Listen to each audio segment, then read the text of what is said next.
Yes? Begging your pardon, ma'am. This here's a note from Mr. Holmes from Inspector Lestrade of Scotland Yard. Oh, very well. I'll see that he gets it. Thank you, Constable.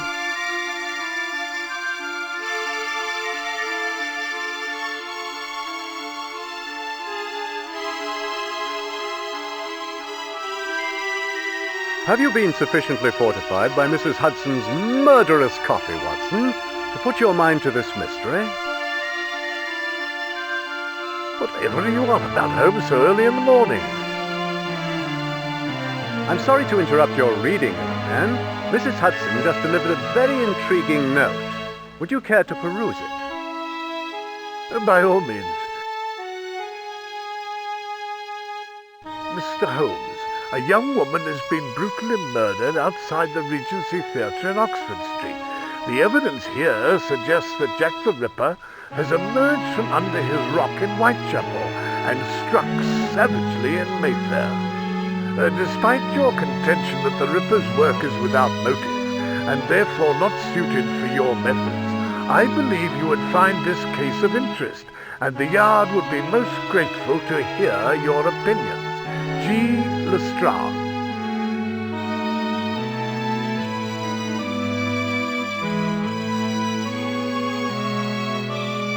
I will not deny his request, Watson. If you will accompany me, I shall be glad to have you at my side. With pleasure, Holmes. Lestrade seems finally to have recognized the value of your investigative techniques.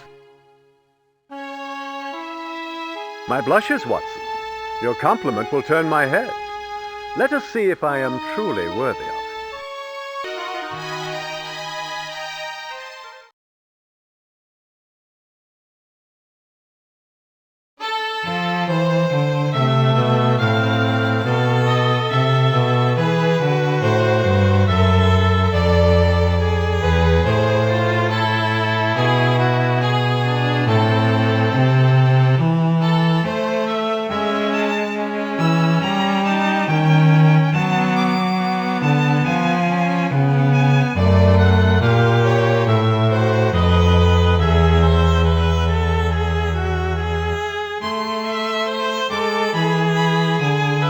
Have you decided to wear your bowler hat for this investigation, Watson? As always, Holmes, I feel positively undressed without it.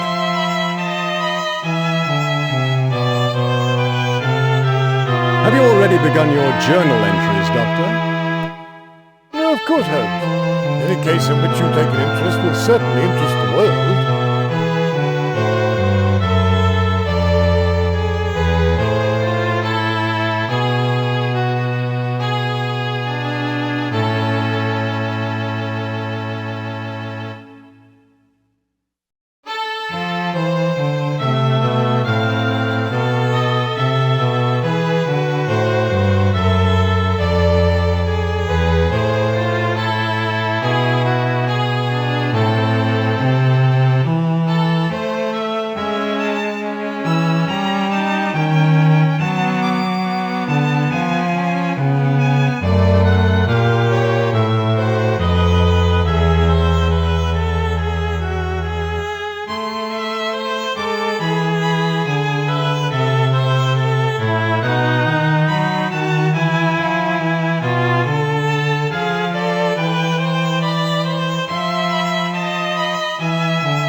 along, Watson. The game's afoot. Quite so, Holmes.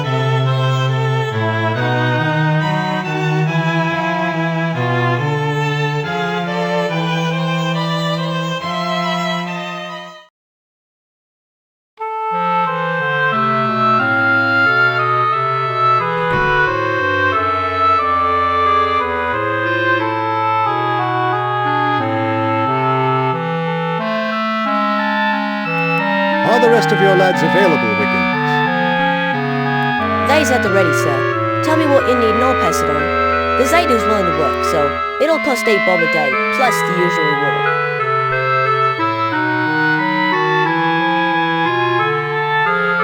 I will be requiring your assistance, Wiggins. At your service, Mr. Holmes. You got a job for the irregulars? Well, no, Wiggins, not just at the moment. Very good, sir. Let me know when there's anything I can do for you. We can all use the brass.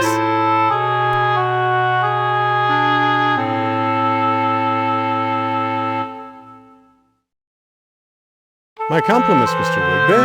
The day finds you well, I trust. Oh, indeed, Mr. Holmes. Business has been brisk.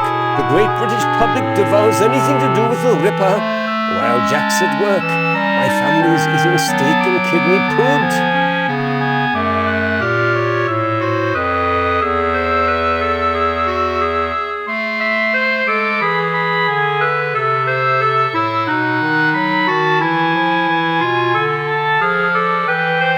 Challenging case, is it not, Watson? Oh, quite enough to tangle my senses, Holmes. I hardly know which way to turn.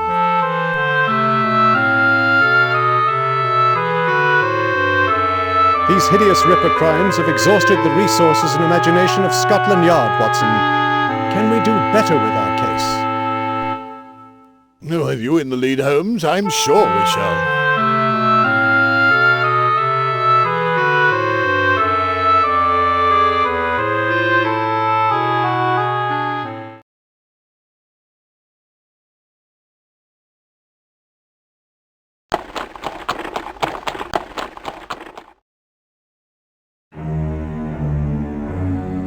Mr. Holmes, Dr. Watson, very good of you to come so quickly.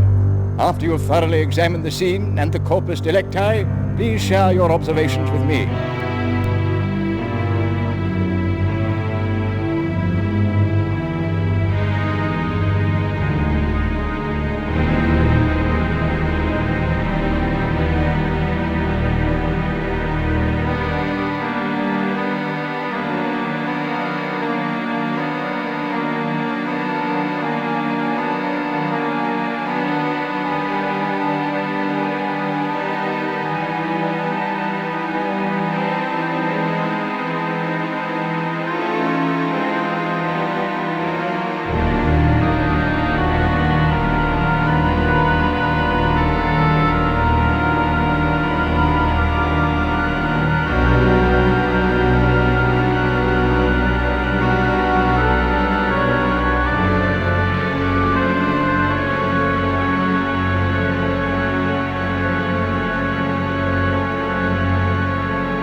Do you see anything of significance, Watson? I'm not sure, Holmes. What I see disgusts me so that I can barely think. I believe I have seen no clues that reveal the truth of this horrible matter to me.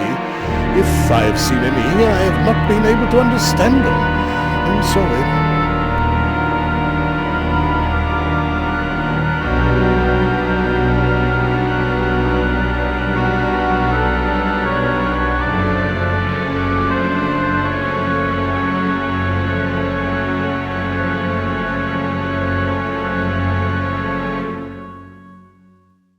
Please examine anything you like, but I shall need that handbag and its contents as evidence.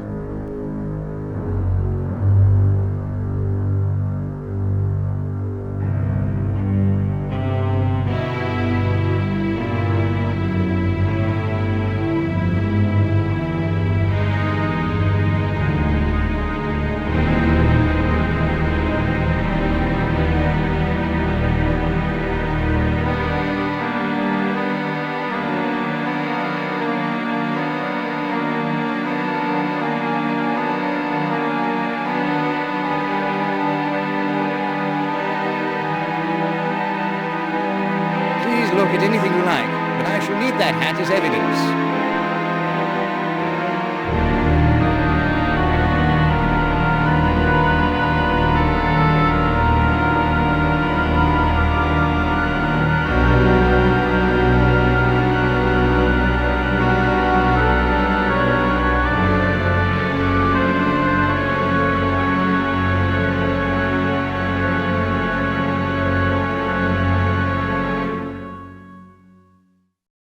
What can you tell me that isn't obvious from the scene, Inspector? The deceased was an actress here at the theatre, name of Sarah Carraway. She lived by herself out in Bayswater. According to her only witness, there's a sister, whereabouts presently unknown. The witness found the body but remembers nothing of the person she saw fleeing the scene. You may speak to her if you like, though she's incoherent. She's in the victim's dressing room, through that door and up the stairs. But before you go to her, I'd like you to confirm some theories of my own. After you've thoroughly examined the body, of course, I think you'll find that the number and the character of the wounds tell the whole story.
Is everything here exactly as you found it?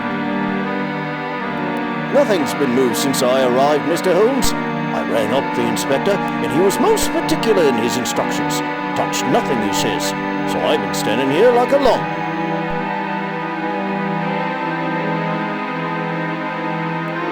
Do you have any information that would assist our investigation, Constable? No, Mr. Holmes. I'm sorry, but with fending off the newspaper gents and half the nosy buggers in London, I've been preoccupied, as you might say.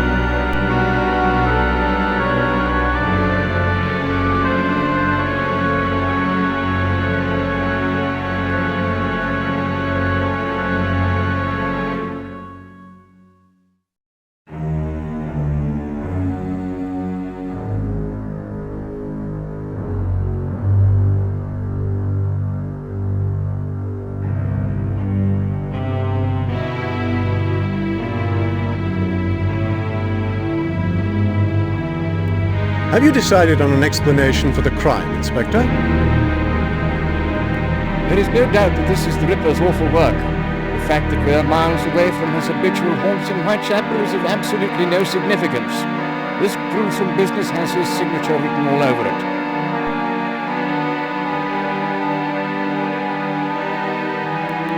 I'm afraid I cannot give myself the pleasure of agreeing with you, Inspector. And being a man of scientific temperament, I doubt whether Dr. Watson would concur with your theory. Without hearing the results of the medical examiner's investigation, I would not even presume to have a theory. Quite right, Doctor. Mr. Holmes and I perhaps overstep ourselves, though I am certain that the official inquest will prove me correct.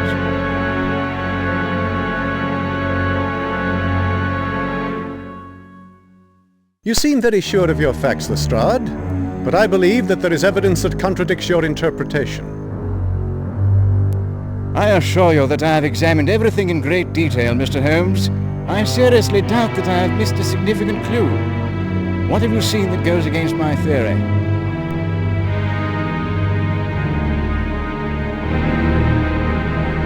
I suspect that you noticed that the victim's jewelry is missing. What do you make of that? I presume you are referring to the abrasions on her neck and hand. As you well know, the Ripper takes selected items of jewelry from his victims. This further supports my case, Holmes. I believe that if my theory were flawed, you would be the man to set me straight. But it looks like you have nothing material to add.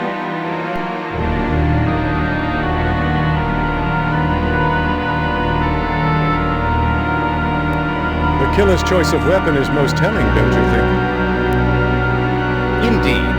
My professional eye tells me that this woman was killed with a surgeon's scalpel, and we know the Ripper uses a scalpel with the skill of a medical man. Isn't that so, Dr. Watson?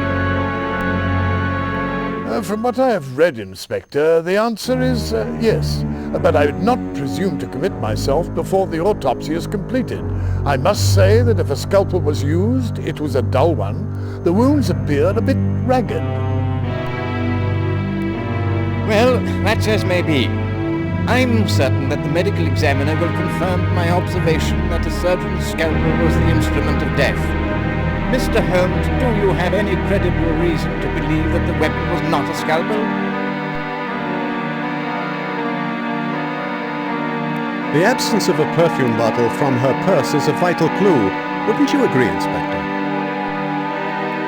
A large bottle of the scent she is wearing sits on the vanity in the victim's dressing room. Powerful smell, isn't it? But the absence of the bottle is no mystery. If you look closely at the victim's coat and at the wounds, you may notice that the fatal blade had a serrated edge.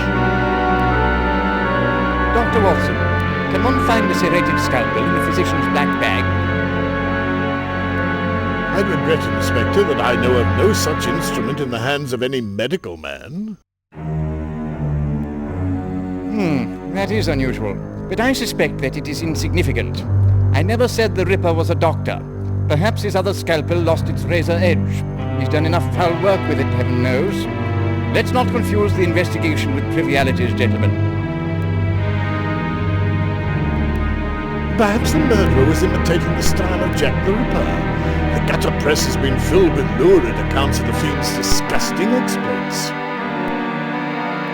Perhaps won't feed the bulldog, Doctor. I need facts. Mr. Holmes, my hypothesis is that the Ripper is responsible for this brutal murder. Because there may be a bit of confusion surrounding the serrated blade, I will concentrate my efforts on the question of the murder weapon. But I would not be averse to you and Dr. Watson looking further into this entire matter if you wish. You may speak with the witness in the victim's dressing room, and you may want to examine the victim's flat at 21 Street.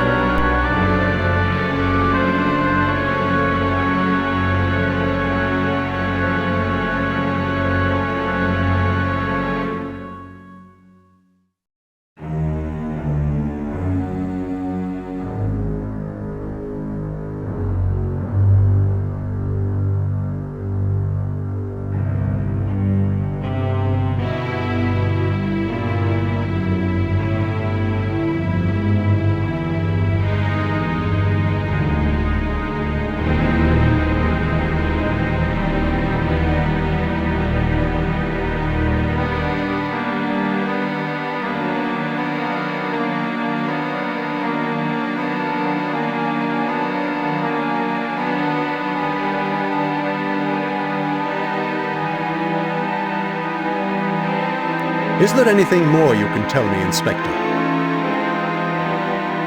I have said all I have to say. I can only hope that my inquiries into the source of the murder weapon will reveal some new link that will lead me to this foul criminal and help me send him to the gallows. I hope you've seen something that I have overlooked, though I suspect the chance is remote. It appears I have little choice save to report to the yard that Jack the Ripper is no longer satisfied with hunting in Whitechapel. A citywide alert must be posted.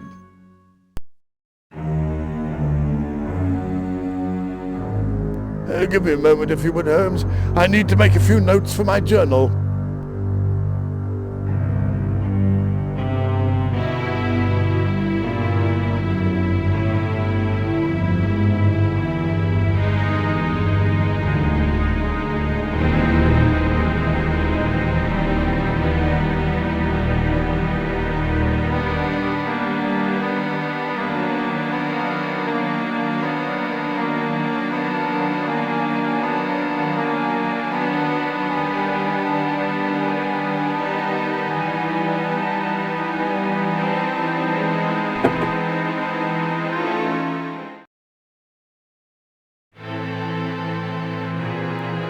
You must be Mr. Holmes and Dr. Watson. I'm Henry Carruthers, the stage manager. Inspector Lestrade told me you might want to look about the place. Well, feel free. I'm afraid we can't be of much help. Poor Sarah. Is that the girl who witnessed the incident? Yes, her name is Sheila Parker. She was in a dreadful state earlier, fainted dead away. As you can see, she's still very upset. I doubt she'll be able to answer any questions just yet.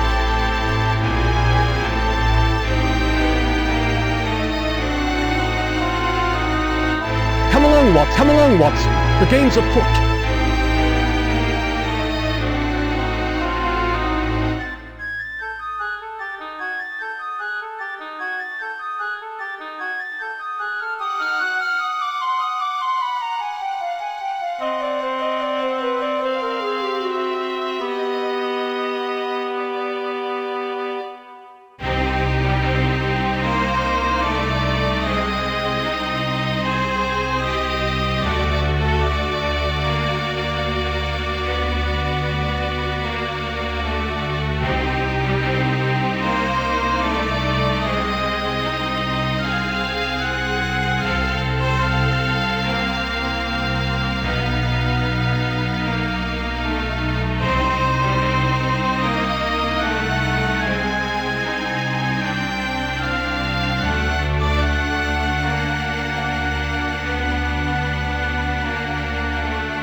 Miss Parker, I'm sorry to trouble you.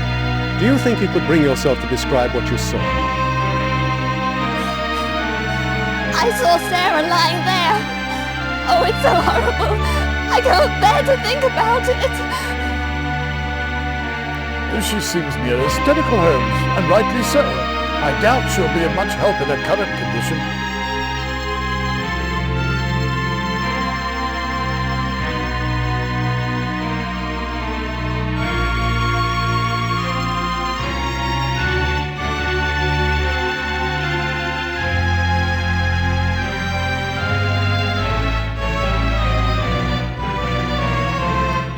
What is the problem with that door, Mr. Carruthers? Which is to say, what are you doing? Well, the plate is broken. I'm attempting to repair it. I'm afraid it's quite beyond me. I'll probably have to hire a locksmith to do the work. Who forced this door? Well, Inspector Lestrade thinks it was the Ripper. He says that the Ripper broke in here, dragged Sarah out into the alley to murder her. You think that's what happened, Mr. Holmes? The inspector has many fine qualities, but he is overly fond of theatrics. It is clear that the murderer did not attack Miss Carraway here in this room. What is your evidence for that, Mr. Holmes?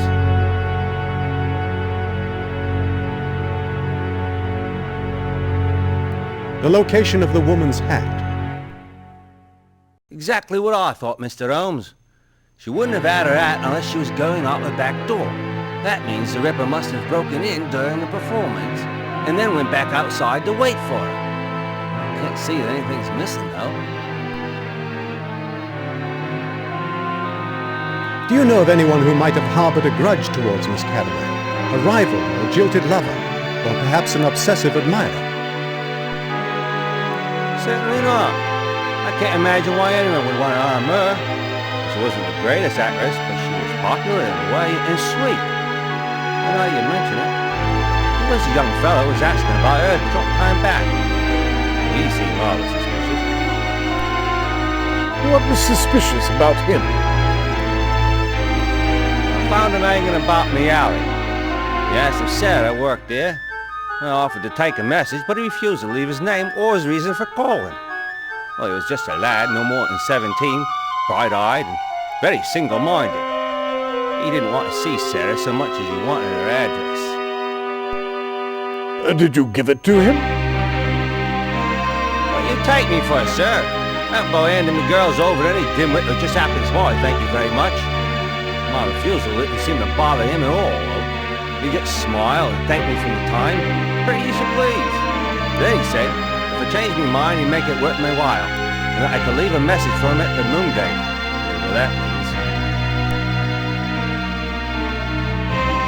Have you recalled any details that might assist my investigation? I think I told you everything I know.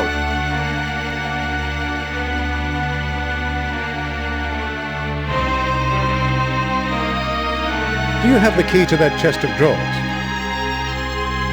No, my master key only opens the doors. Sarah is the only one who had the key to that chest. I think she had a spare, but I don't know where she kept it.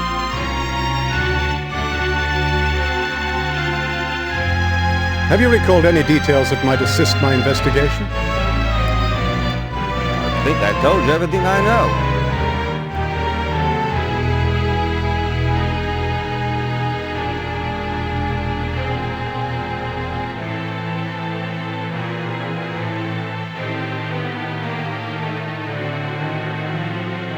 I believe this spring may be helpful in repairing the lock. Oh, yes. Thank you. I believe that's just the piece I need. I'll have this finished in just a moment if my fingers don't fail me.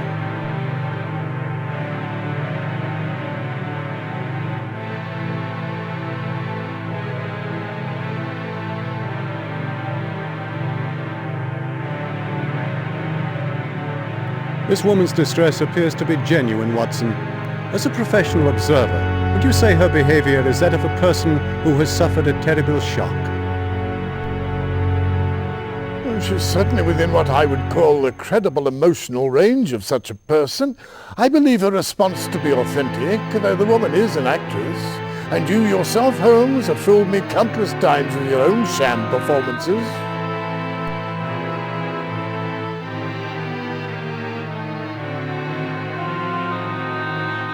What does this room tell you of the victim? The portraits of actors from the past suggest that she was comfortable and happy in her profession. Judging by the flowers and perfume, I'd say that she was more liked than despised.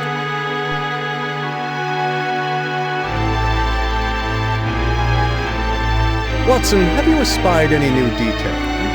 Has a blinding revelation struck your brain? I regret to admit, Holmes, that I am more confused now than when we arrived.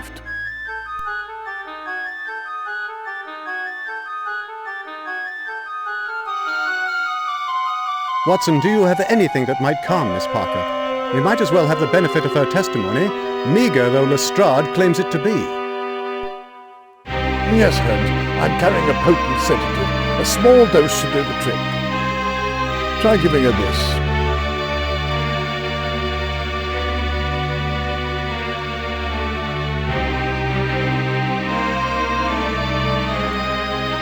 Thank you, sir. I feel better. But much like I'm swimming underwater. I think I can answer your questions now, if my tongue will obey my brain. Miss Parker, do you now think you might tell us what you saw of this terrible murder? I saw Sarah lying there dead. Blood was everywhere, but especially by her head. I could see her insides. A man in a cloak was running off into the street, but I didn't get no good look at him. I didn't see no more than that, sir. Honest, I just ran in here and fainted, I guess. Next thing I know, Mr. Carruthers is waving his coat in my face. Do you know any of her friends or relatives? No, sir, not personally. I didn't even know Sarah very well. But about a week ago, Sarah got this pendant. An ugly thing it was, too. She said it was from her sister. I believe her name was like Anna or Hannah, but I don't know where she lives.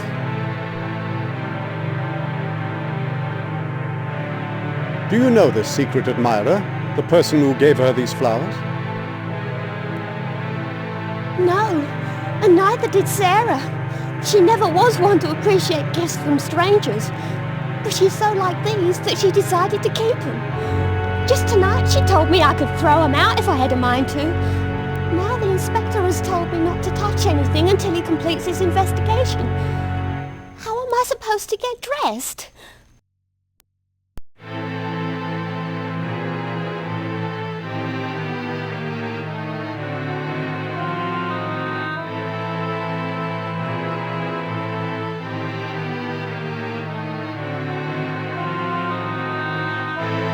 This perfume was a gift, wasn't it? Do you know who gave it to her? She said it was from a special friend, but I know nothing about him. I called for her here from time to time, but she was very secretive, always making sure everybody was away before she brought him up. As far as I know, he's the only man to suit the inside of this room, other than Mr. Carruthers. I have no idea why she didn't want to show him off.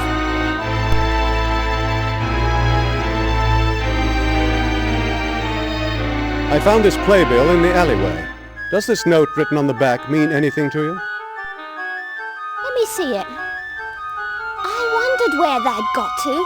My fiancé came in all the way from Golders Green that night. He couldn't wait to tell me he'd found a flat for us. We're to be married early in the new year. I'll be leaving the theatre. But none too soon by the looks of it.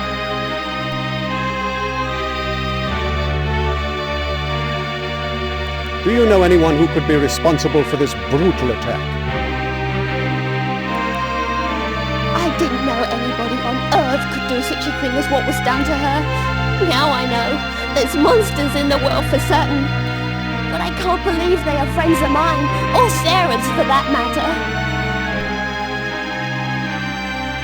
What was your relationship to Miss Carraway? I was her understudy.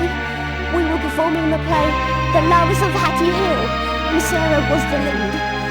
I played Beth the servant girl, but I understudied the lead in case... Oh, I can't bear to think about it!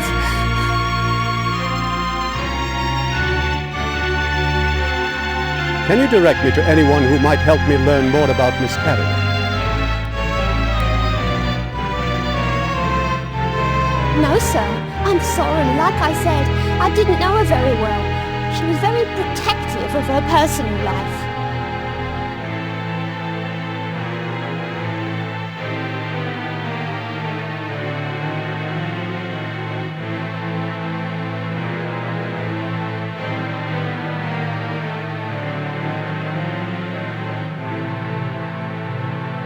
Come along, Watson. The game's afoot.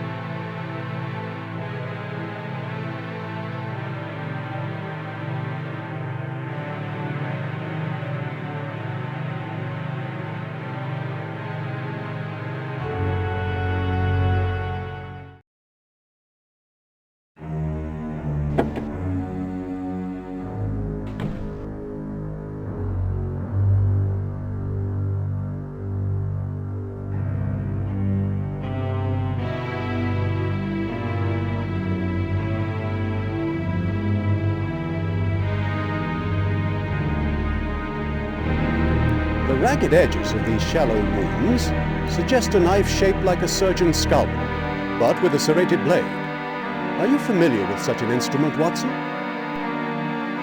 I've never seen a tool like that in a surgery or anywhere else. I can't imagine a medical use for such a knife.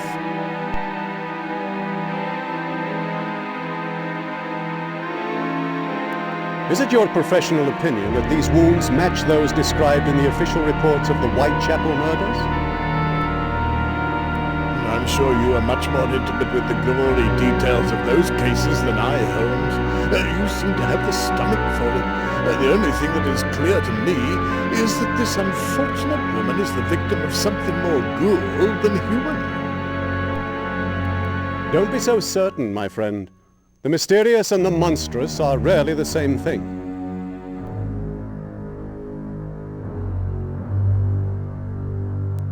Do you see anything of significance, Watson? I'm not sure, Holmes. What I see disgusts me so that I can barely think. I believe I have seen no clues that reveal the truth of this horrible matter to me. If I have seen any, I have not been able to understand them. I'm sorry.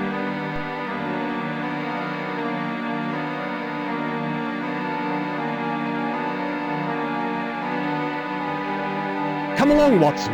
The game's afoot.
rather humble room, Watson.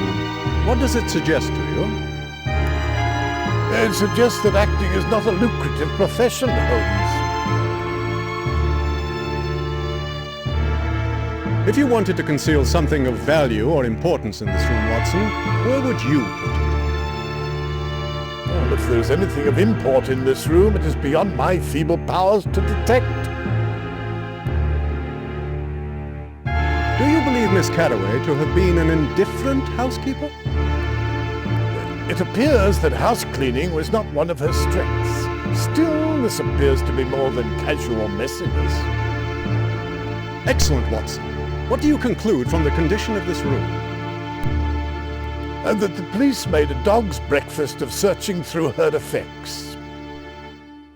Not necessarily, old friend. It is indeed clear that the room has been rather hastily searched. However, there is no indication by whom the search was done. Let us remember that there may be someone else investigating Miss Carraway's affairs. Watson, has anything new occurred to you? This room has much in it, but little of significance. Yet you often see where I am blind.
A key! Amazing, Holmes! Only you could draw good luck from an action that's supposed to yield its opposite. Thank heaven you're not superstitious.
Good day, gentlemen.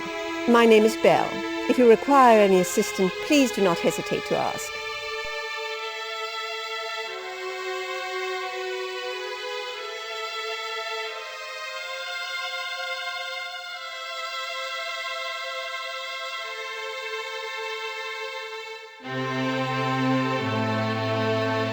I'm looking for a young man who purchased some perfume from you recently. I may be able to help you. What scent did he purchase? Eau de Seine. Ah, that is a very popular scent. Of the quality perfumes, it has the most modest price. What does this young man look like? He wears heavy wool sweaters. I don't recall a man of that description buying Eau de Seine recently. I'm sorry. I cannot help you.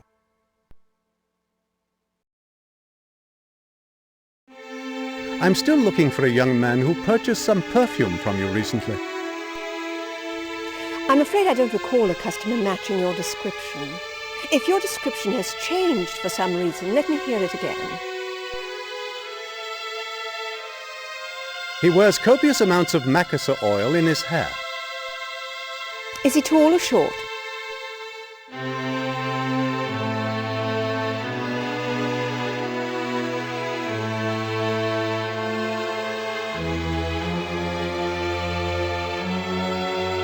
He is rather short, about the height of this counter. I don't recall a man of that description buying Eau de Seine recently, or ever for that matter. I'm sorry, but I cannot help you.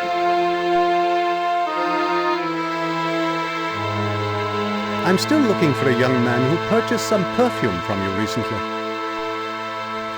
I'm afraid I don't recall a customer matching your description. If your description has changed for some reason, let me hear it again. He wears copious amounts of macassar oil in his hair. Is he tall or short?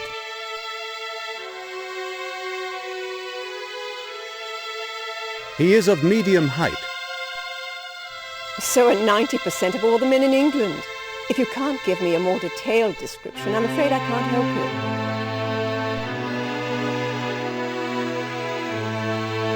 I'm still looking for a young man who purchased some perfume from you recently.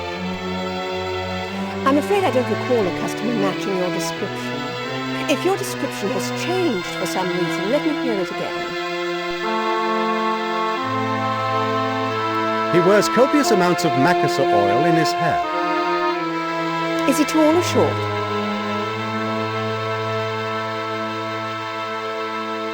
He is very tall, taller than myself. Is he thin or stout?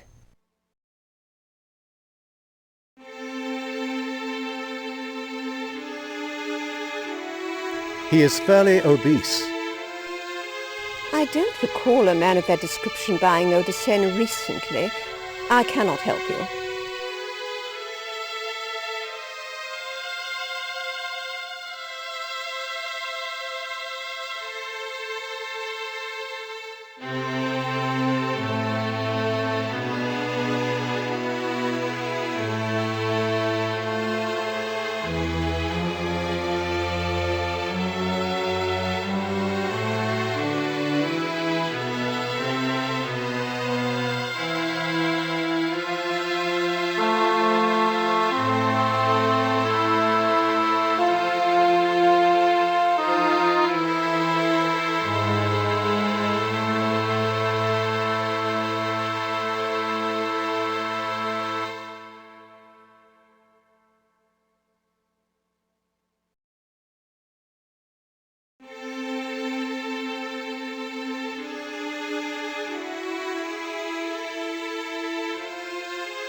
I'm looking for a certain young man who purchased perfume from this shop recently.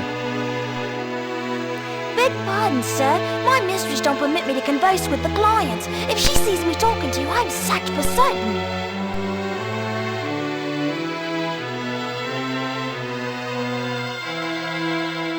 Would you recommend a perfume for me?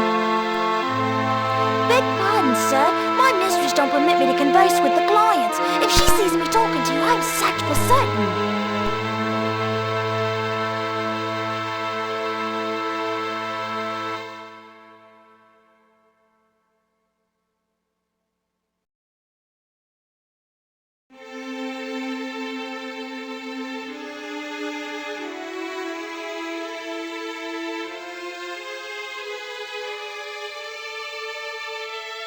Do you perceive any detail in this room that might lead us in a new direction?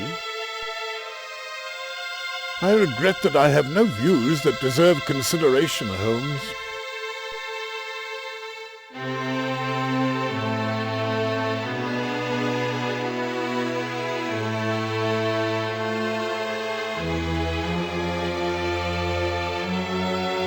I would like to purchase some perfume. Very good, sir. Do you have a scent in mind?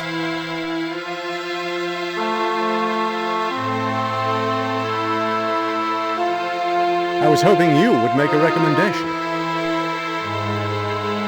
For you, sir, I recommend Pois de Vie. It is subtle and elegant, and any woman of sophistication would be most appreciative of the investment, if I may be so bold. Would you like to purchase a bottle?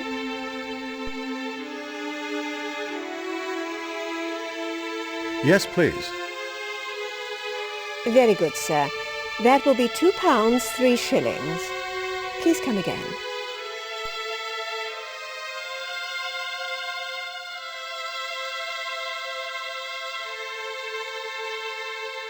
I would like to purchase some perfume. Very good, sir.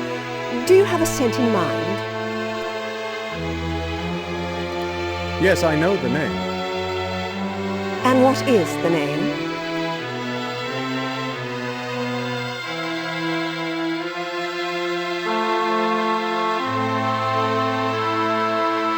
Le Côte d'Azur. I don't have any La Côte d'Azur here in the front. Let me go to the back and get some from my stock. I'll be back in a moment.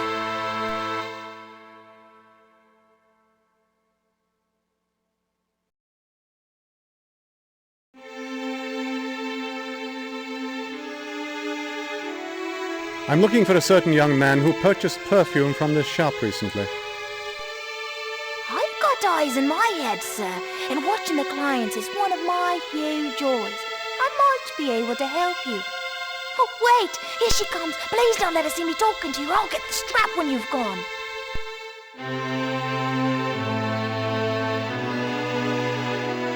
Here it is. I really must speak to my assistant about keeping these shelves properly stocked.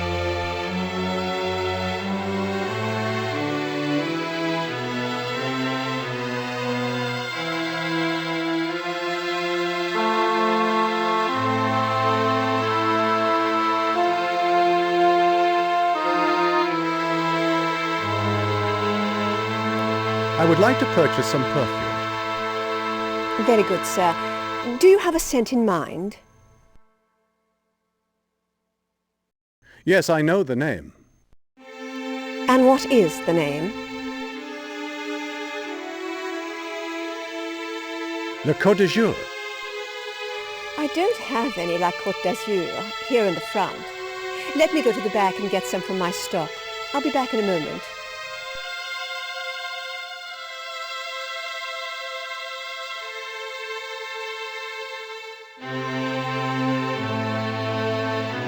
I'm looking for a certain young man who purchased perfume from this shop recently.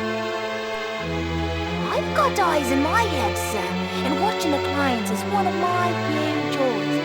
I might be able to help you. Oh, wait! Here she comes! Please don't let her see me talking to you, or I'll get the strap when you've gone.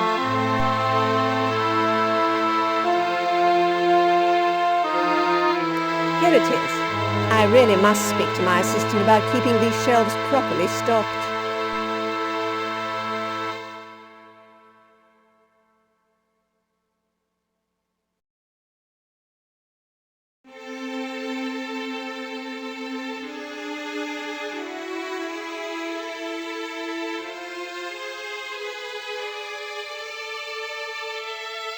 I'm still looking for a young man who purchased some perfume from you recently.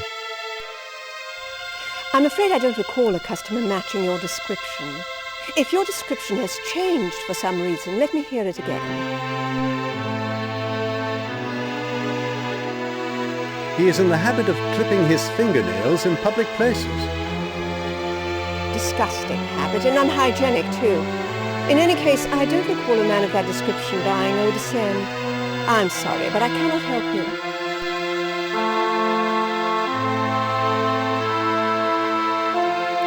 I would like to purchase some perfume. Very good, sir.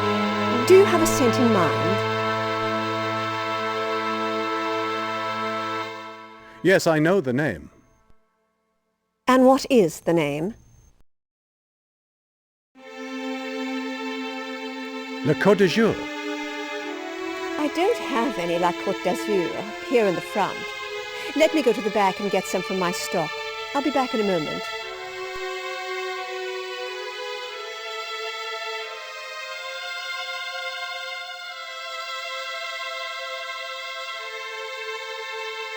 Would you recommend a perfume for me? I'm sure my mistress will be more help to you, sir. Here, she's coming back. Please don't let her see us talking. I'll get the back of her hand when you've gone.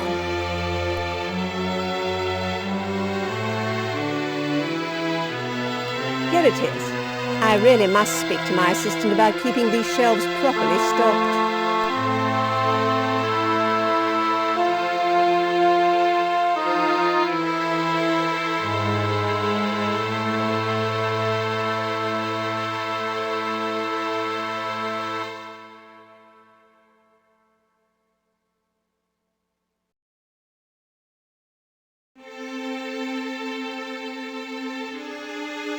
I would like to purchase some perfume. Very good, sir. Do you have a scent in mind? Yes, I know the name. And what is the name?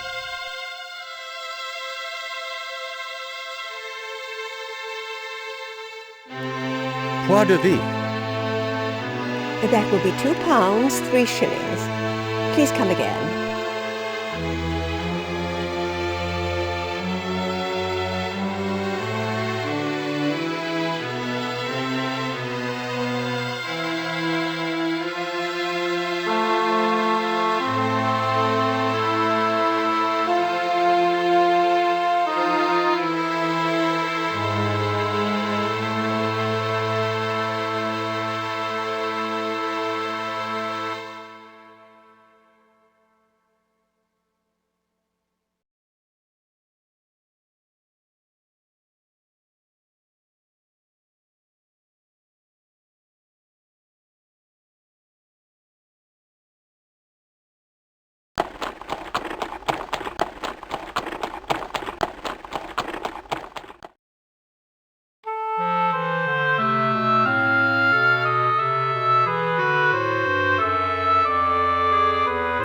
Challenging case, is it not, Watson?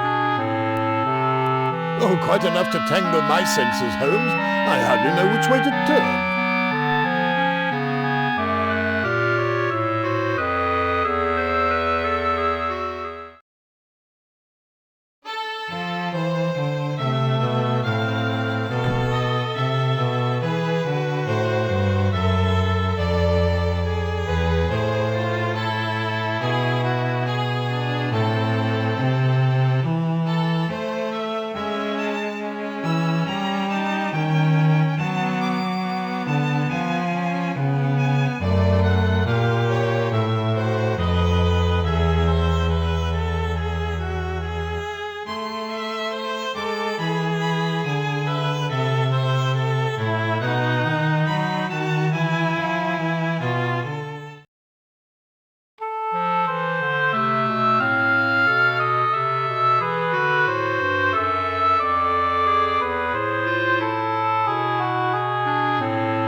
Did your study of this morning's newspaper provide anything that might be helpful to us, Watson?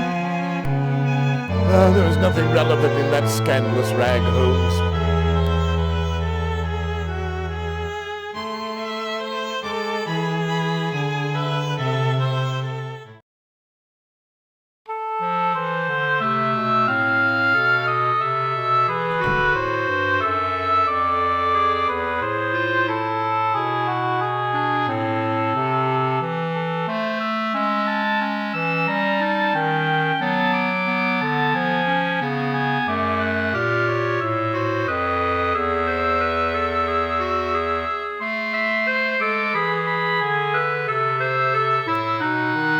Flower, Gov? Oh, very kind, I'm sure.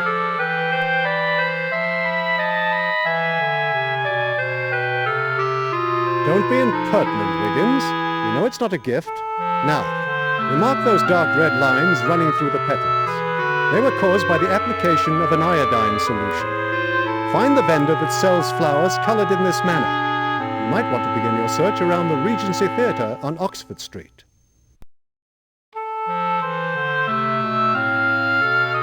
The Regency it is, Mr. Holmes. If you're right, it shouldn't take us long to find the seller. I'll come back here as soon as I have any news.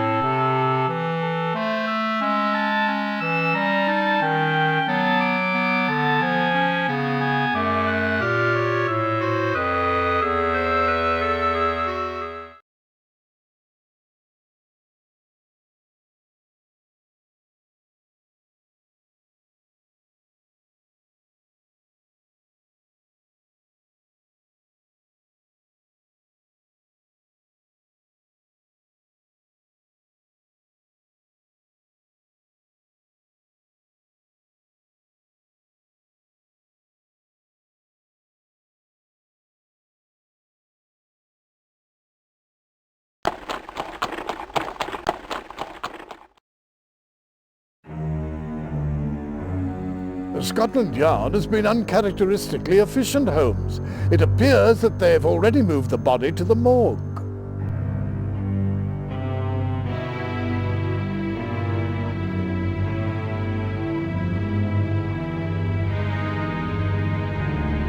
Do you see anything of significance, Watson?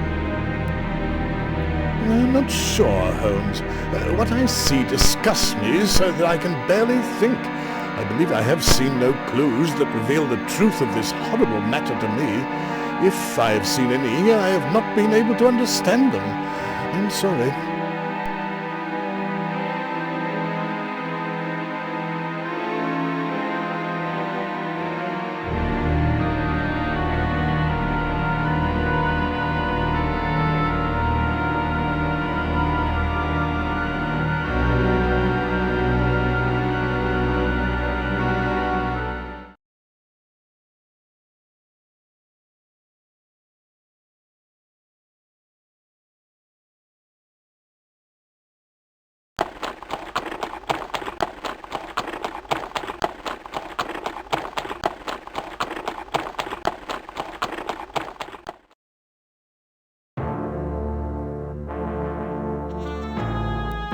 Good day, Mr. Holmes, Dr. Watson. You'd like to look at the body, I expect. I'll be with you in a moment. Please, look around if you wish.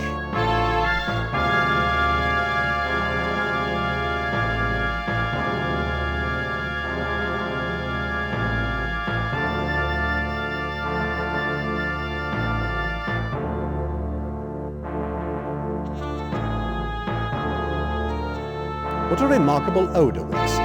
There's some professional guidance, please. Can the stink of carbolic acid be harmful to one's health? Not really, Holmes. This area must be disinfected regularly. Someone sloshes it everywhere several times a day. You'll become accustomed to the smell in a moment or two.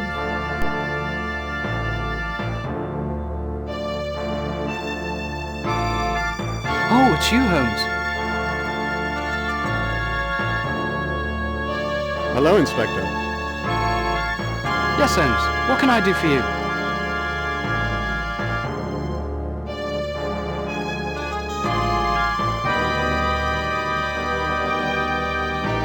Hello, Inspector. Yes, Holmes. What can I do for you?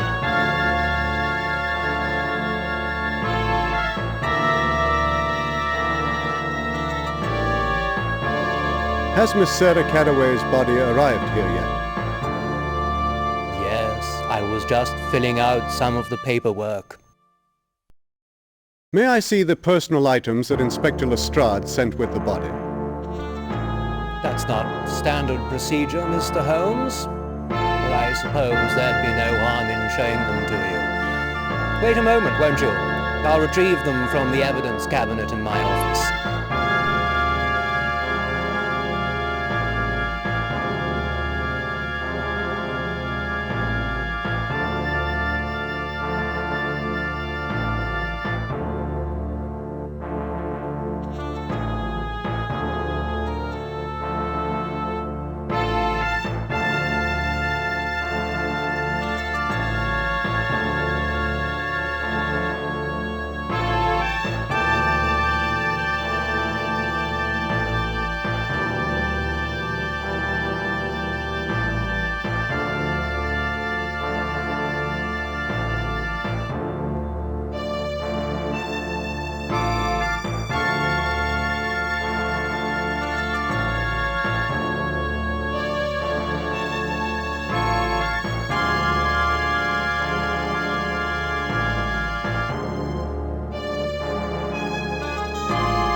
I'm sorry, Mr. Holmes, but I can't allow you to take anything without proper authorization.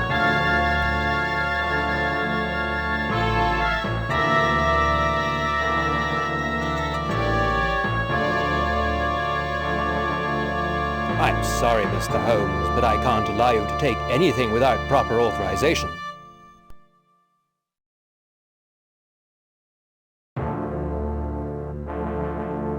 I need to run a few tests on these items whilst I have them here, Mr. Holmes. You are welcome to view them again whenever you like.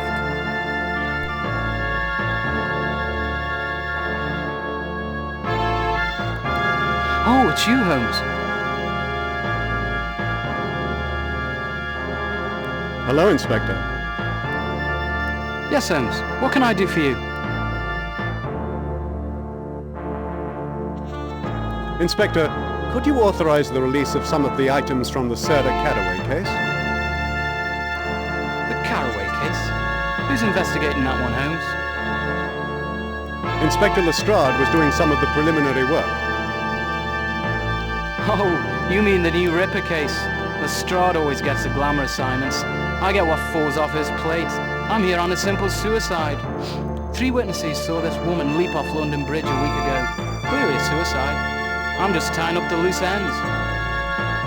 Excuse me, Inspector, concerning those Caraway items? Oh yeah, sorry. I'm afraid I won't be able to help you, Mr. Holmes. Only Lestrade can release that evidence. I left him an hour ago at the yard. You might still find him there. I must warn you, though, that security procedures have tightened up some. Tell them I sent you and you should have no trouble.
Does it not seem to you, Watson, that English municipal architecture is one of the most depressing art forms known to man? Judging from this building, Holmes, I would say you have a case.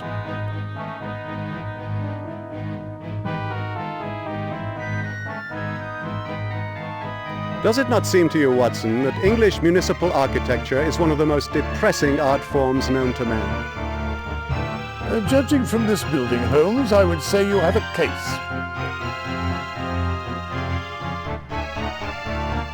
Shall we try to raise Lestrade, Watson? Carry on, Holmes.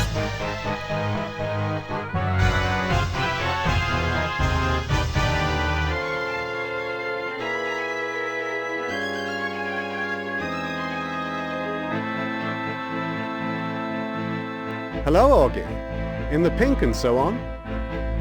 Oh, indeed, Mr. Holmes. Lovely spot of autumn weather we're having.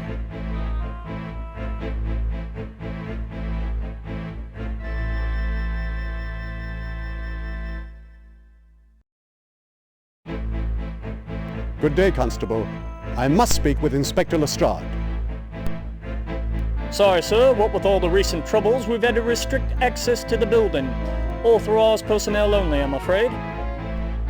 But this is Mr. Sherlock Holmes, the famous consulting detective. That's nothing to me, sir. No exceptions, please move on. Ah, yes. Inspector Gregson informed us of recent changes in security procedures. But I assure you, Constable, he has given us permission to enter. That's as may be, sir, but I takes my orders from Chief Inspector Palmer himself, and they are that no one is to pass without proper authorization. You understand, sir?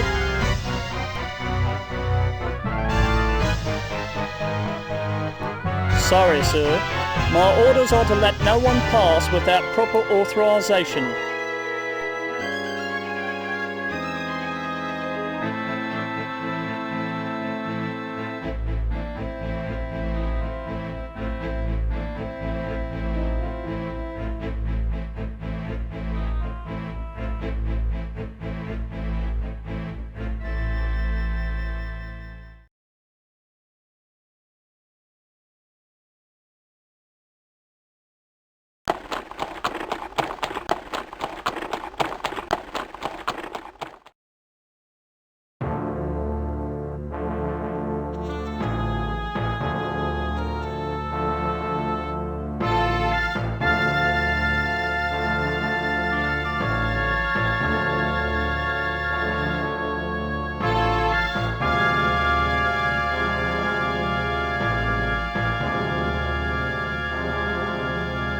Oh, it's you, Holmes.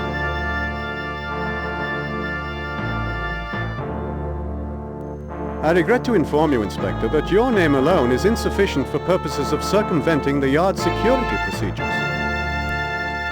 What? Well, of all the incompetent. Come along, Holmes. We'll get this sorted immediately.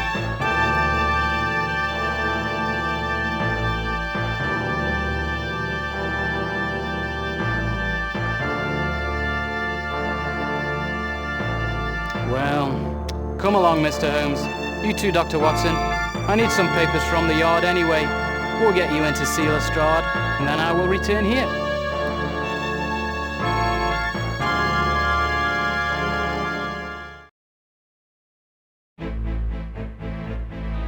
This should only take a moment, Holmes.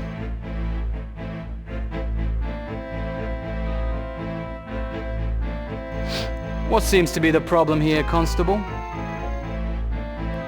No problem, sir. Truth is, it's been pretty quiet. Quiet, eh? Well, if you'd like to keep it that way, Constable, then I suggest you allow Mr. Sherlock Holmes and Dr. Watson to enter immediately. But, sir, my orders are... I'm well aware of your orders, Constable. Allow them entrance on my authority. I'll assume responsibility for Mr. Holmes and Dr. Watson. Very well, sir. Mr. Holmes, Dr. Watson, you may consider yourself authorized personnel. You may enter whenever you wish. Much obliged, Constable. And thank you, Inspector. Think nothing of it, Holmes. We live to serve. Now, if you'll excuse me, I have some matters to attend to.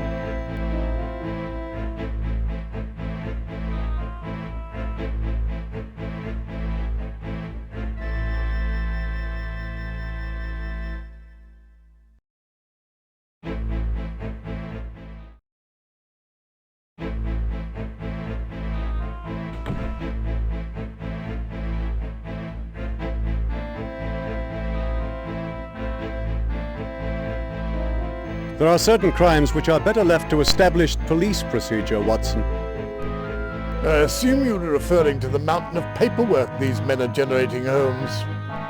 I am indeed.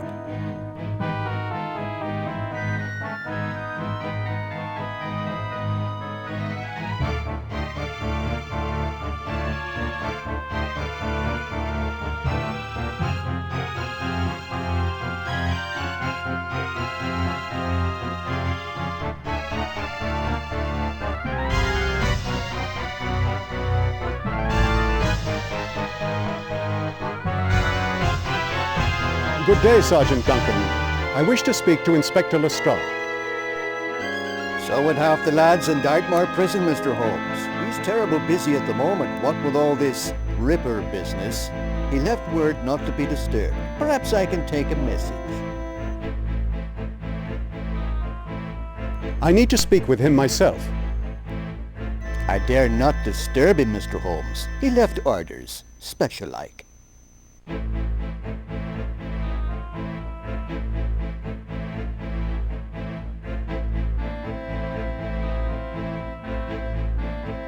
Well, Watson, we could stand here waiting for our hair to turn grey before the inspector gets a free moment.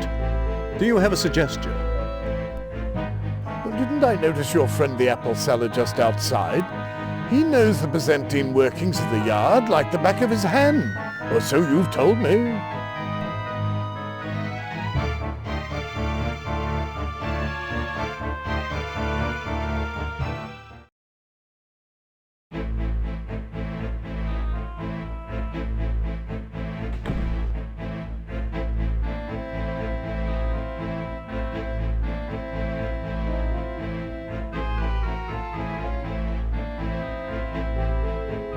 Hello, Augie. I need your advice on the matter concerning Scotland Yard.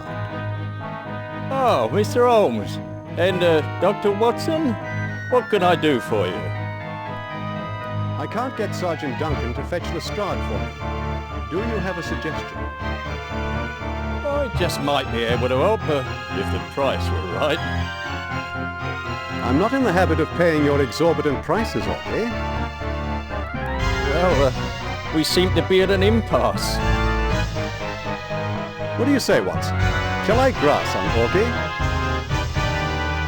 Why not, Holmes? Augie, tell me about Sergeant Duncan, or I'll expose your little game to the police. Whatever are you on about, Mr. Holmes? You're not blind, Augie. You're shamming for sympathy. Does marvels for your business, I shouldn't wonder. I've seen the way your eyes move behind your glasses, and the way you arrange your apples on the cart, unblemished, side out. Requires sight. You never feel for the size of a coin or bite it to test its metal. You hawk your wares more loudly when a well-dressed couple walks past, and not at all when a beggar rambles by. I've seen you accurately box the ears of a stealthy street urchin trying to steal an apple. And just a moment ago you addressed a greeting to Dr. Watson. There's no way you could have known he was here. Enough, Mr. Holmes. Let's just keep this amongst ourselves, shall we? Live and let live, eh? I'll tell you this about Duncan. The way to that brute's heart is through a compliment. The man's a fool for flattery. Susceptible as a child to a kind word, he is. Thank you, Augie.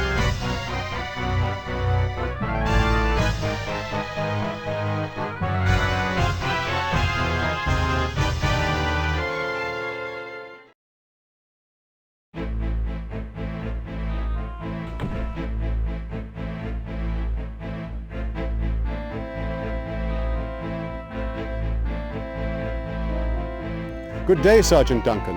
Is the inspector available? He's still drowning in paperwork, Mr. Holmes. You could leave a message if you wish.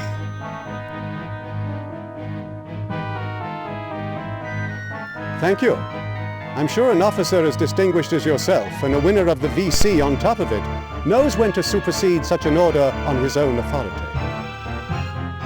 Perhaps I could get him down here for just a moment. Inspector Lestrade, please report to the duty officer's desk immediately.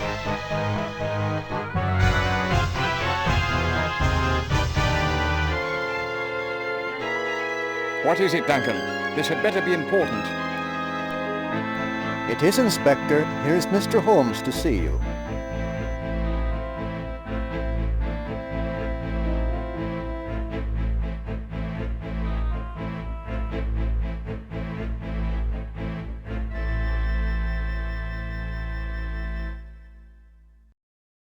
Hello, Inspector. I'm glad we found you in. I would like you to release some items from the Caraway murder investigation. What do you mean by some items? I would like to examine some of Sarah Caraway's personal effects which you sent to the morgue. If you don't mind, I'll take some of them to further my own investigation.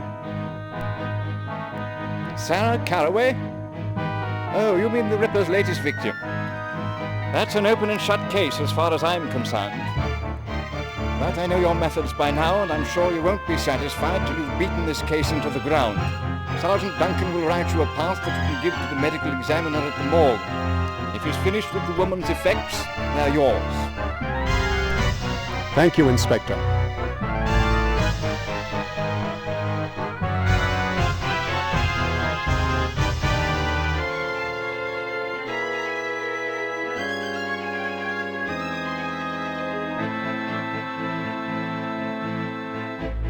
Inspector Lestrade has authorized my request to examine the Caraway woman's effects at the morgue.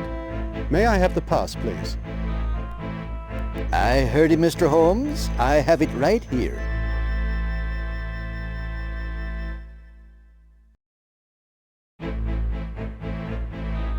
Good day, Sergeant. Good day, Mr. Holmes.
Here is authorization from Inspector Lestrade, allowing me to use some of the items from the Caraway investigation.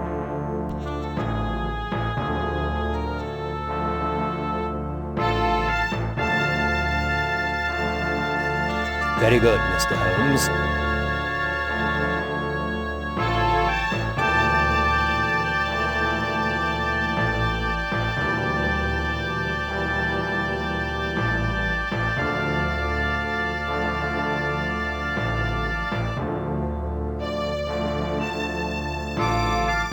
I need to keep that item for further examination, Mr. Holmes. You are welcome to it when I have finished.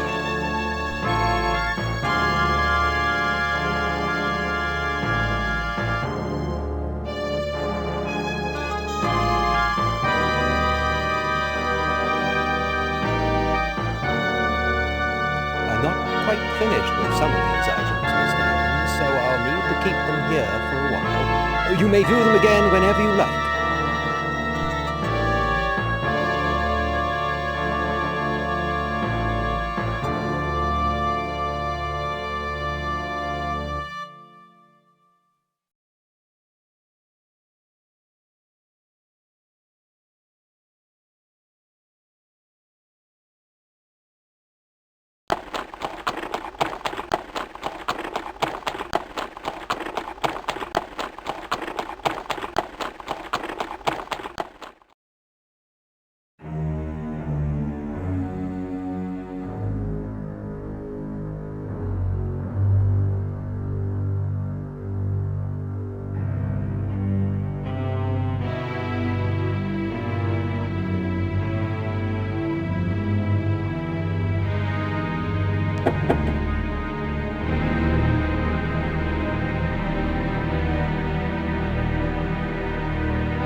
What?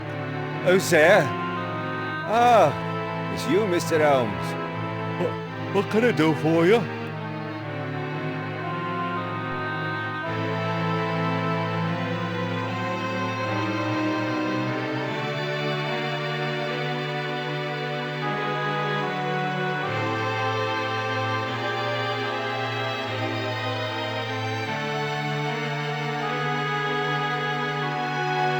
Have you recalled any details that might assist my investigation? I think I told you everything I know.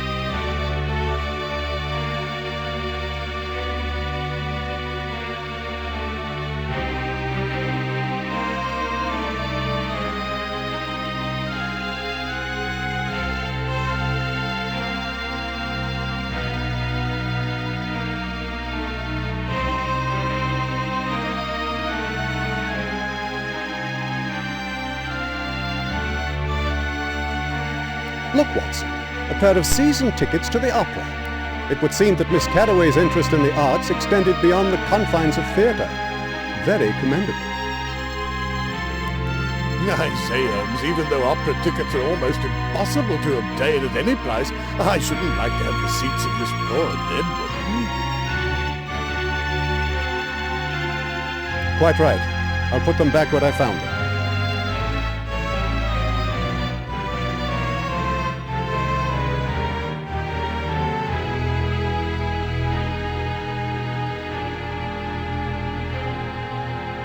Perhaps we should reconsider, Watson. These tickets may prove informative after all. I don't see how they could possibly be of importance, Holmes. One never knows the person one sits next to at a public concert or amusement show.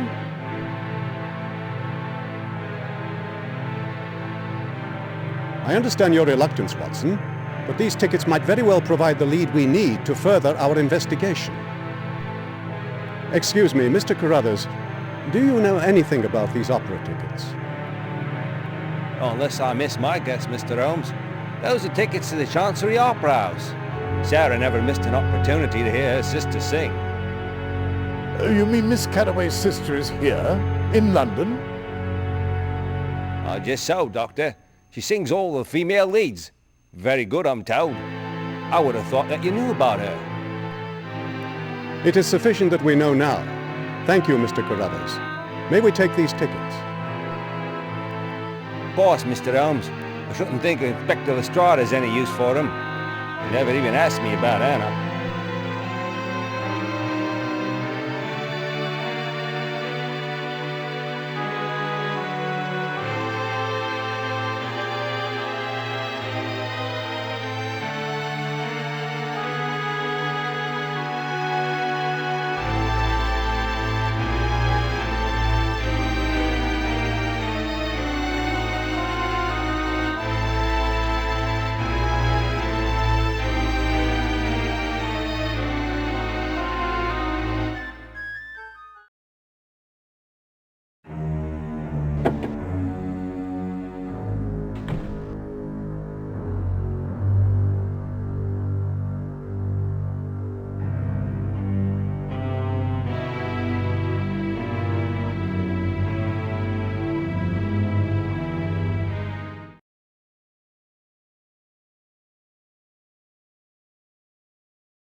Nothing soothes the mind like good opera, don't you think, Watson? Under normal circumstances, I couldn't agree with you more. But tonight, I would have difficulty concentrating on the performance.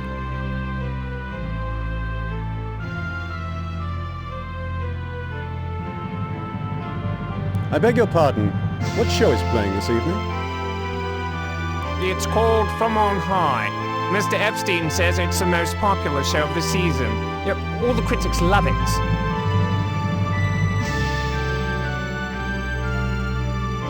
We'd like to buy some tickets, if we may. Sorry, sir, but the show is fully subscribed. The theatre's completely sold out for the next 3 weeks. Even standing room is gone.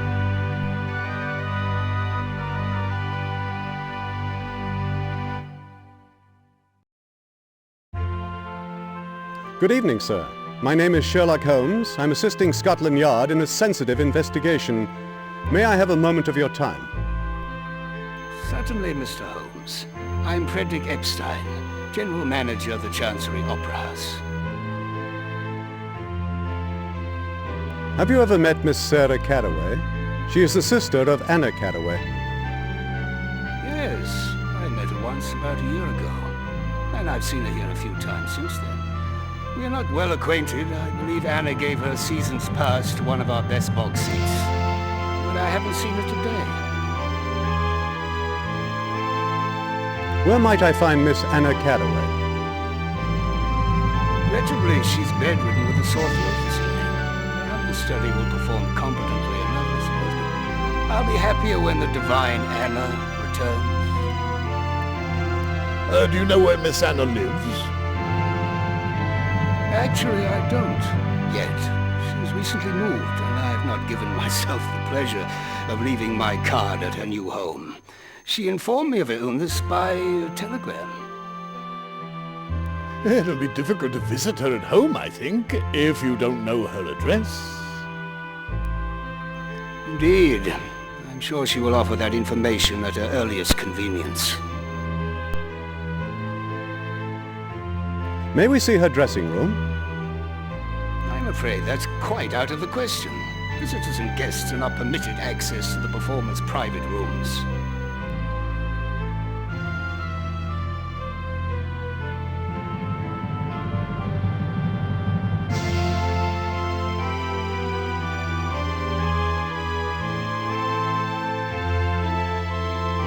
Come along, Watson. The game's afoot.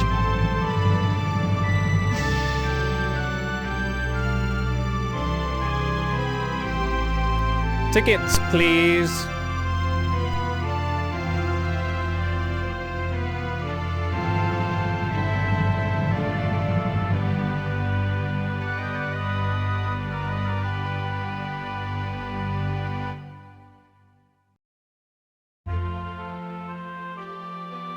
Tickets, please.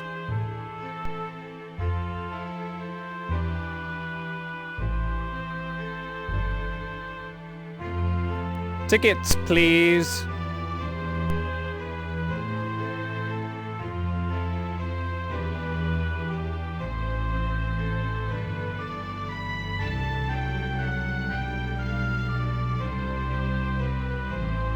Tickets, please.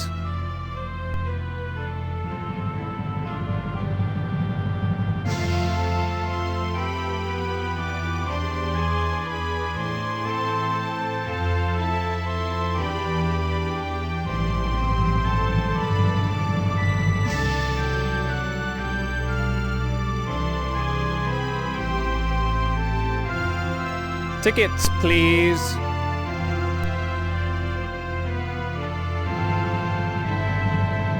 Tickets, please. Tickets, please.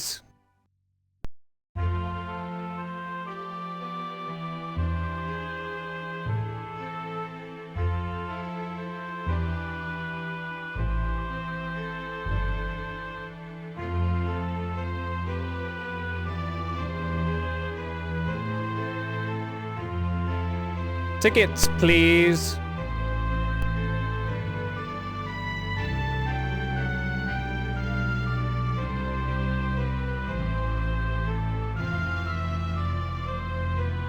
We'd like to buy some tickets, if we may. Sorry, sir, but the show is fully subscribed. The theatre's completely sold out for the next 3 weeks. Even standing room is gone.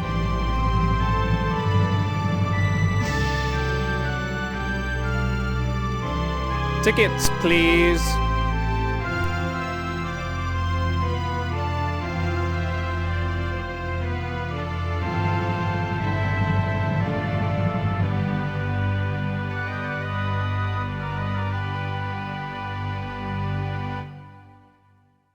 Box seats, sirs. Very good, sirs. Please show them to the balcony usher and he'll direct you to your places.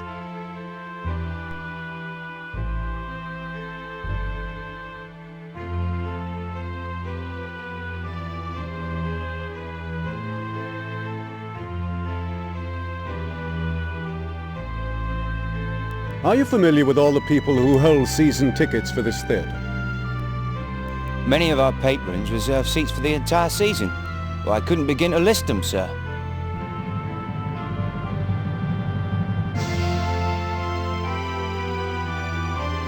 Have we missed much of the show? It's just about to start now. If you hurry up, you'll see the opening flourish.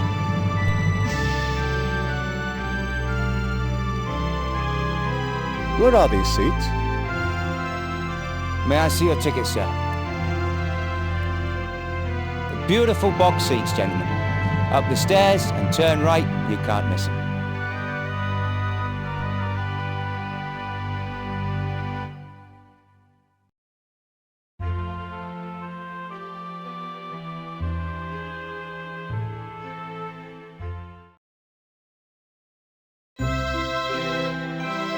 Excuse me, gentlemen, but you must have the wrong box. These seats are occupied. The usher downstairs can direct you to your places.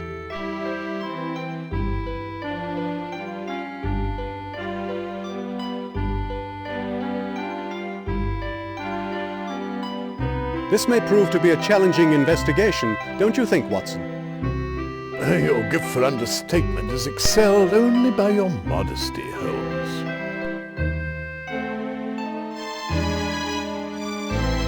Do you see anything interesting, Watson?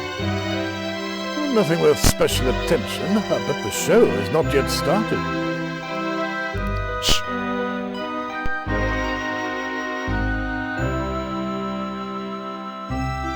Please see the balcony usher for directions to your seats, gentlemen. The show will be starting soon.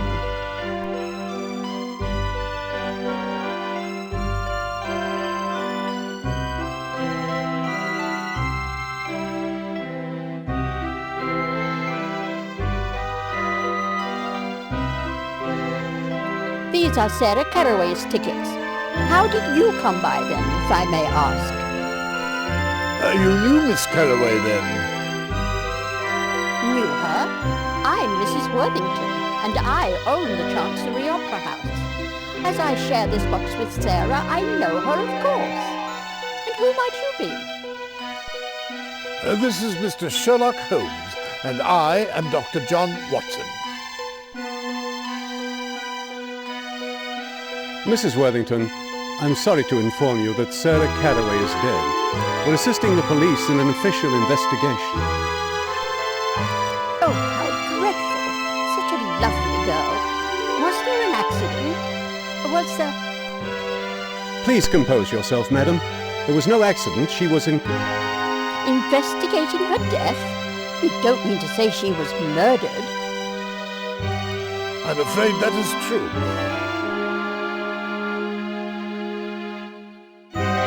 Is there anything you can tell me about Sarah? She was a pleasant young woman, though we only shared small talk. It is sad how little any of us knows about those around us, and now she's gone. She liked nothing better than to see her sister sing. They were very close. In fact, Anna recently gave her a pendant, and Sarah cherished it so. She told me that she never took it off. What did this pendant look like? It was a large ivory oval attached to a heavy chain. A bird of some sort had been etched in the ivory. Distinctly oriental it was. Very lovely. But perhaps a bit grand for every day. She wore it under her blouse, I believe. She told me that James, her young man, despised it, but she was very proud of it. We need to speak with Anna Carraway. Do you know where she lives? No, I love her voice, but I know nothing of her personal life. Perhaps Mr. Epstein, our manager, can help you. Is there anything you can think of that might help us in our investigation? I can't think of anything, but if I do, I will inform the police. Oh, I hope you find whoever did this awful thing and bring them to justice. Now, please excuse me. Life goes on and the show is starting.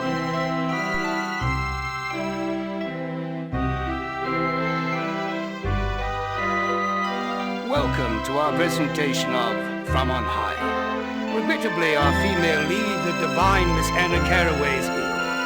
Miss Angela Ferrati will be singing in her stead. Please join me in wishing Miss Carraway a speedy recovery. We hope that you will enjoy the show.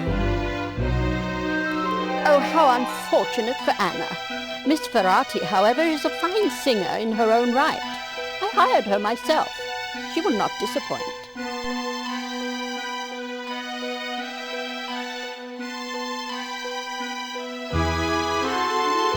We need to see inside Anna Carraway's dressing room. Would you be so kind as to secure Mr. Epstein's consent to inspect those premises? Of course. Here, I'll write you a note to give to him.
Sir, it's important that I be allowed to see Anna's dressing room.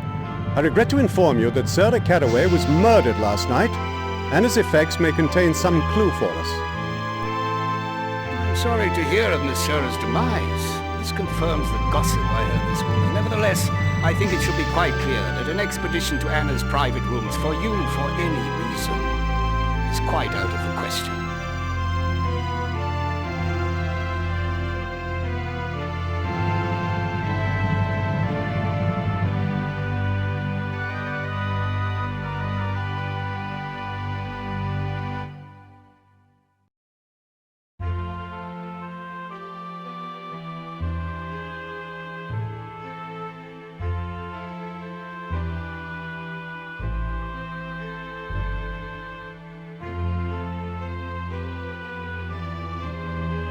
I see. Oh, you succeeded with Mrs. Worthington where you failed with me. Very well.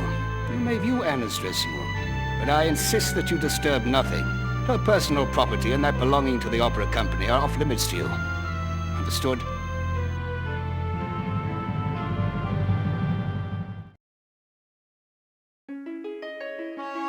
I remind you once again that you are to touch nothing. I'll be watching you closely.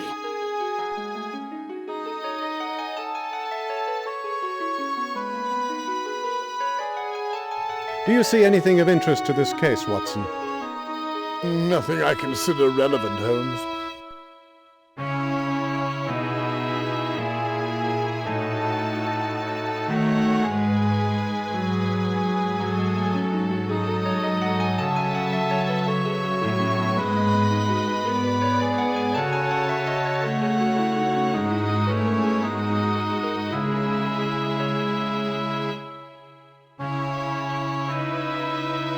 Mr. Epstein, it is essential that I be allowed to thoroughly inspect Miss Carraway's effects. If necessary, I may need to take certain of her things away with me. I repeat, Mr. Holmes, that you may examine Anna's dressing room with your eyes only. You have neither the right nor the authority to touch anything belonging to her or the opera company. If you disturb anything, I will have to escort you from the building.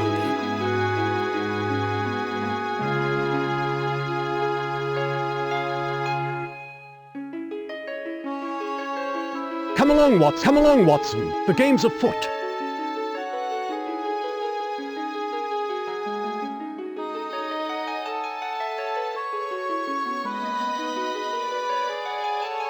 Don't you find it strange that Miss Carraway informed you by telegram that she was sick, without telling you her new address? How are you expected to reach her if necessary? I hardly see that Miss Carraway's address is any of your concern. Please confine yourself to the dressing room so I can be done with it. I'm ignoring my important duties for the sake of this foolish errand.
Do you see anything of interest to this case, Watson? Nothing I consider relevant, Holmes.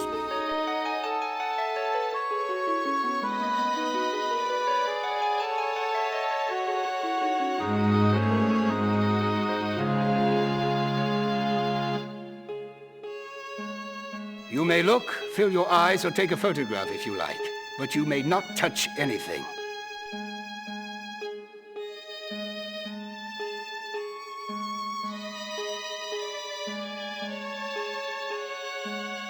You may look, fill your eyes, or take a photograph if you like, but you may not touch anything.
Mr. Epstein, it is essential that I be allowed to thoroughly inspect Miss Cattaway's effects.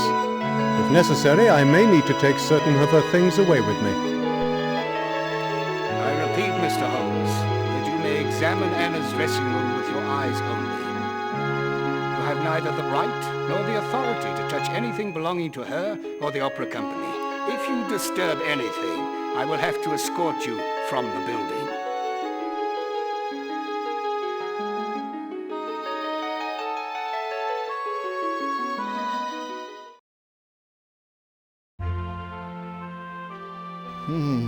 You won't be able to examine that room properly with the manager inspecting your every move. I can distract him if you wish. Next time we go in there, just give me some kind of sign, and I'll take it from there.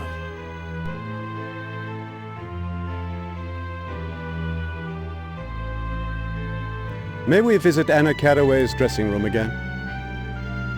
All right. If you must, please follow me.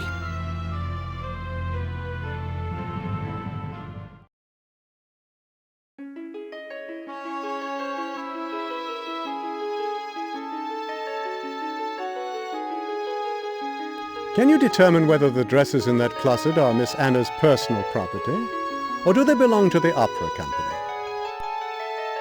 What's all this, then? No, I shall do so now, Holmes, if Mr. Epstein will assist me.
It appears that the opera company owns them all, Holmes. No luck, I'm afraid.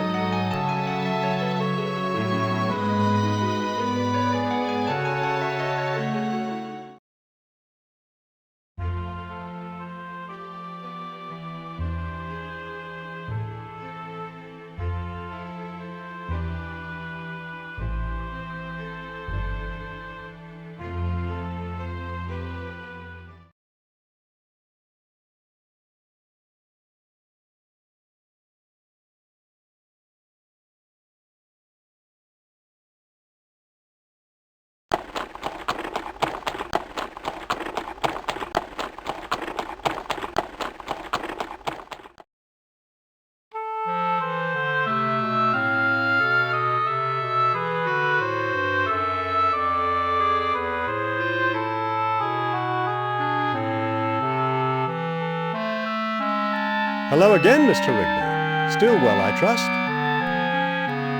can't complain, Mr. Holmes, and if I did, who would listen? Too true. There's so little kindness in the world. Good day to you.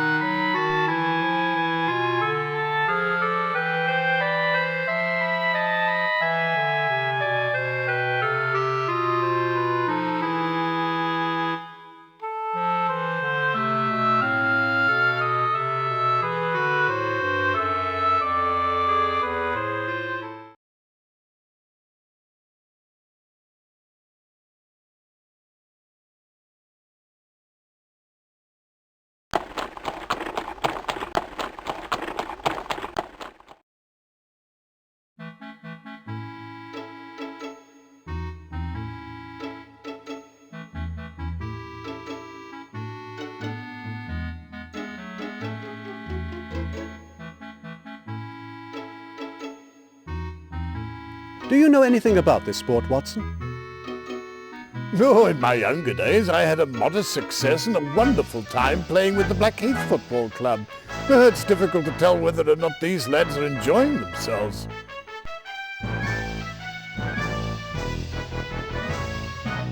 Do you see anything of import, Watson? Not a thing, though my powers of detection are pathetically meagre when compared to yours.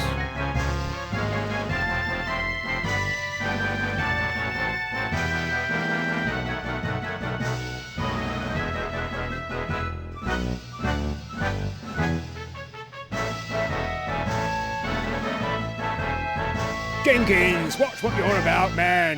Your tackling technique betrays no knowledge of the sport. Though it's been years since I stepped onto a rugby pitch, Holmes, that group looks a sorry lot to me.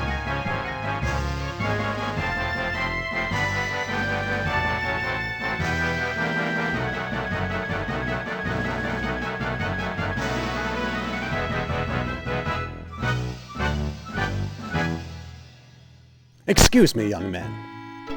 I can't talk, you know. This all, won't you? There's a coach, go see you.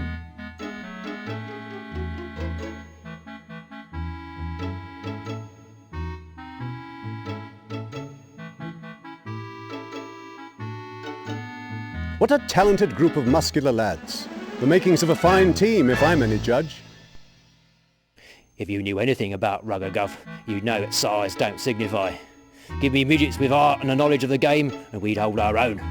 I've got over 30 shirkers scattered over this field. With you pestering me, I'll never beat them into shape.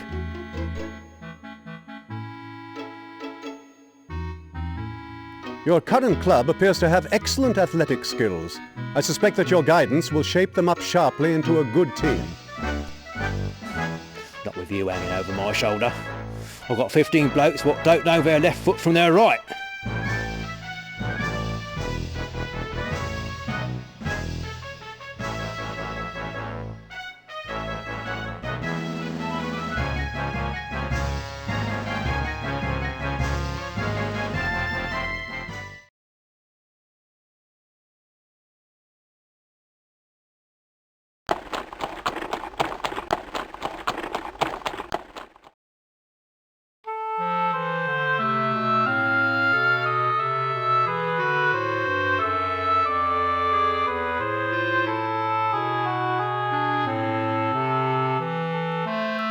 Are the rest of your lads available, Wiggins?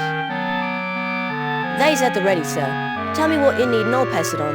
There's 8 who's willing to work, so it'll cost 8 bob a day, plus the usual reward.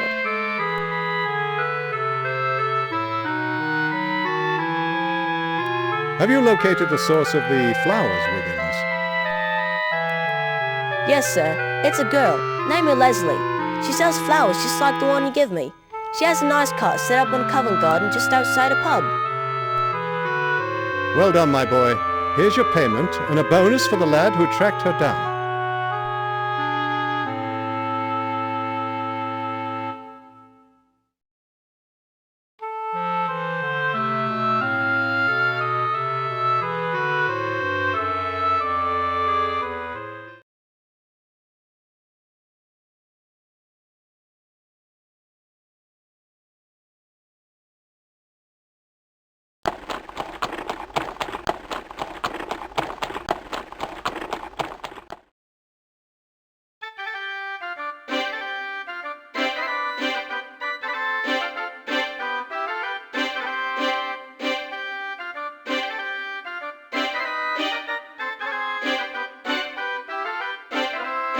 Do you see anything that might lead us further in this affair? Well, I'm still amazed that we've come so far as this, Holmes. Lead on, and I'll follow.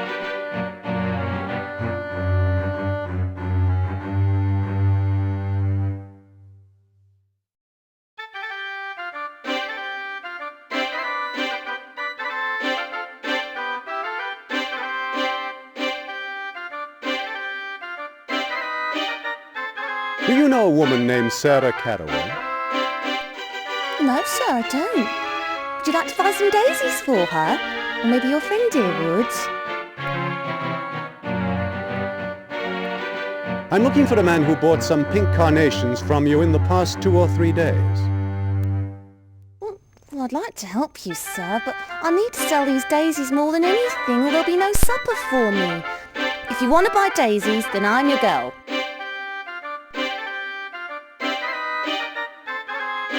A very lovely array of blossoms you have here, young lady.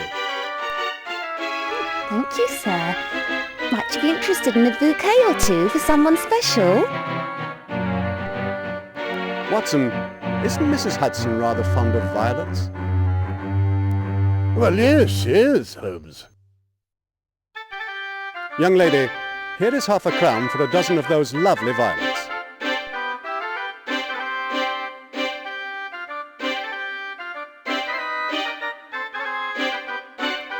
That's most irregular, sir. They are but tuppence.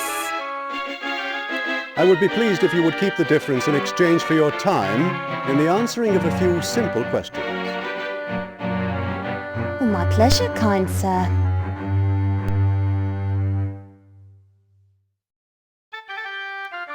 I'm looking for a man who bought some pink carnations from you in the past 2 or 3 days. Well, I don't have many carnations now, sir. But a couple of days ago I had plenty. What does this man look like? I have no idea. Well, if you can tell me no more than the flowers he bought, I can't help you, sorry. I don't know, but he did have an unusual odour about him. You mean he stunk? What did he smell like?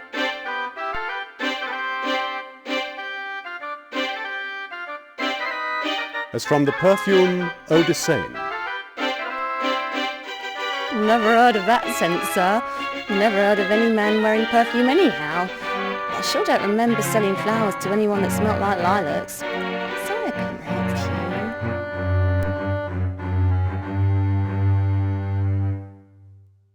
I'm looking for a man who bought some pink carnations from you in the past 2 or 3 days. Well, I don't have many carnations now, sir. But a couple of days ago I had plenty. What does this man look like?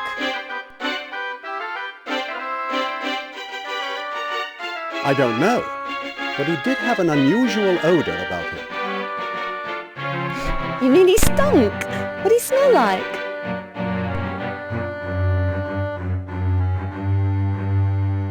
Cologne. Well, great many men wear cologne, sir. I'm sorry, sir. I wish I could help you.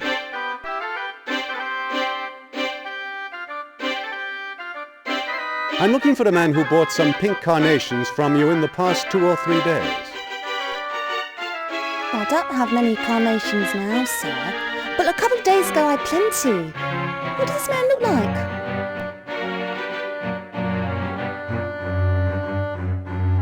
I don't know, but he did have an unusual odour about him. You mean he stunk? What did he smell like? Damp wool. Well, most men smell like damp wool in this weather, sir, wearing wet overcoats and all. I'm sorry I can't seem to help you.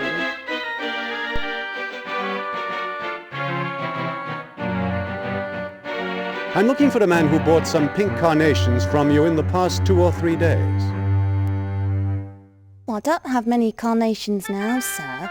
But a couple of days ago I had plenty. What does this man look like?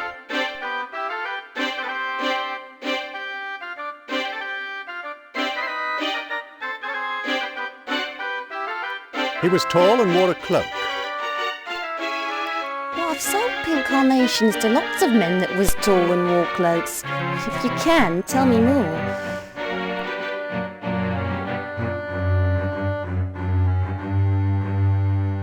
I am seeking a more complete description of the man myself.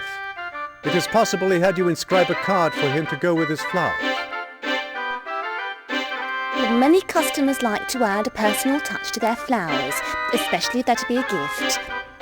My mum says I have a lovely way about my writing, and if a customer asks, I don't mind adding a word or two for them.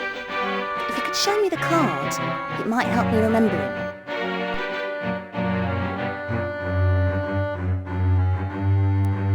I'm looking for a man who bought some pink carnations from you in the past 2 or 3 days.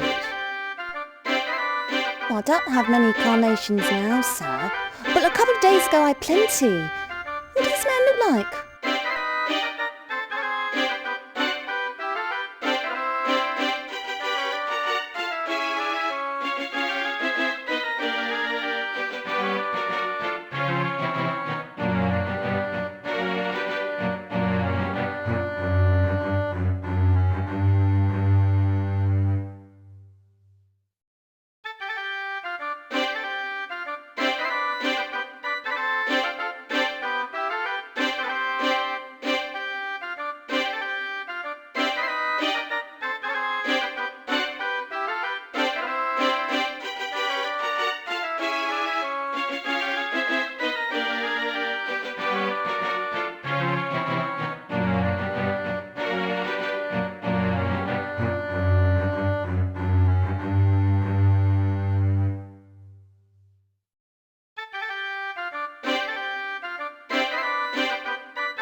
Not a particularly savoury spot, is it, Watson? Poverty and drink are a discouraging mix, Holmes, and I don't think we can learn much from this crowd.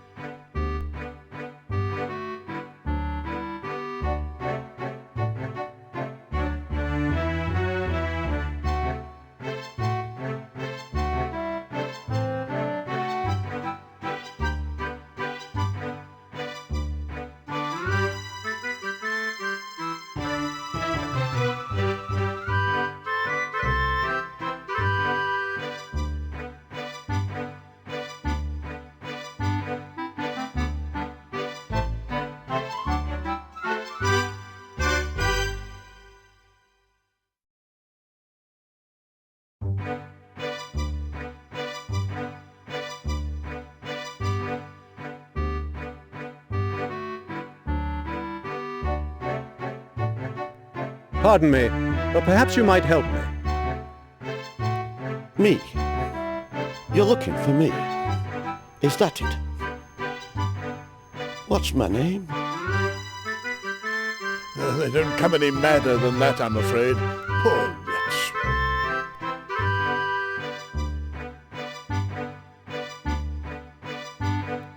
Sir, the board is empty, and I require a worthy opponent. Do you perhaps play darts? What's that? Darts? Darts? Of course I play. I'm champion at Basil Street. If thou's looking for a challenge, I'm your man. Which way's board?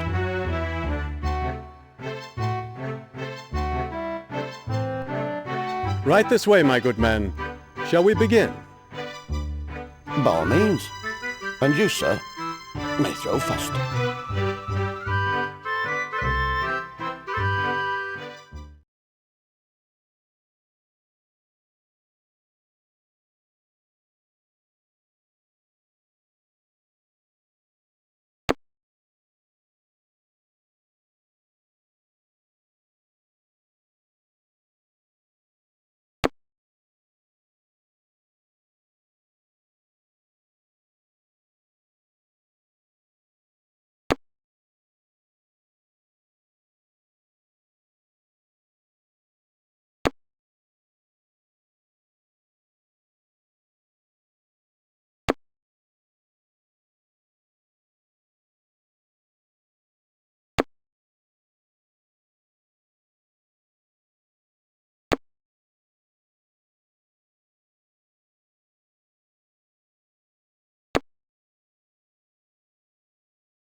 I'd like a pint of your best bitter, and something for yourself. Very kind of you, sir. I'll have a lemon squash.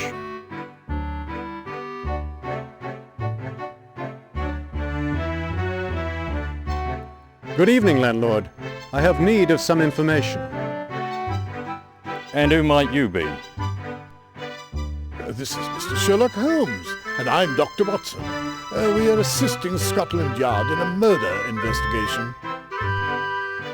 My name's Taggart, but I'm no information bureau. I've got customers to serve. In any case, I see very little, hear even less, and generally talk about it not at all.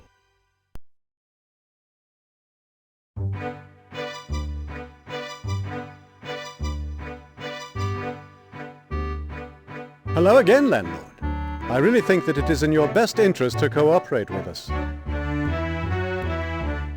Threats will only get you a broken jaw. You'd be well advised to clear off, or you'll be the worse for it.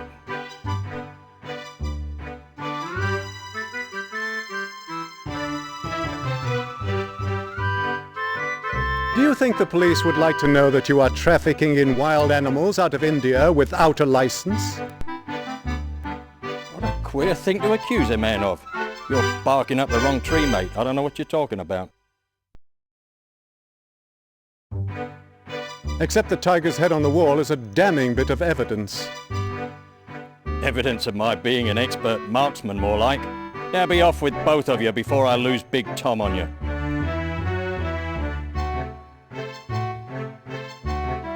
I'd like a pint of your best bitter, and something for yourself. Very kind of you, sir. I'll have a lemon squash.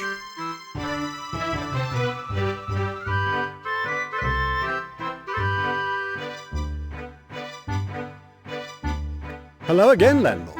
I really think that it is in your best interest to cooperate with us. Threats will only get you a broken jaw. You'd be well advised to clear off, or you'll be the worse for it.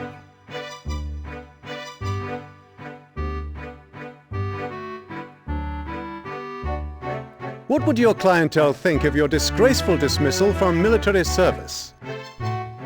Wait a tick. That's a serious accusation. You have no proof.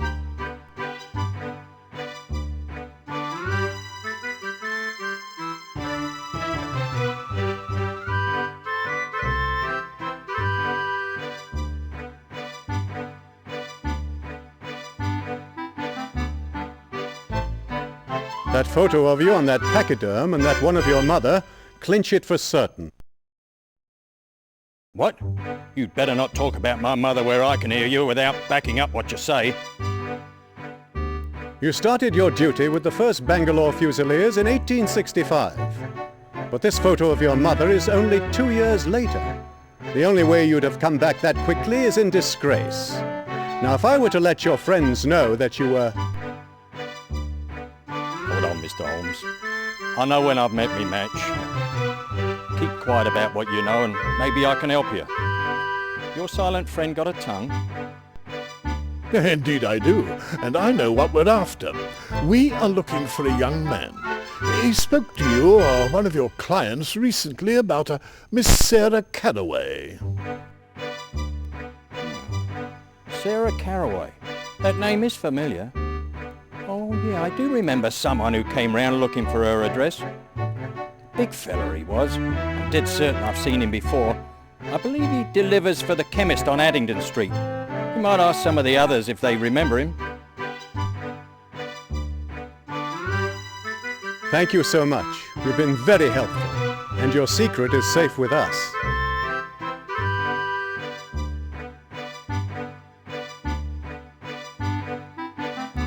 Look at this feather.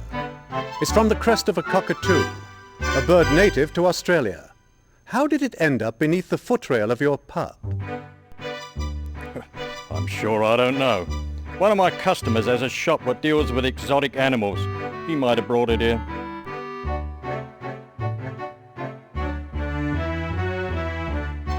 Do you recognize this cufflink? Yes, sir.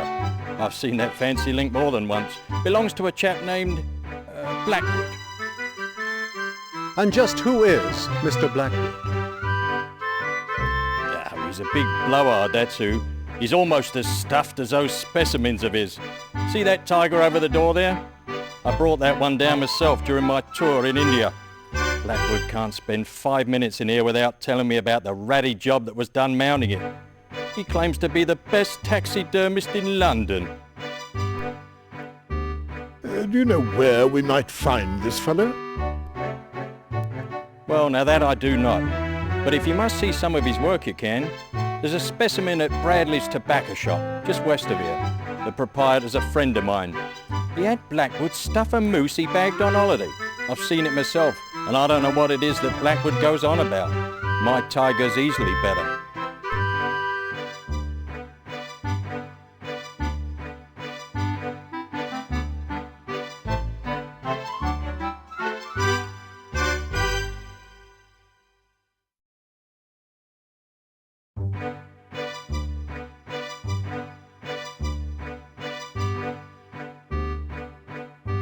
Good evening, my man. Perhaps you could render some assistance. I'm looking for a young man whom I have reason to believe frequents this establishment. You said what? I'm seeking vitally important information. Can you help me? Sorry, Gov. We ain't got no loo here. Holmes, I believe we've exhausted this chap's vocabulary, if not his knowledge.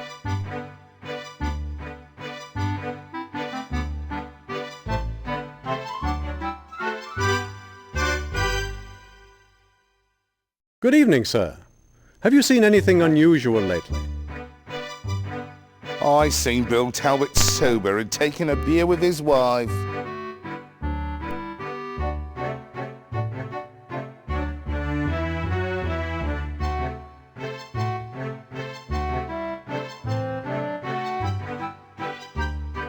Can you help me? I'm looking for someone. The Lord helps stout who helps themselves. Who's there? Whoop, whoop. Yes. Oh, me mum, bless her heart, always said I shouldn't have gone to sea. Blast! With the price, what? The man's drunk beyond all sense, Holmes.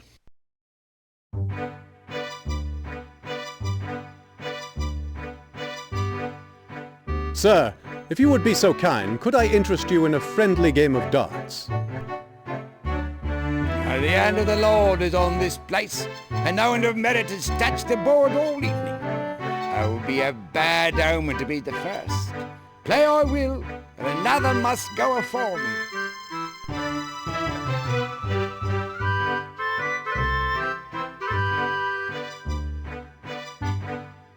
Sir, could I have a moment of your time? A moment? What is a moment? What is a moment but an eternity in God's eye? Would you ask for more than mortal man can give? Well, me mum always gave me a nice warm scarf to keep the chill out. Have you seen me mum? That one is deep in his cups, Holmes.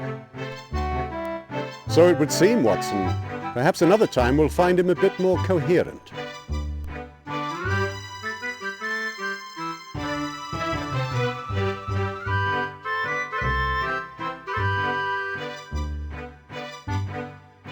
Good evening.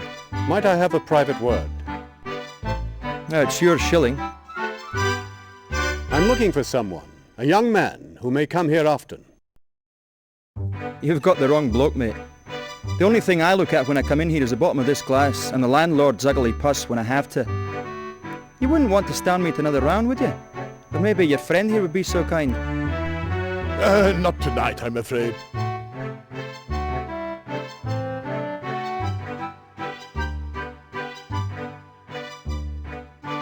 Excuse me, my good man.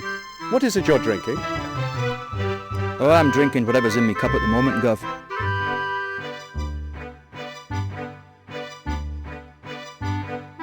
Excuse me, sir. Might I interest you in a game of darts? You might indeed, Governor. But at the moment I'm busy with this fine mug. Talk to me again when I'm not quite so preoccupied.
Good day, gentlemen.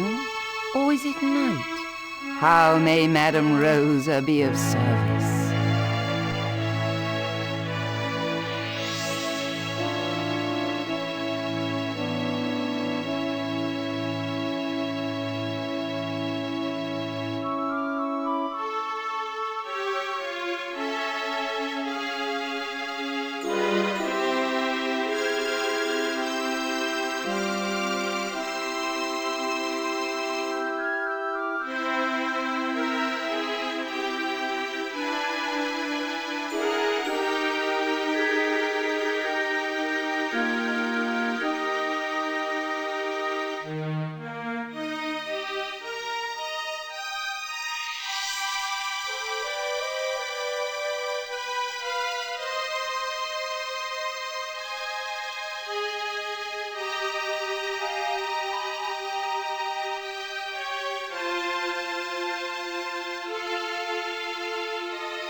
Good day, madam. I'm looking for someone. Do you seek a sign from a loved one who has passed to the great beyond? Not really. We are investigating the murder of a young woman. Then you do need to speak to the dead. Oh, no, you misunderstand, madame. We are looking for her killer. I'm sorry, I have no powers with the living. Shall I read your palm? I could tell your fortune. I'm sure you could, but not today. I want to speak about a murder. Even if I could talk about it, which I can't, the spirits would not be pleased. Mercury is in retrograde today, you see. Perhaps you would like me to determine your marriage prospects. No, thank you. I'm afraid that you'd find my marriage line very short. Then I cannot help. What a shame. Good day.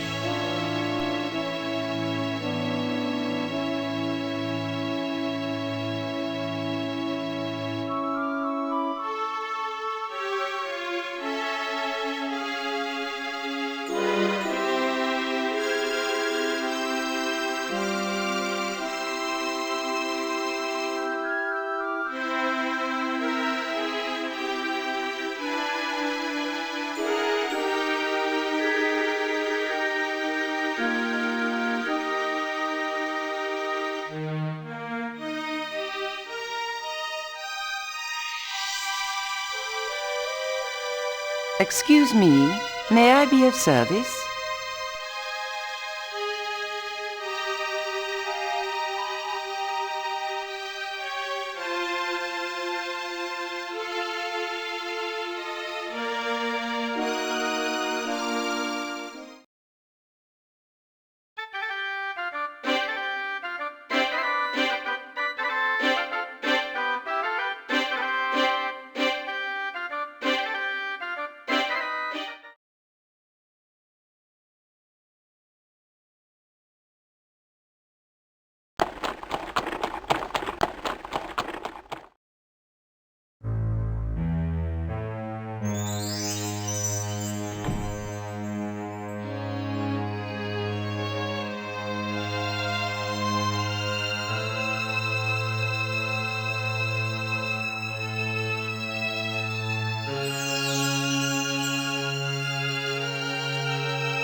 Do you see anything of significance, Watson?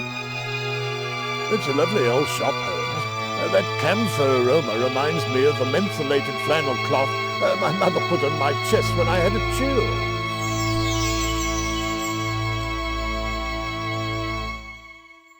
Do you suppose that's the lad we're looking for?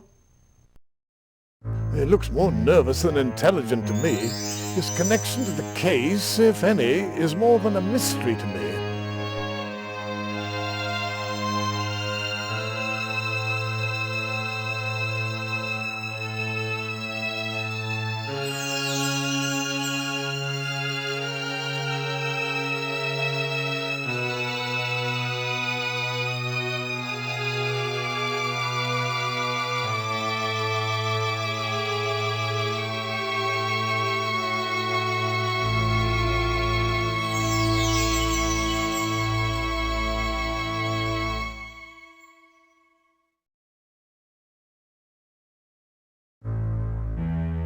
My compliments, sir. What a quaint shop you have here. Everything in the traditional style with your wares impressively displayed. Thank you. Very kind, I'm sure. It's as it was in my father's time. Old ways are best, don't you agree? Nothing changes so much. People still need the same things. From arsenic to zinc oxide. I have it all. How may I help you? I have reason to believe that your stock boy can assist me in my investigation. That's as may be, but as you can see, he is working, and I don't pay him to gossip with customers, let alone people off the streets. Good day. May I please speak with your stock boy, sir? It will only take a moment of his time. Time is money, as they say, sir. We're busy with our inventory at the moment. Another time would be more convenient for him. Good day.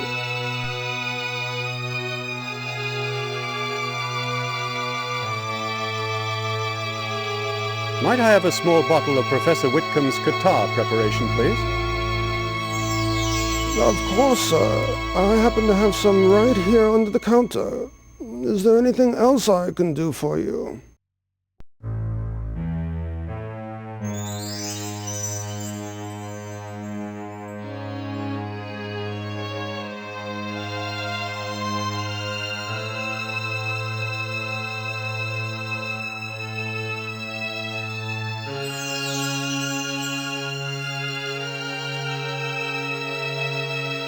I would be grateful for just a moment of your assistant's time. I'll ask him a question or two at most. Speak to him by all means if you must, but I'm sure I can't imagine how he can help you. He's reliable and trustworthy, unlike most young people these days. Richard, come down for a moment and speak to these gentlemen, will you?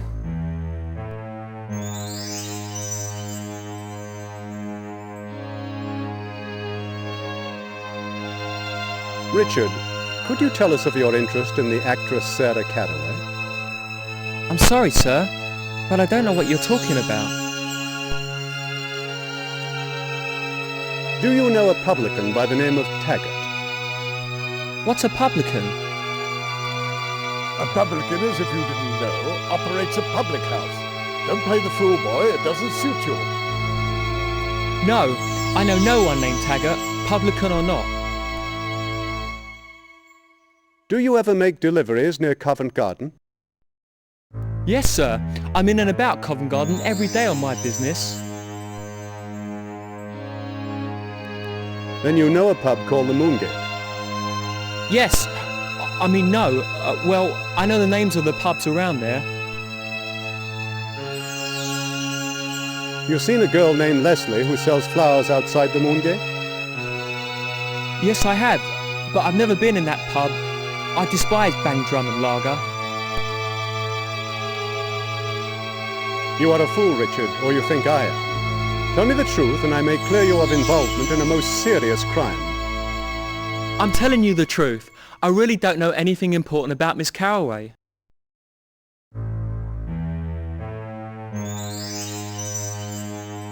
Don't mince words, Richard. Miss Caraway has been brutally murdered and you were recently asking about her. Tell us about your involvement with her. Honesty will serve you well. Murdered? She can't have been.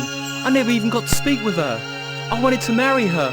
Ever since I saw Love's Labour Lost, I was that smitten with her. I wanted to find out where she lived and everything about her. Now she's dead, I'll never love another. I'm sorry, Richard. I hadn't realized that Miss Caraway had such an ardent admirer. Is there anything you can tell us that might help us? No, just leave me alone if you would. Of course. Come, Watson.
Stanton, you oaf! Can you not even run down the field without falling on your face? Stay on your feet, lad!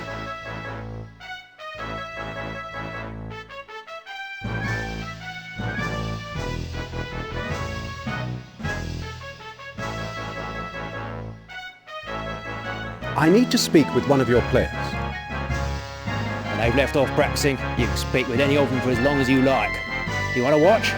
Stand with those people over there and stay out of the way.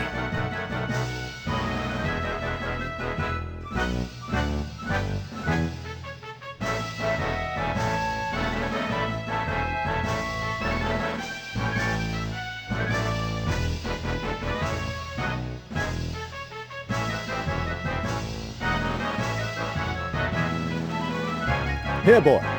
Have you ever seen a young woman named Sarah Caraway watching the practices?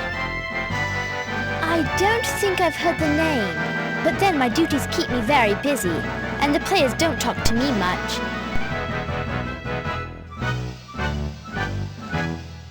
I suppose the coach doesn't pay you very well for all your work. Here's an extra shilling for taking the time to talk to us. I don't want no wages, Gov. I like helping the team. I'm going to be a three-quarter when I grow up.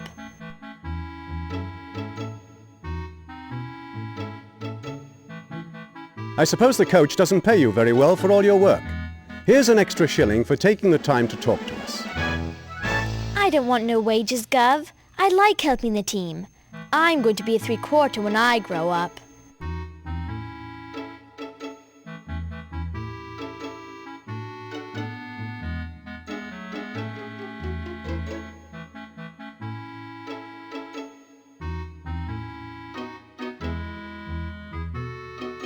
Excuse me again, young man. I said, this all! See the road!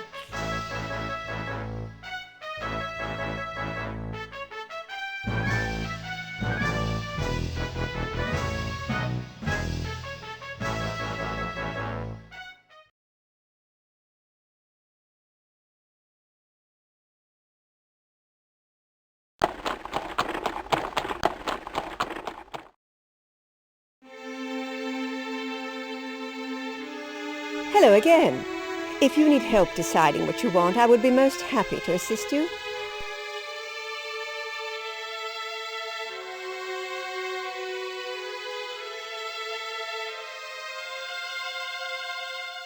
I'm still looking for a certain young man who purchased perfume from this shop recently. Beg pardon, sir. My mistress don't permit me to converse with the clients. If she sees me talking to you, I'm sacked for certain.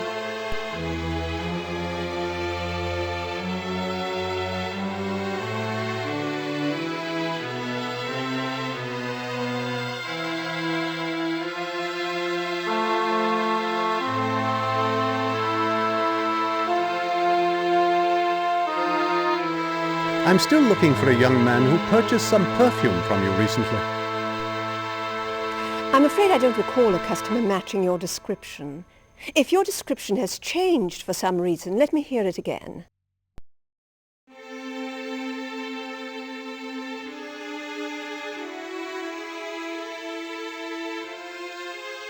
He is in the habit of clipping his fingernails in public places. Disgusting habit, and unhygienic too. In any case, I don't recall a man of that description buying eau de Seine. I'm sorry, but I cannot help you.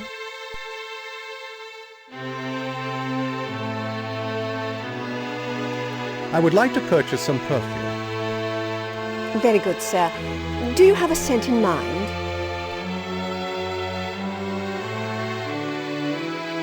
Yes, I know the name.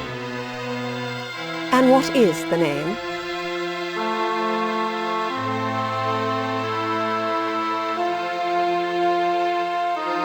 Pois de vie. That will be £2, 3 shillings. Please come again.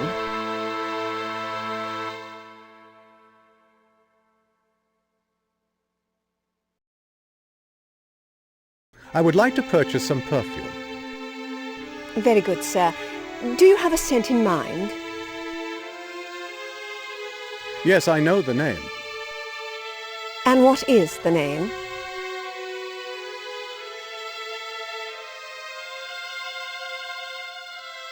L'amour. That will be 18 shillings. Please come again.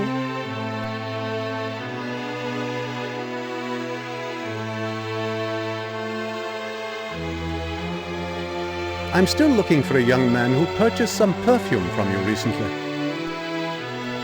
I'm afraid I don't recall a customer matching your description.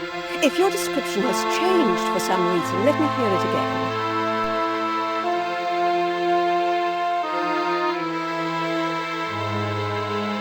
I would like to purchase some perfume. Very good, sir. Do you have a scent in mind?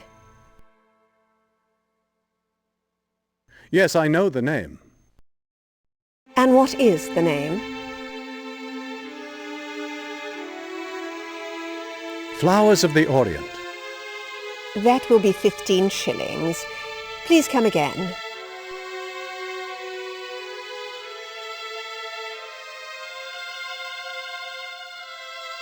I would like to purchase some perfume. Very good, sir. Do you have a scent in mind? Yes, I know the name. And what is the name? Eau de Seine. That will be 5 shillings. Please come again.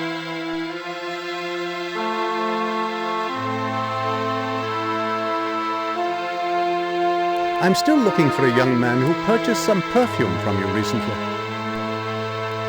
I'm afraid I don't recall a customer matching your description. If your description has changed for some reason, let me hear it again.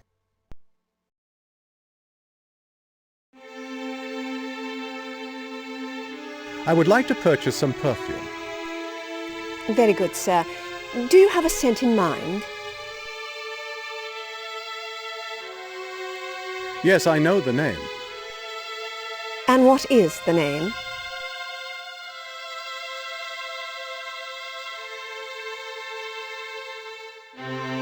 Le Côte d'Azur. I don't have any La Côte d'Azur here in the front. Let me go to the back and get some from my stock. I'll be back in a moment.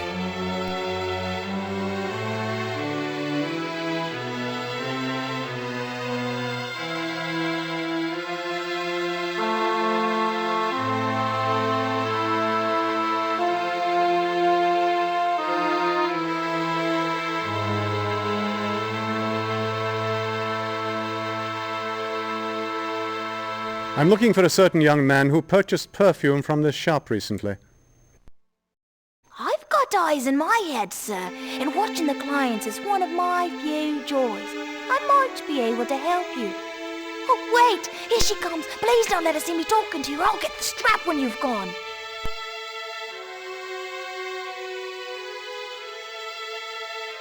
Here it is. I really must speak to my assistant about keeping these shelves properly stocked.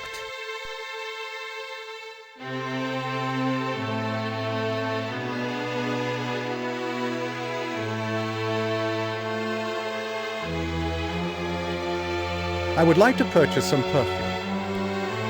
Very good, sir. Do you have a scent in mind?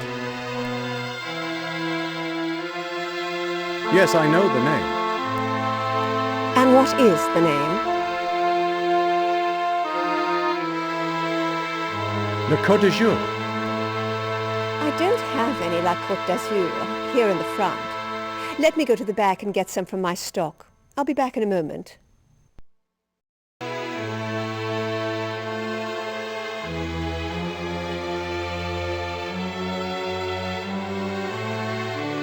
I'm still looking for a young man who purchased some perfume from you recently. I'm afraid I don't recall a customer matching your description. If your description has changed for some reason, let me hear it again.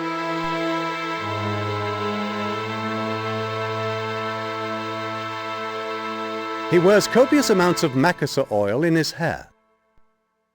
Is he tall or short?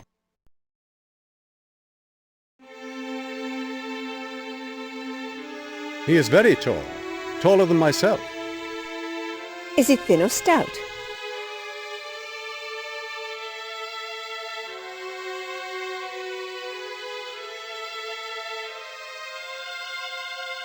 He is thin as a rail. I don't recall a man of that description buying eau de Seine recently. I cannot help you.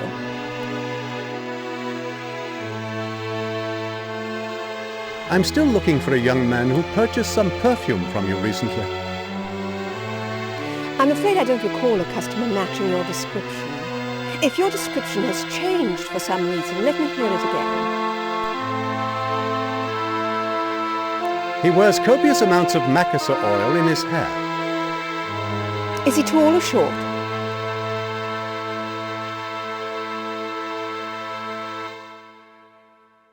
He is very tall, taller than myself. Is he thin or stout?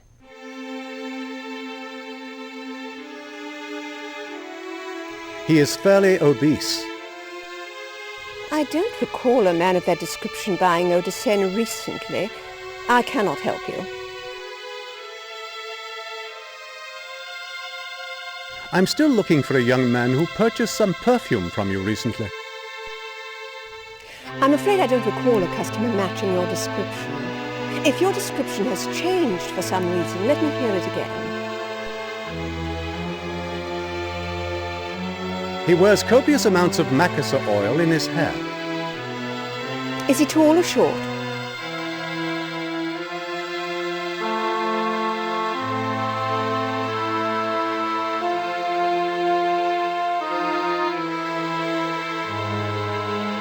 He is very tall, taller than myself.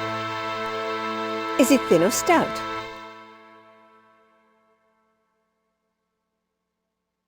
I am yet as unsure of his build. Can you tell me the color of his hair?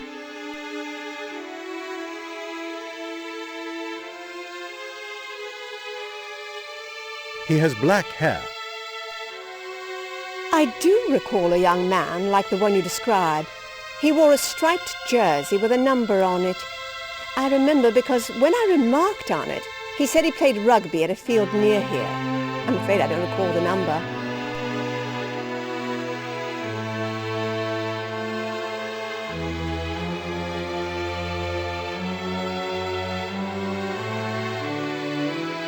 I would like to purchase some perfume.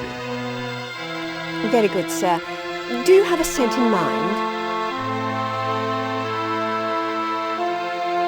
Yes, I know the name. And what is the name?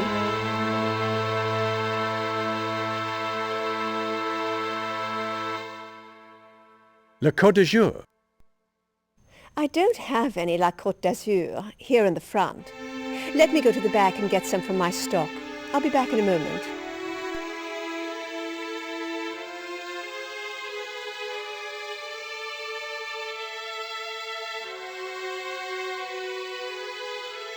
I'm looking for a certain young man who purchased perfume from this shop recently. I remember the man you spoke to my mistress about. It's like my mistress said. He was a rugby player. I don't remember his number either, but I can tell you that he smoked Senior Sober cigarettes. I know, because he dropped an empty packet on the floor right in front of me as I was sweeping. She's coming. Please don't let her see me talking to you, or I'll get the back of her hand when you've gone.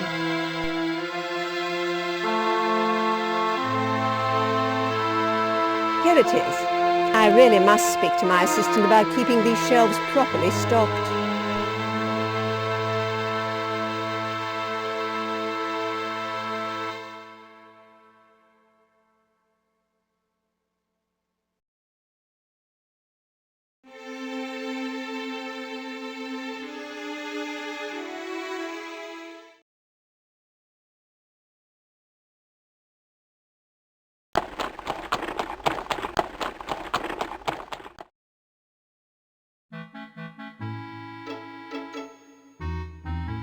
Cosgrove, keep your lethal elbows in during practice. I've told you 100 times.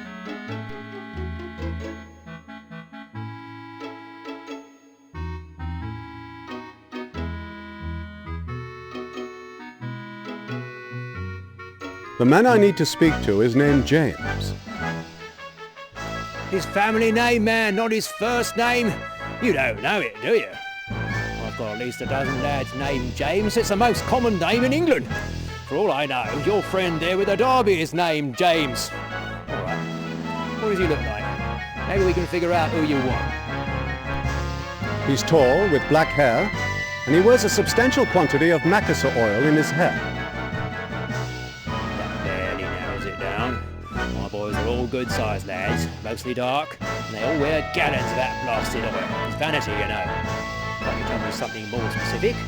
You could tell me how he dresses, the colour of his eyes, or the brand he smokes, then I might be able to help you.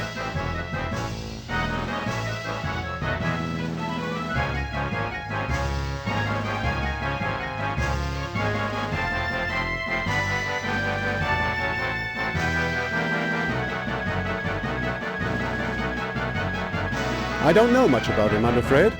I certainly don't know what brand he smokes, or if in fact he smokes at all. Well, stop wasting my time. If and when you can tell me something definite, do so. Until then, be off.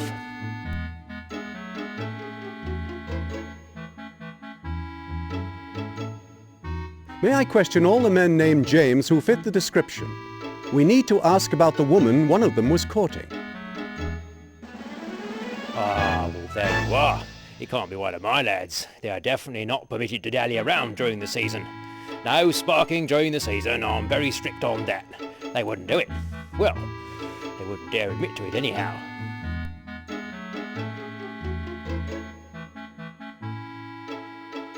Is there nothing you can tell me to help me find this man?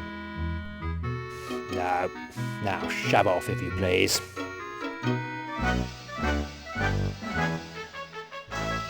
The James I need to speak with smokes Senior Service cigarettes. That'll be Sanders, I believe. Very good sort, Sanders. Always at practice on time. Let me call him out so we can get this over with. Sanders! Come out here and talk to this man, and make it quick.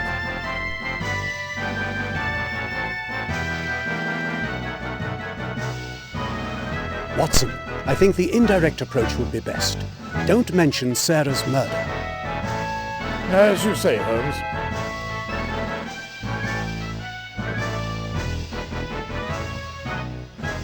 Yes, sir?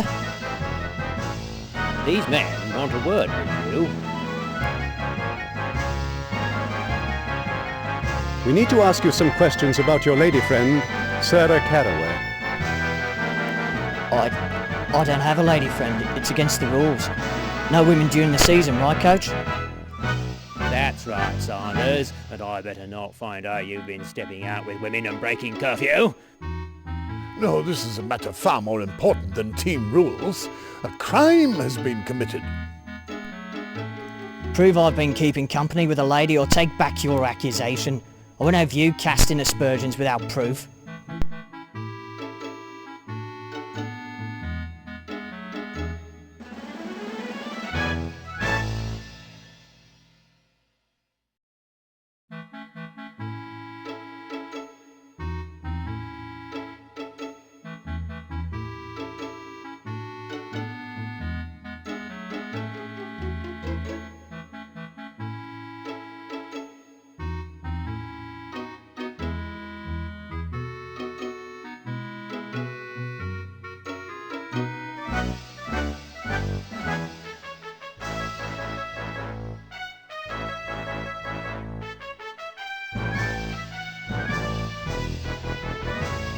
Where did you get that?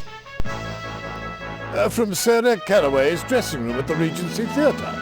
And we have witnesses who state that you bought it for her. Is that true, Saunders? Well, no. I know Miss Caraway, but we're only friends. It's my roommate who's courting her. I bought this perfume for him to give to her because he had to study for an exam. Ask him yourself. You can talk to him later at our room.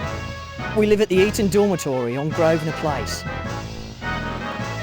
You've got your man, Mr. Holmes. Now please leave me alone. Get back in the scrum, Saunders. We'll talk about this later.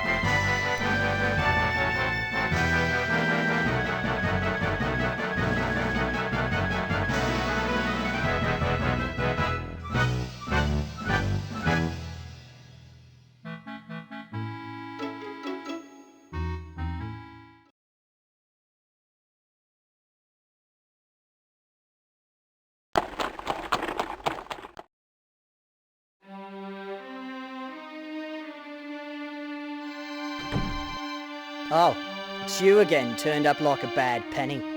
You've done your damage. Clear off now and maybe no one will get hurt. Whatever are you on about? Don't play the outraged innocent with me. I'm not a complete fool. You knew that spreading tales about me and Sarah would get me suspended from the team. But if you thought you'd make a killing at the bookmakers by getting me sacked, you're as stupid as you are malicious. Everyone knows the team doesn't stand a chance without me. No one will take your bets. Now get out before I lose my temper.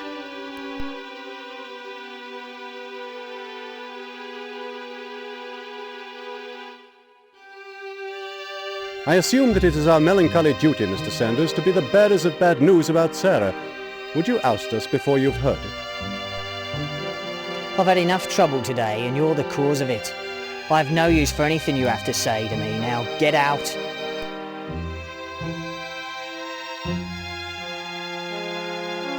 I assure you that you have misinterpreted the facts. We are working with the police on a criminal case. Your own trouble, while regrettable, is merely coincidental to this matter. I may have broken the rules of the team, but I've broken no law. You won't get me with that. Now get out! Mr. Sanders, your lady friend Sarah Caraway is dead. And you're daft as well as malicious, I see. Get out before I throw you out.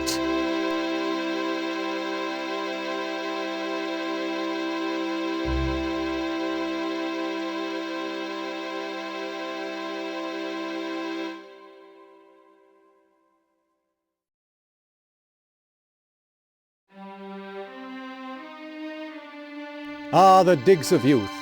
When you played rugby in your student days, Watson, did your dwelling resemble this one? I did not have the means to live this comfortably, Holmes, but my rooms were as happy and as busy as these appear. Does anything here lead you to form any new opinions about this case, Watson? I know scarcely enough to formulate an initial opinion, Holmes, much less any new ones. I can only hope that you have observed and deduced much more than I have done.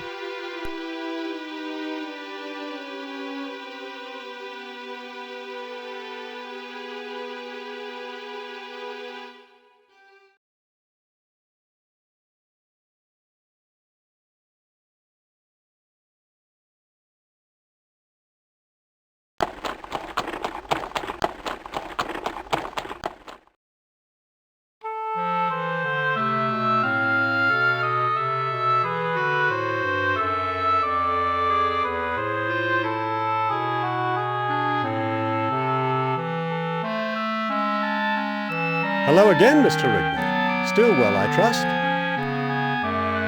Can't complain, Mr. Holmes, and if I did, who would listen?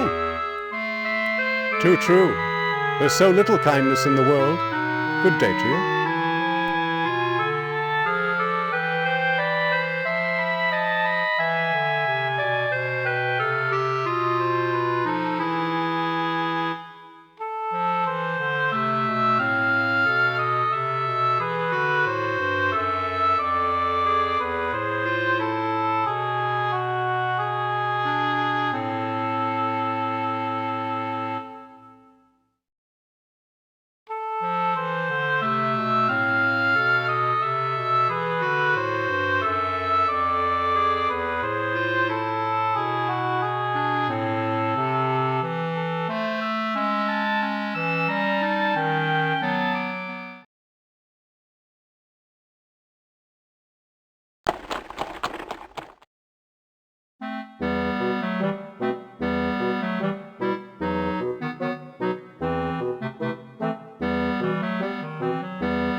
You've purchased cigars here before, have you not, Watson?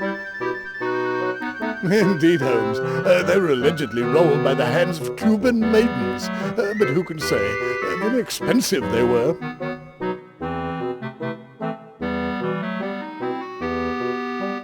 That is certainly the head we heard of at the Moongate, Watson. Noble beast, Holmes. It seems a pity that it should have become a wall ornament in a public place. Very dubious taste, I should say.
May I view Sarah's personal effects again? Of course, Mr. Holmes.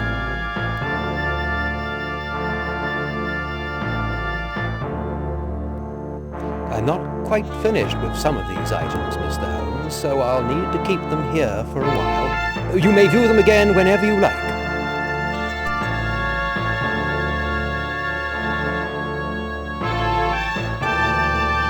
Have you learned anything more of the circumstances surrounding Miss Carraway's death? Not really, Mr. Holmes. I did discover a trace quantity of a curious powdery substance on her coat. It doesn't look like cosmetic powder. My laboratory assistant won't be here till tomorrow, so it hasn't been analyzed. Would you like to see a sample of it? Indeed I would. Ah yes, this looks to be just like the specimen I removed from the body at the murder scene. My analysis showed it to be some sort of arsenic compound mixed with soap. That's a peculiar combination. I can tell you that arsenic had nothing to do with the cause of death. Thank you, Doctor.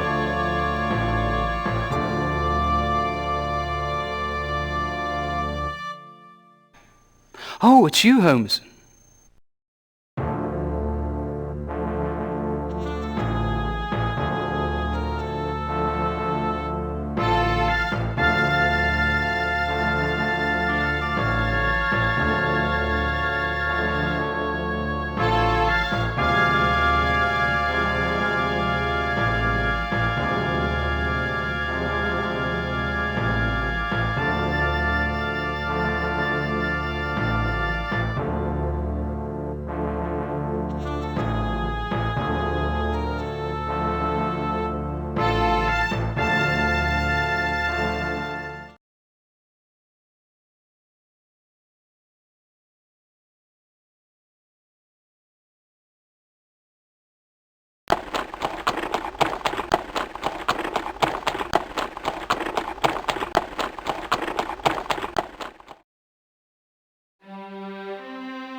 We are working with Scotland Yard investigating Sarah's death.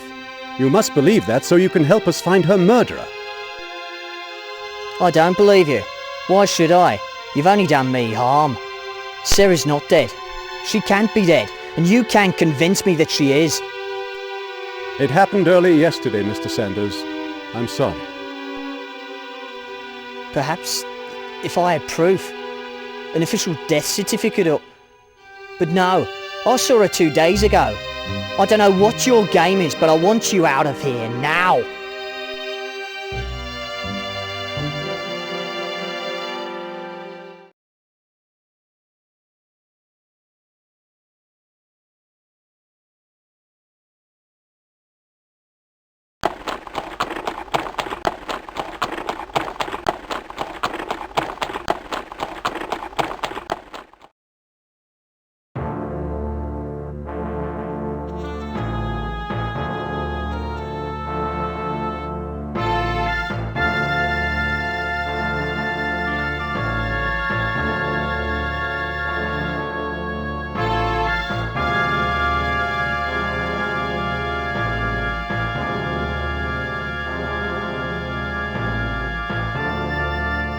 I would like to look at Sarah Caraway's death certificate.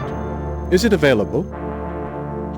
Yes, Mr. Holmes, I just finished filling it out. It's there, on the body. May I take it, or a copy of it, with me? Certainly not, Mr. Holmes. That is an official document to which the seal of the City of London has been affixed. As for a copy, that would be highly irregular. I don't believe I could sign such a document in my official capacity. In any case, there are no government copyists employed here.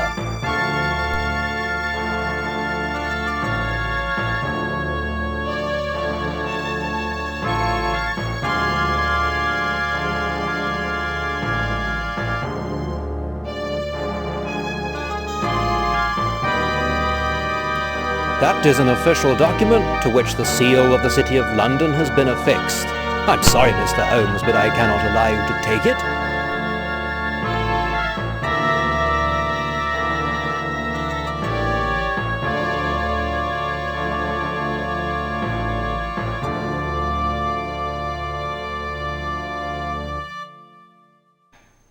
Oh, it's you, Holmes.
Jonas, I need a back issue of the Times. Yesterday's early edition.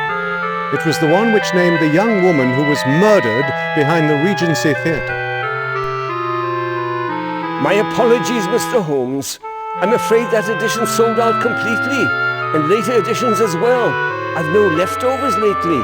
Most folks are following the police investigation into this Ripper business. And then yesterday the Sporting Fancy was in a frenzy for any news from the cricket matches in Melbourne.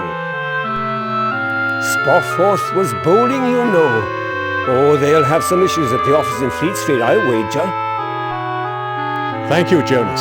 I'll take your advice.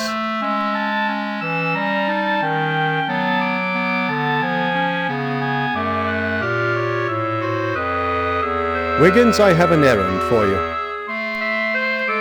Wiggins, at your service, Mr. Holmes. Go to the Fleet Street offices of the London Times. Find a copy of yesterday's paper, the early edition, mind, and bring it back here. £0.5 ought to cover your trouble.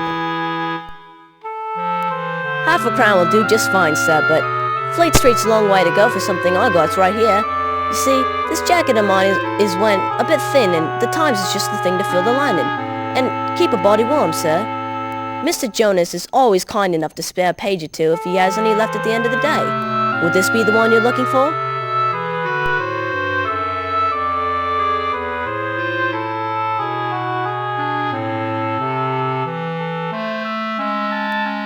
Yes, my boy, that's just the one. And let's make that a crown, shall we? That should be enough to fetch you a new jacket.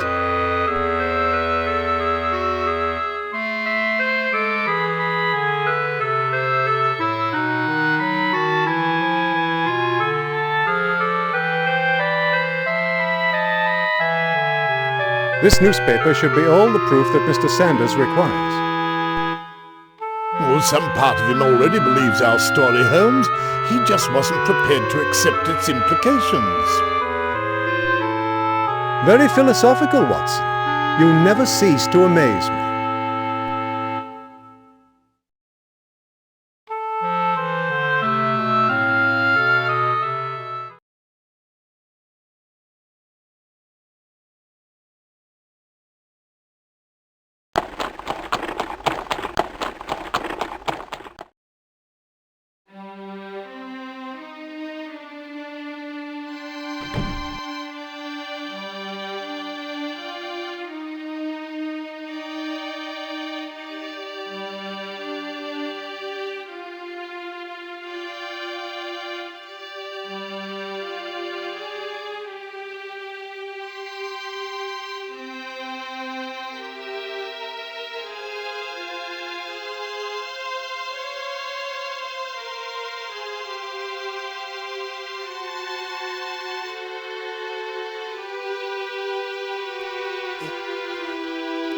It can't be true.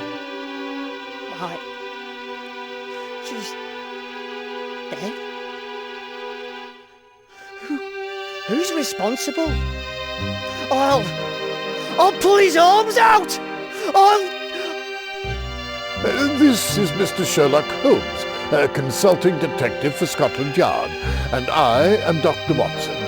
We are trying to find her murderer. We require your assistance.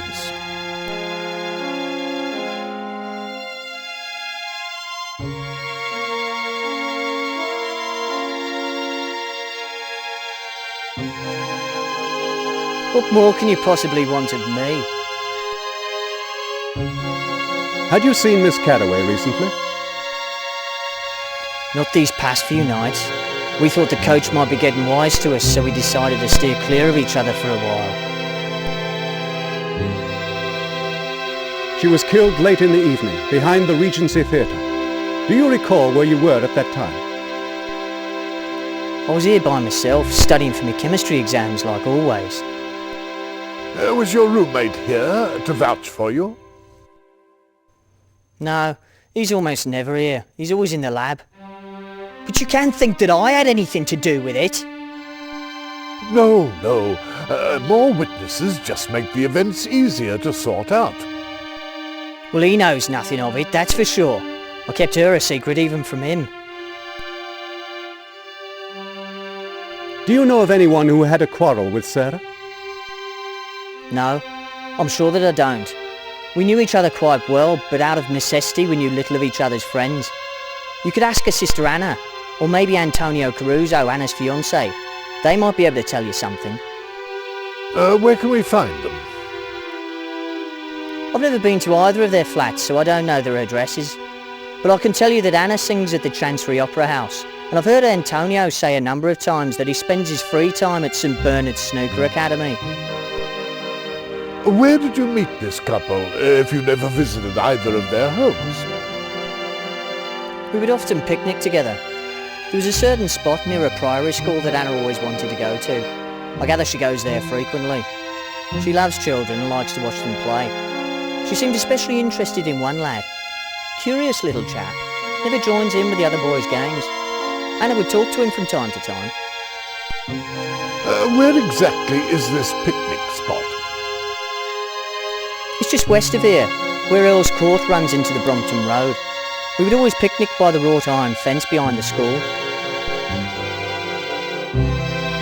Is there anything you can tell us that you think might help our investigation? All I can tell you is that if you find the one who killed my Sarah, you better keep him away from me, or I'll be the one who gets the rope for murder. Because I swear I'll kill him!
Do you give credence, Watson, to the old adage that skill at snooker is clear evidence of a misspent youth? I've always admired the man who knows how to handle a cue, Holmes. You know of my fondness for billiards.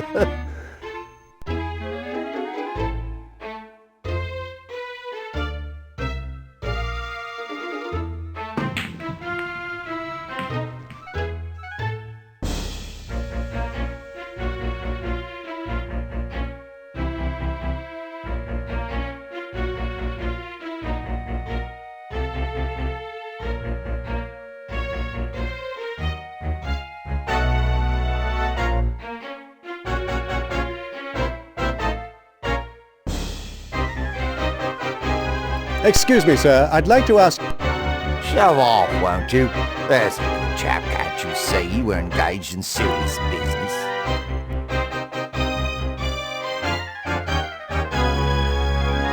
I'm looking for a man who plays snooker. I don't care what you're up to. Don't bother me.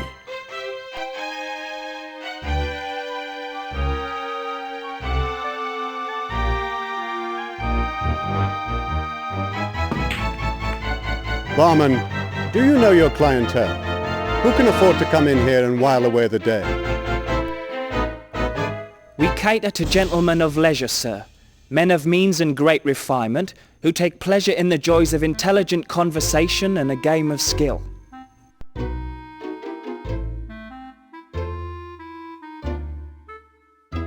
I'm looking for a man named Caruso, who frequents these premises. Do you know him? Perhaps, but names and faces are not my strong suit. If Prince Albert himself was to rise from his grave and walk through that door, I regret to say I wouldn't recognise him. My glasses and bottles require most of my attention. Give me a pint of bitter, please. Very good, sir.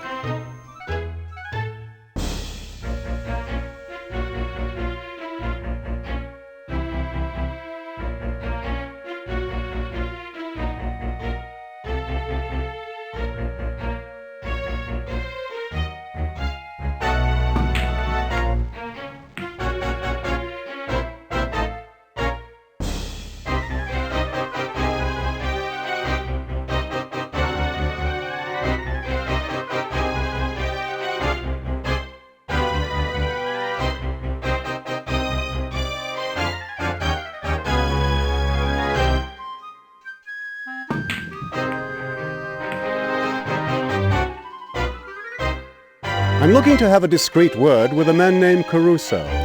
Antonio Caruso. For a price I can furnish some useful information. A guinea, and I'll set you to rights. You drive a hard bargain, sir. I hope your information has value. There's a smart chap. What I know is that you should talk to Nobby, a bloke was wearing a billycock on his head. He'd be the one to tell you what you want to know.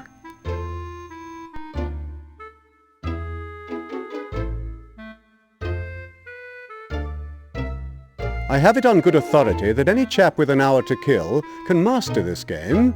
Is that true? Go ahead and try. If you got £10 you're dying to lose, take Jock on.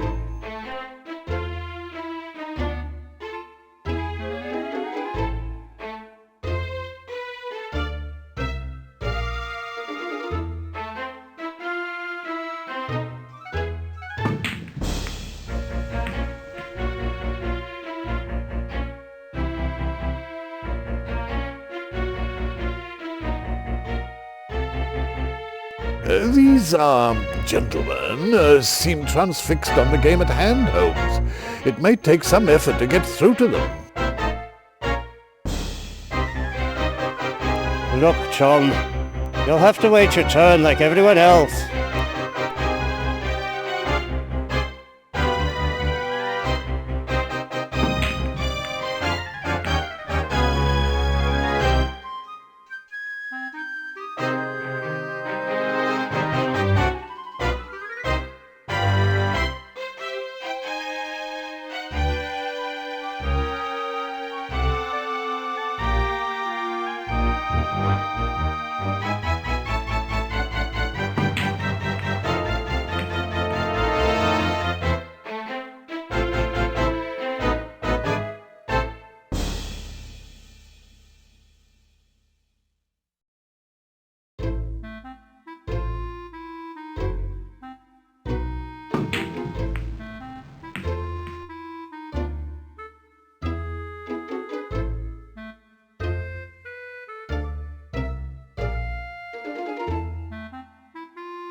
Bugger off, mate. I'm trying to concentrate. Look here, mate. You're gonna have to wait till I'm done. Just give me a minute to line up my next shot. Will you, Gov? Go poke at someone else for a while. You're starting to annoy me. Bugger off, mate. I'm trying to concentrate.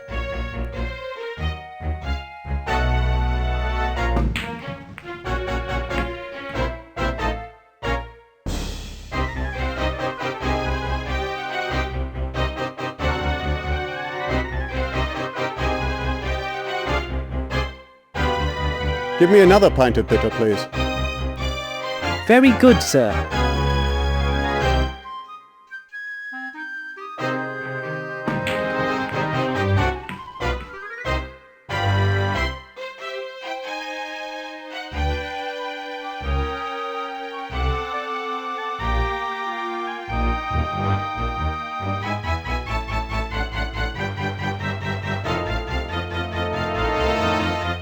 I'm told that when a man named Antonio Caruso plays here, he dominates the tables. Is that true? If you want to know about the man, say so. I'll tell you all I know for a price. Say a sovereign.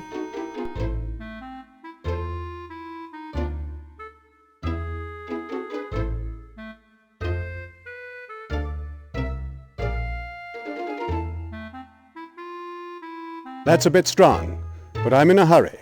Here you are. Right. You get what you pay for. Ask the chap standing by the billiard table. He can help you find Antonio.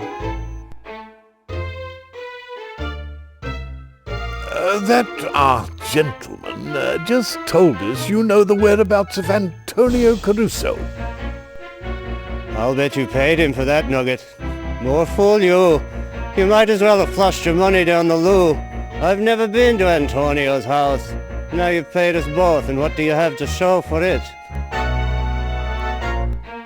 I know where Antonio lives, but I'm not going to tell you.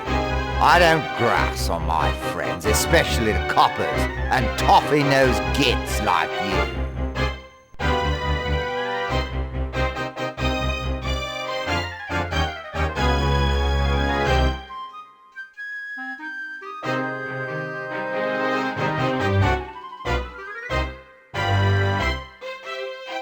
Perhaps the police might secure your cooperation if we cannot. Copper's got nothing on me, and you're a fool to threaten me. We'll have to try a different tack, Watson.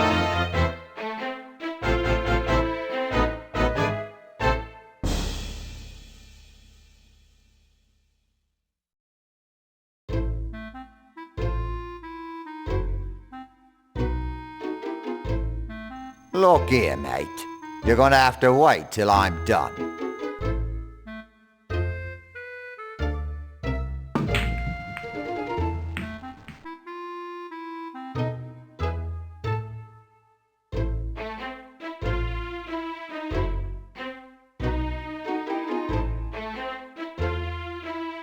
I suspect that those two men have more than a casual familiarity with Newgate Prison.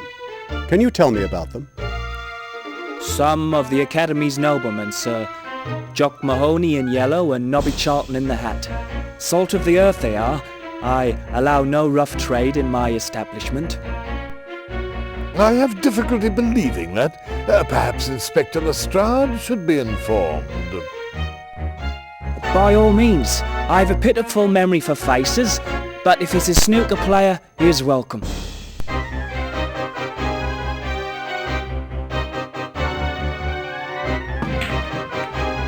The man in the yellow coat seems a remarkable character. Is he married? Indeed, sir, to Peg O'Shea. A real beauty around these parts. Dark hair and violet eyes. The whole family's black Irish, as they say, with temperaments to match. Jock's out of the house quite a bit on account of them.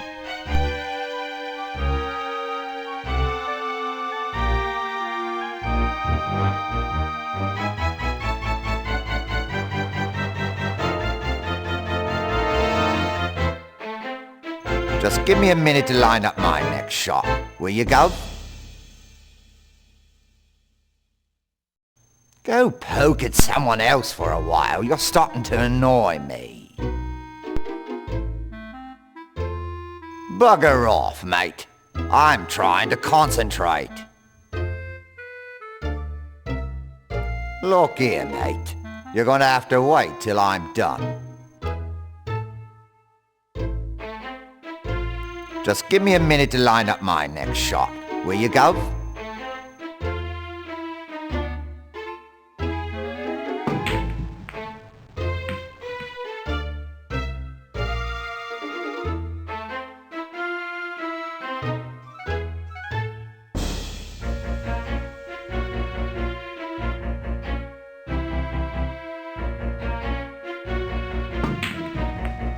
Step aside, will you, mate?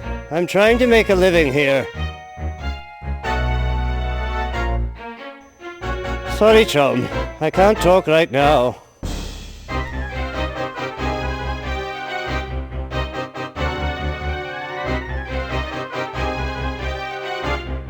That's quite a remarkable hat you're wearing. Does it help your game? Not so as you'd notice, if it was any of your business. What is your business, anyway?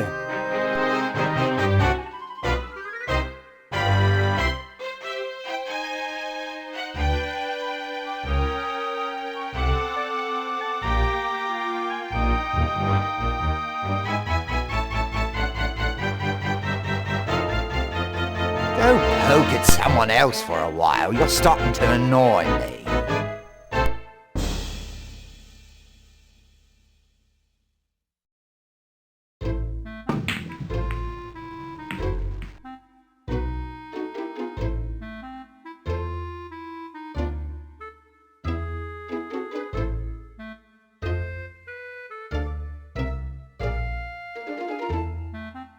Sir, I require a moment of your time, now. I thought I told you. Perhaps your wife or her brothers should be informed that you are keeping company with a tall, red-headed stage actress who wears Pois de Vie perfume. For the love of Mike, keep quiet. You've been spying on me? Not at all. The evidence is all over your person. A strand of long red hair on your jacket, a particular brand of powder on your collar, the unmistakable scent of Pois de Vie. All right, enough. Can we keep this between ourselves? Indeed. I have no wish to discombobulate your domestic arrangements. I simply must know where Antonio Caruso lives. I bear him no ill will. Antonio keeps his rooms over on the Kingsway, just below the Holborn Viaduct. Number 86 it is. Very cosy little spot. Thank you. I trust this information will prove accurate. The O'Sheas sound like a contentious and vengeful lot. You don't know the half of it.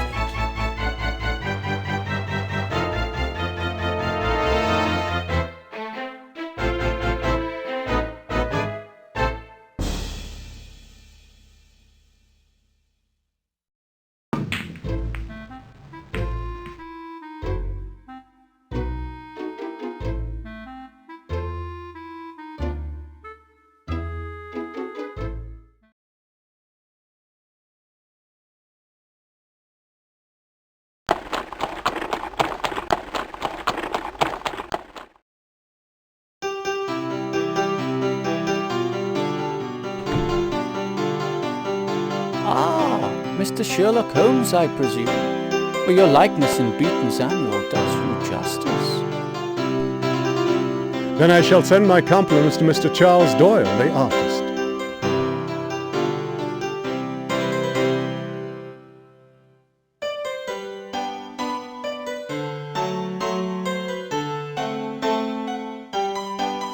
A handsome flat, is it not, Watson? Beautifully appointed, Holmes. My compliments to Mr. Caruso's decorator.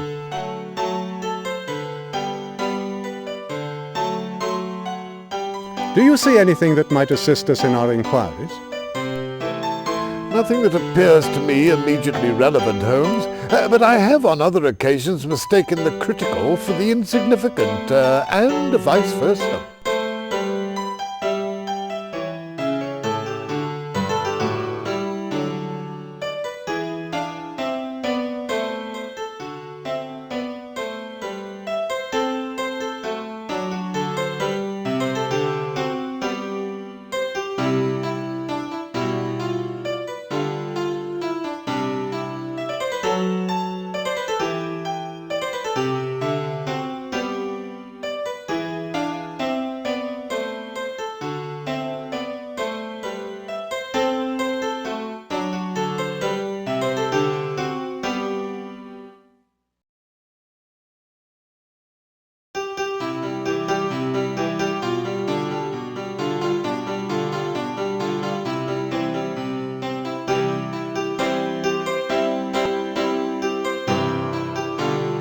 Mr. Caruso, we are investigating the murder of... Of course. You're investigating Sarah's death. Tragic event. But I must tell you that I'm having trouble enough with her sister Anna. I'm sorry for your troubles, but we are investigating a murder. Yes, that was selfish of me. But you see, I'm worried sick about Anna. I haven't seen nor spoken with her since I read of Sarah's death. You've been to Anna's home today, then? Yes, but the housekeeper wouldn't let me in. I believed the old crone when she said that she hadn't even seen Anna. So I left my card and came back here, and I'm playing the piano to distract myself. Would you be so kind as to tell us the address of Miss Caraway's current residence? It's on the good side of Bunhill Row, number 25, just off Chiswell Street. Not the best part of town, but Anna wanted a house in the grand style, and she got one. Do you have a key? No, but the housekeeper will most certainly be there. She's always there, cleaning, polishing, sweeping, and generally making a nuisance of herself. I warn you, however, that the woman is as deaf as a post, so knock loudly and long. Thank you for that advice. Oh, if you see Anna, tell her I'm nearly prostrate with worry.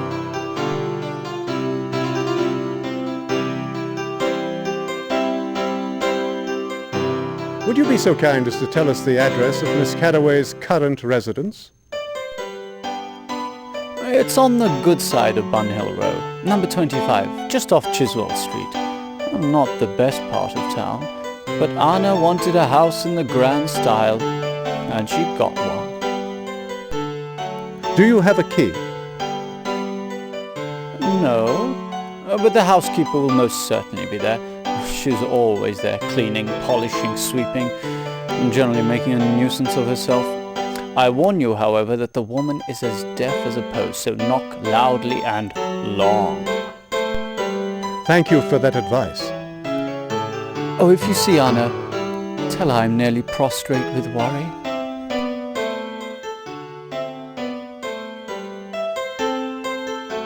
Do you mind if we look around?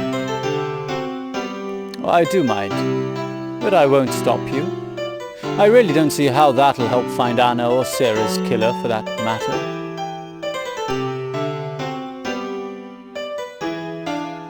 Excuse me, Mr. Caruso. Could we ask you a few more questions? Of course, Mr. Holmes.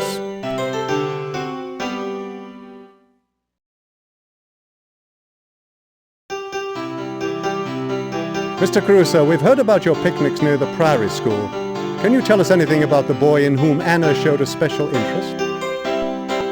Oh, not really. He's a strange lad, though. Always standing alone, watching. I believe she felt sorry for him. Poor little rich boy and all that. Well, the last time we were there, she said he wanted a gyroscope, and that she was going to get him one. Imagine, buying a gift for a child who has everything. And did she give him a gyroscope? I don't think so.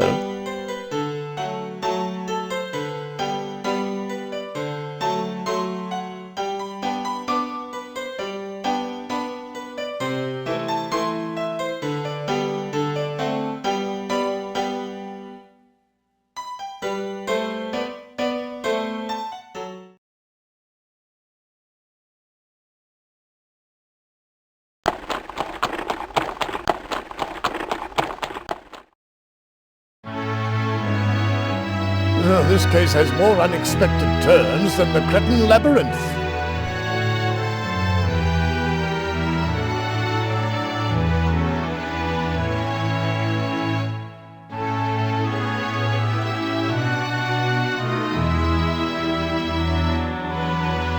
Ah, Watson, the marvels of East London. An elegant townhouse not 5 minutes from the Bank of England and Threadneedle Street. The city never ceases to amaze. This is what I believe the Americans call a serendipity, Holmes. That's their way of describing an unexpected pleasure. I'm indeed surprised to see such a lovely home in Shoreditch.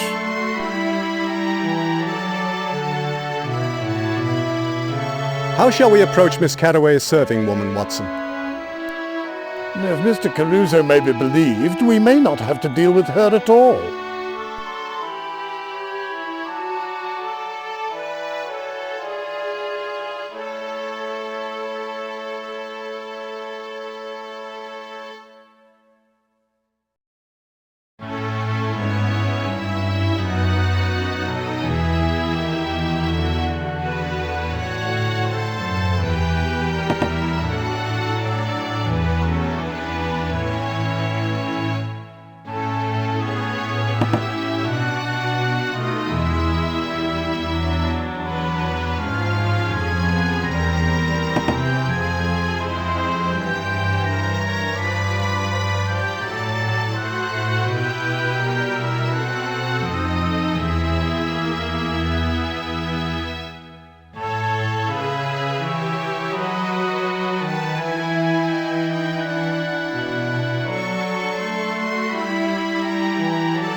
I believe the demands of good manners have been satisfied, Watson.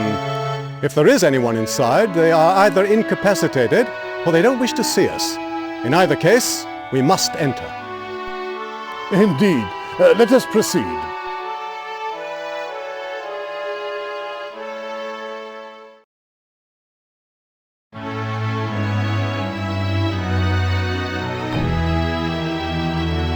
Watson, what do your powers of deduction tell you about this house? Is it occupied, or are we alone? I know that guessing is anathema to you, Holmes, so if you don't mind, I will reserve my opinion until I have some facts.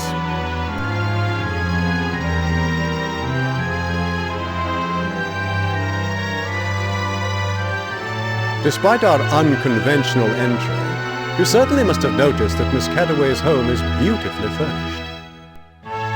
Indeed, and beautifully maintained. It's immaculate. Everything appears as if it was scrubbed with soap and polish, and then buffed for hours. Miss Carraway's housekeeper must be a treasure. So, what do you say about the house, Watson? Is it occupied or not? Occupied, Holmes. The lamp on the staircase is lit. There is a glow coming from the parlour, which suggests a fire, and I believe I heard a broom being used upstairs. Excellent deduction, old friend. Your powers of observation are admirable.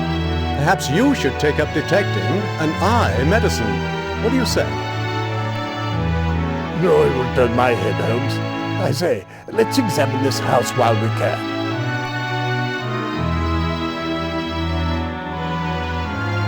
Shall we peruse the parlour, Watson? By all means, Holmes.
the housekeeper. Good day, madam. No response. Caruso did not exaggerate the woman's condition, Watson. She seems to be extraordinarily hard of hearing. We must speak to her immediately, but I don't want to frighten her.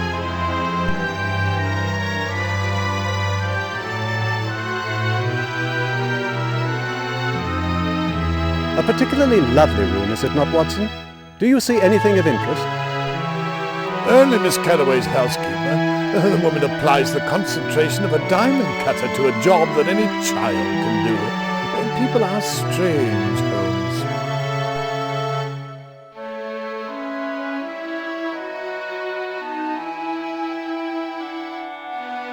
Oh, my! Don't startle me so, young man. What are you doing here anyway? Are you a friend of Miss Anna's?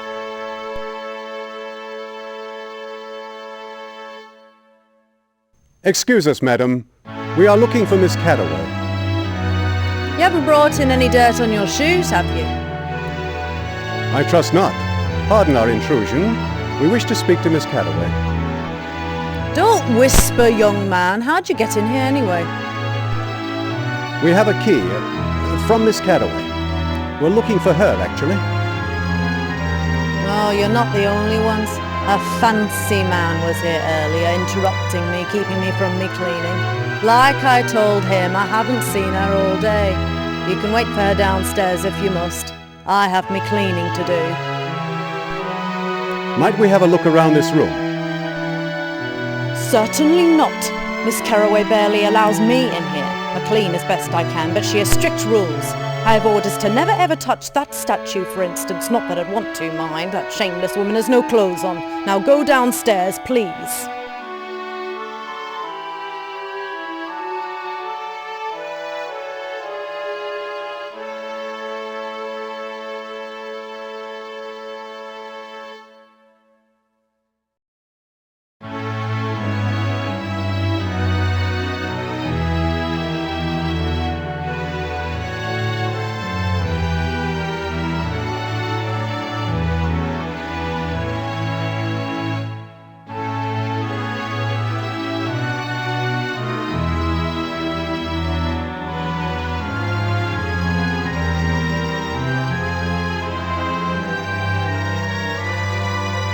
Leave those things alone. You and your companion are disturbing my house cleaning. I'd be grateful if you would both leave this room.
Excuse me, madam.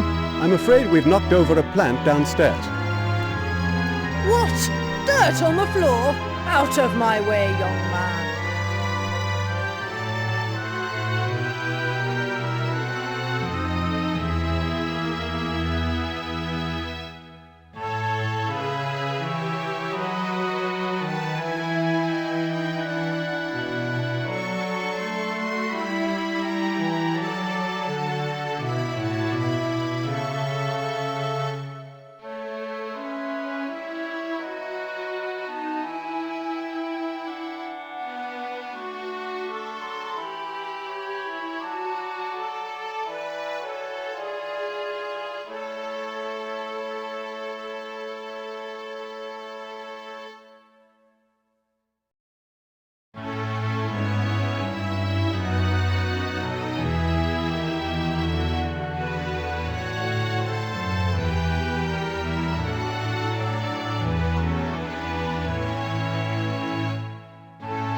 Good day, gentlemen. Forgive me for not rising. Please amuse yourselves while I complete this correspondence. There are one or two artifacts here that might capture your interest.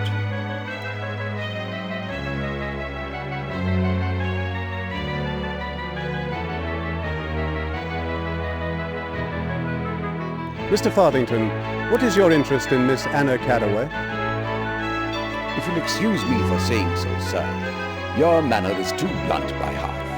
In you come without so much as an introduction and begin interrogating me.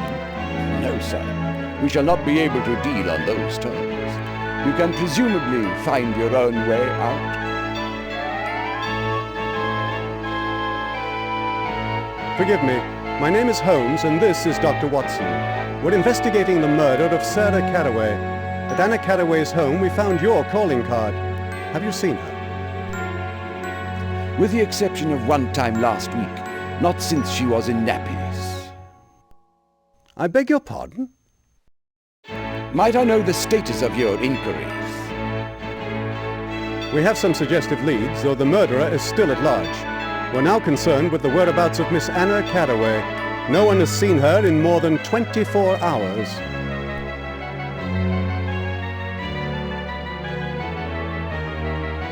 Would you please describe your interest in Miss Carraway?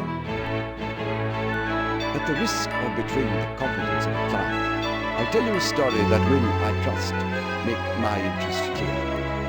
When the Carraway sisters were just infants, their father and I were great friends. We had come down from Oxford together, looking for adventure and ways to make our daily bread. After 5 years of serious application, we had found neither. I took the notion to dig for diamonds in Africa. Carraway, whose wife had died in childbirth, was determined to accompany me. He gave his daughters over to the keeping of a maiden sister, and off we went. Once there, it took barely 6 months and a bout of malaria to convince me that the rigors of life on the veldt were more than my standards of comfort could accommodate. I booked a passage home. With luck, I was able to establish this law practice, such as it is. Carraway stayed on, thinking his fortune was just around the corner. It wasn't. He died penniless years ago. Over the years, the Carraway sisters remembered me with holiday greetings and such, but I never saw either of them until Anna called on me last week in my professional capacity. In brief, she retained me to research the legal procedures and evidence required to prove a claim of parentage. Though she was too reluctant to provide me with any details, this much emerged.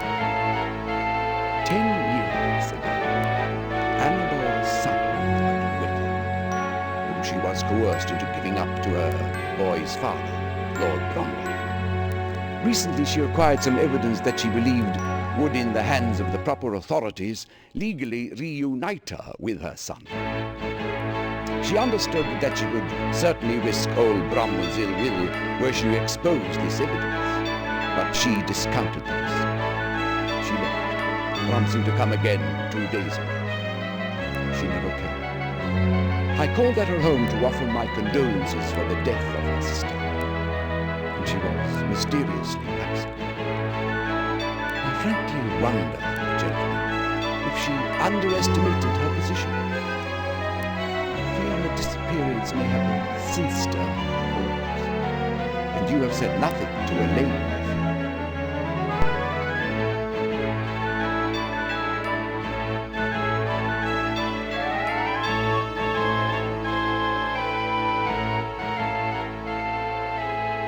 Come along, Watson. The game's afoot.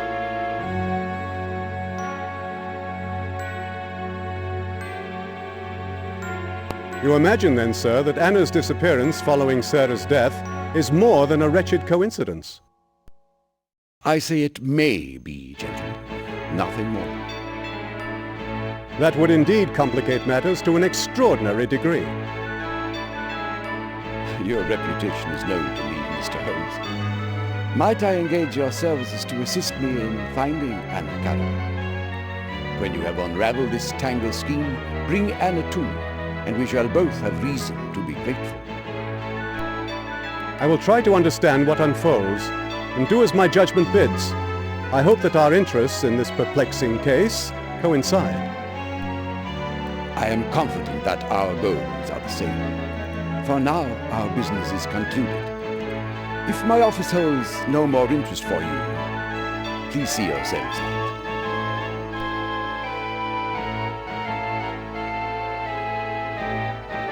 Do you have anything more to tell us, sir? Regrettably, no. When you have unraveled this tangled scheme, bring Anna to me, and we shall both have reason to be grateful. Very well, Mr. Farthington. I will do my best. For now, then, our business is concluded. If my office holds no more interest for you, please see yourselves out.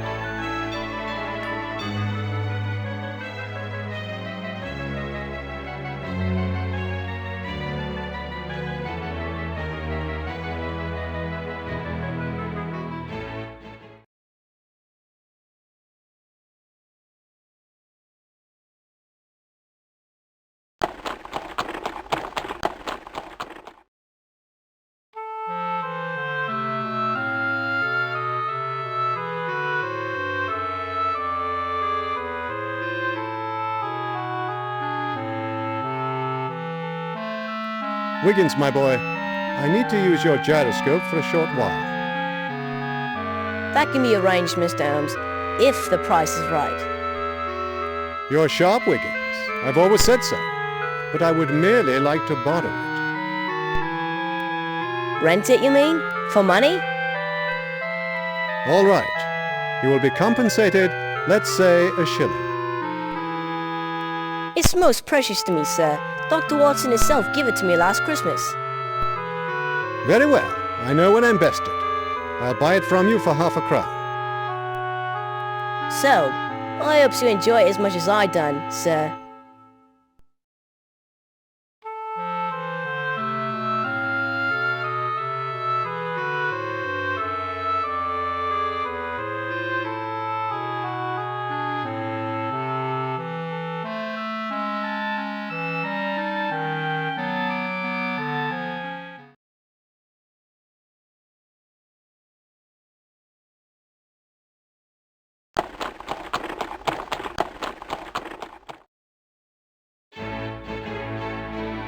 I assume that you have not found Anna, gentlemen. If there is treachery afoot, she may be in danger this very minute.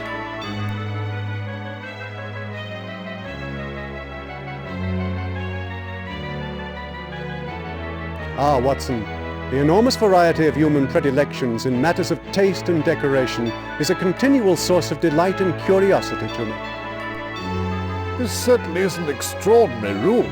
I've never seen a barrister's chambers done up in this singular manner.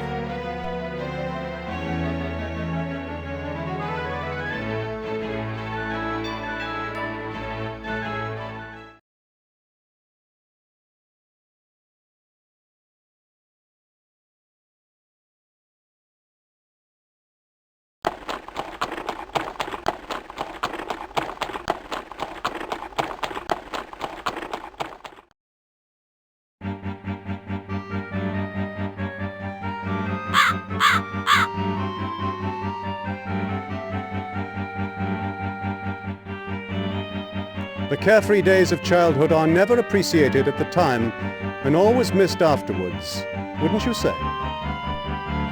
If every child could grow up in such comfort and security as this, Holmes, what a different world this would be.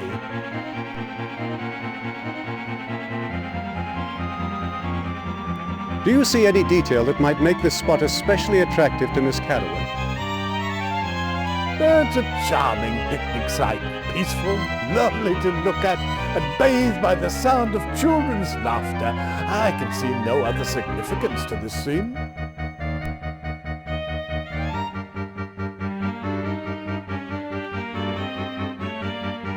How shall we win the boy's confidence, Watson? I must speak to him. I'll not speculate about the nature of his connection to this case, but I'm certain he is important. Perhaps we should speak with Miss Carraway's gentleman friend, the snooker player.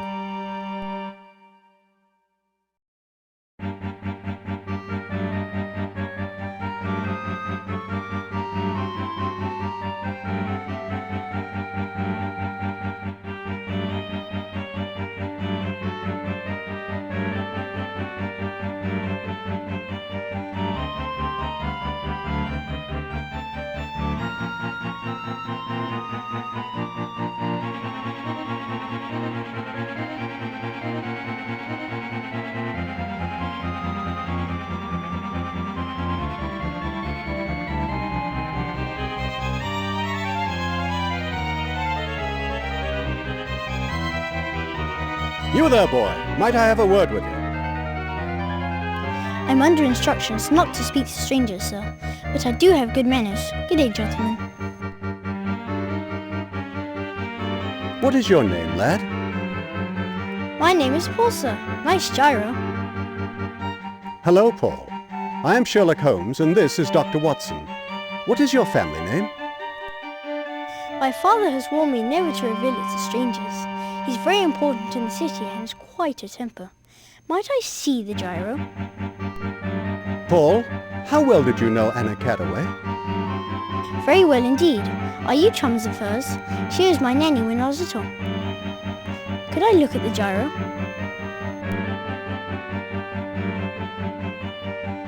Do you know where Anna is now? Maybe. I think I have to go now. Is that an English gyro, or is it foreign?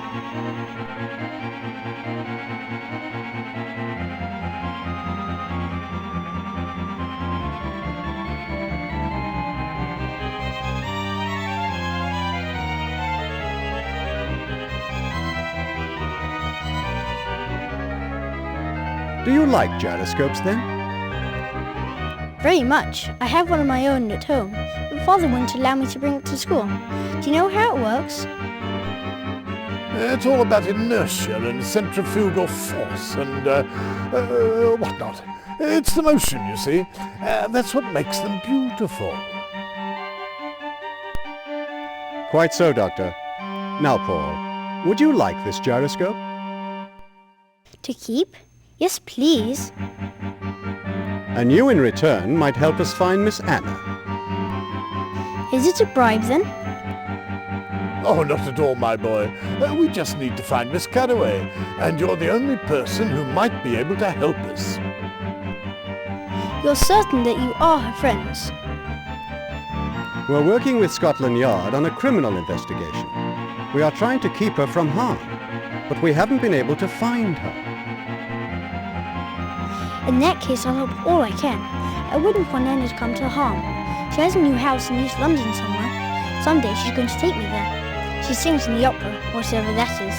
Her sister Sarah's a stage actress. I think Anna has a boyfriend. Looks like a foreigner, who wears nice clothes. That's all. I hope you find Anna. I have to go now.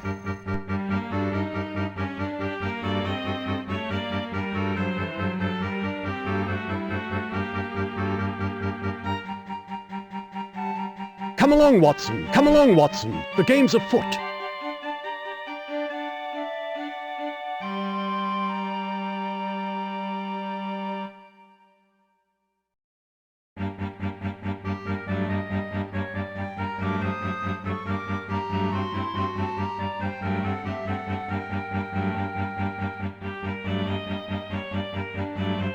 Look here, Watson. This hat is worn inside and out. The hatter's label is barely discernible. With the few letters that are still legible, I'll wager that it reads, Eddington Equestrian. Very likely, Holmes. Eddington's a high-toned shop for the fox hunting and riding crowd and other people with more money than sense. It's down by the embankment, not too far from Rotten Row.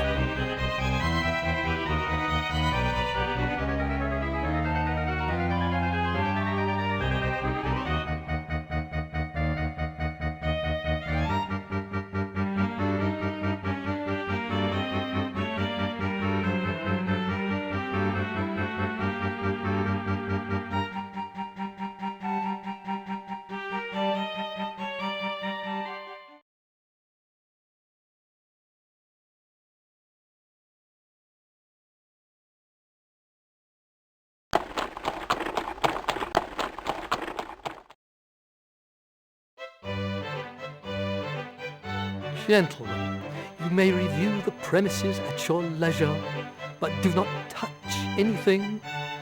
Direct any questions or concerns to me.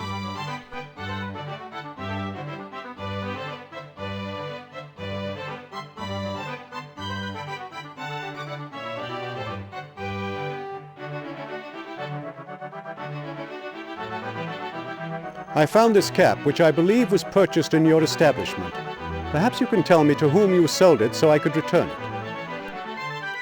I recognize the cap, though I can't approve of its condition.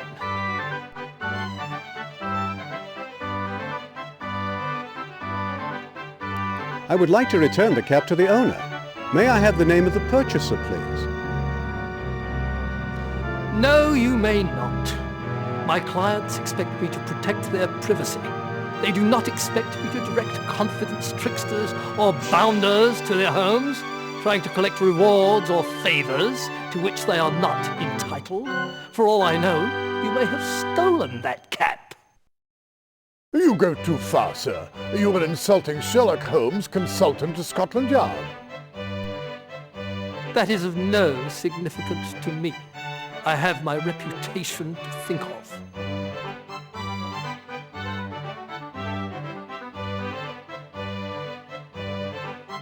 Are the majority of your customers hunters or polo players? I'm sure I don't know how the answer to that question could possibly concern you. My customers are most refined people in London.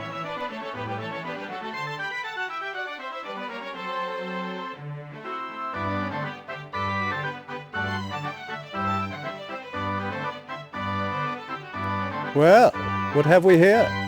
It would seem that all of these so-called heraldic coats of arms are fraudulent. Now, wouldn't the local papers just love to know the true nature of the merchandise in these aristocratic neighborhoods?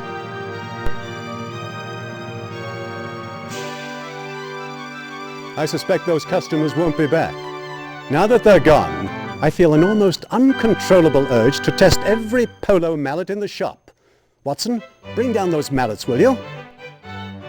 Now, sir, do you feel you could let the name of the cap's purchaser pass your lips? Or shall the doctor and I play a few chukkers? This is extortion. But I will tell you, Lord Brumwell bought that cat for his son Paul. Now please leave. Thank you, my man. Have a nice day. Doctor, let us not overstay our welcome.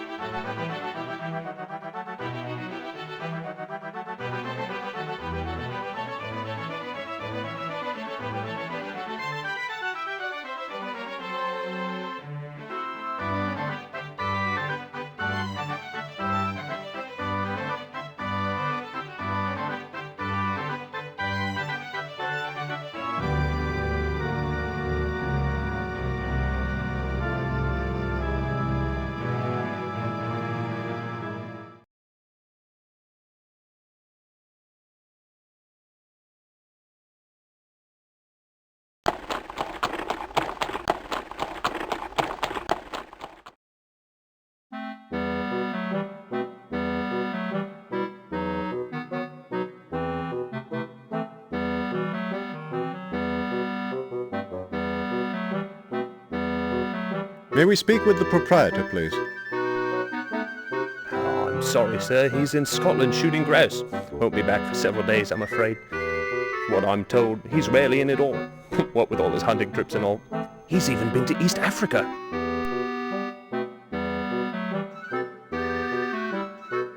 Perhaps you can tell us where that moose head comes from. From somewhere in North America, I believe. No, my boy. He means, do you know where the proprietor had the moose head preserved? Indeed, Watson. I should have been more precise. I don't know anything about that. I've heard him boasting about that moose, though. Very proud of it, he is. Says they're very dangerous. Doesn't look dangerous, does it?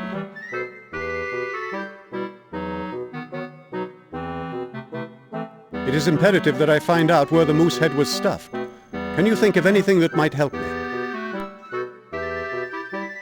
I'm sorry, sir. I don't have any idea. I don't know anyone else who might know. I'm just helping out here, temporary like.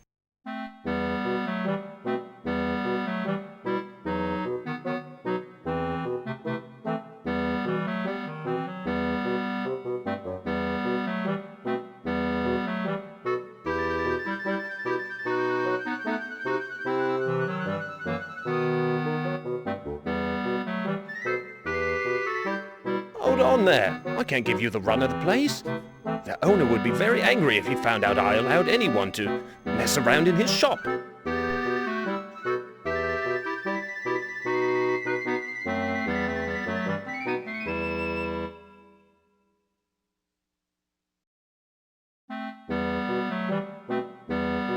It is imperative that I find out where the moose head was stuffed. Can you think of anything that might help me? I'm sorry, sir. I don't have any idea. I don't know anyone else who might know. I'm just helping out here, temporary like.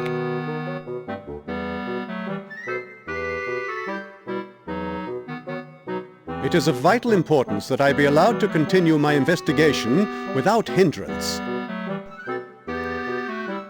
I'm sorry, sir. I don't know who you are, and I can't just be letting anyone come in and start moving things about. He's not just anyone. This is Sherlock Holmes. My dear boy, I assure you I will harm nothing. Your sense of responsibility does you proud, but your assistance would be most valuable. It may help apprehend a murderer. Well, I suppose it's all right if you take a look about the place, as long as you're careful.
Is not this gentleman a bit too involved in his work?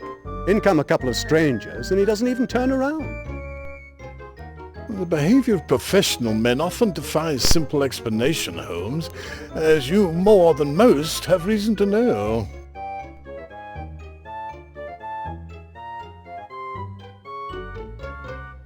Watson, would you not describe this knife as a serrated scalpel? I would indeed, Holmes. I've never seen an instrument like it.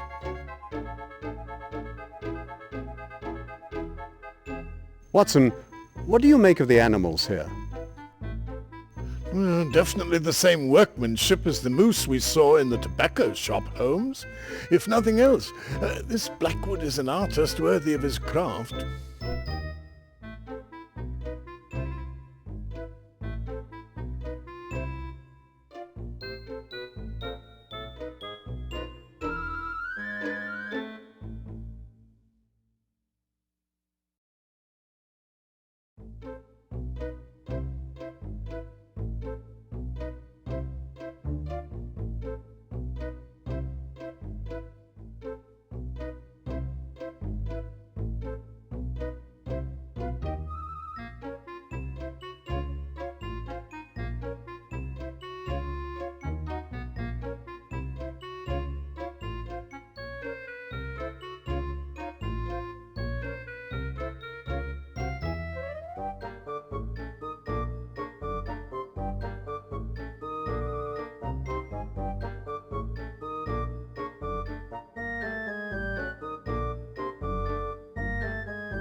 Excuse me, Mr. Blackwood? Ah, good day, gentlemen. You just missed Mr. Blackwood, I'm afraid. I'm Lars Sorensen, his assistant. Perhaps I can help you. I'm Sherlock Holmes, and this is my colleague, Dr. Watson. We're assisting the police in a murder investigation. Very thrilling work, I'll wager. We don't slaughter our corpses here. These victims are deceased when they arrive. Very droll, Mr. Sorensen. Perhaps that's what passes for professional humor here.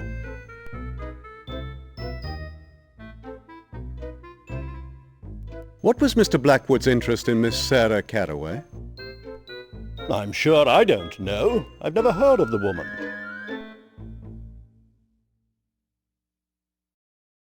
How does Mr. Blackwood spend his evenings? I have no idea. I'm his employee, not his guardian.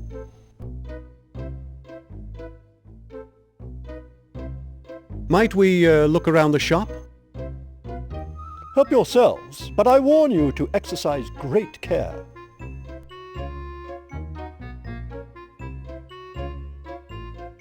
Where is Mr. Blackwood now? Out, obviously.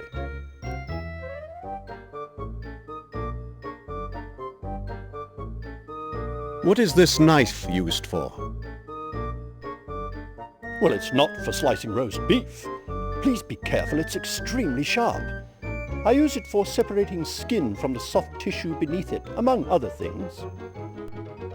I believe a knife like this was used to kill Miss Carraway. Perhaps this very knife.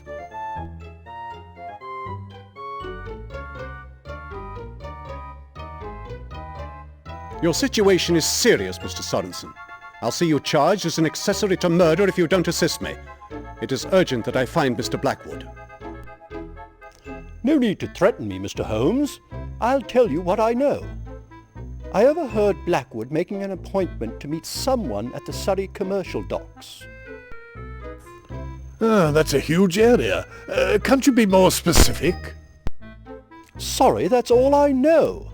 Except that knife there belongs to Blackwood. Give us a brief description of Blackwood, if you will. He is of medium build, with grey hair. He wears a top hat and a monocle. How can we effectively scour the Surrey commercial docks for Blackwood? Oh, perhaps the redoubtable canine Toby can help. Indeed, Watson. He just might be able to pick up Mr. Blackwood's scent.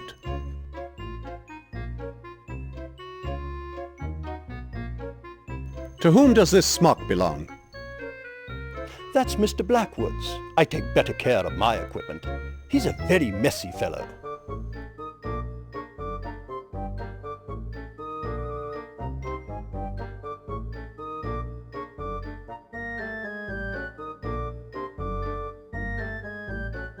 Watson, what do you make of the animals here?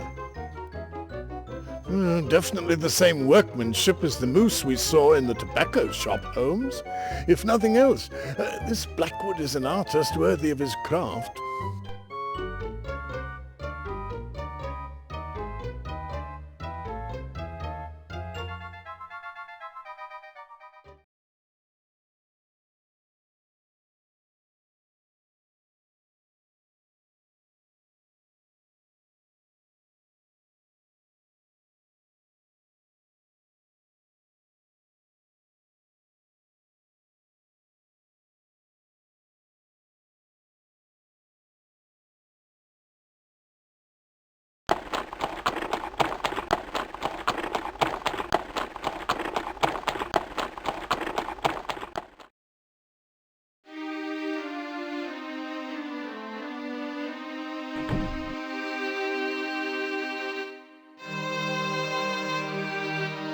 Have you seen your friend the Badger, Watson? I'm not ashamed to admit that I'm fully prepared to jump on this table the moment I do, Holmes. I make no claim to understand what goes on in that beast's so-called mind.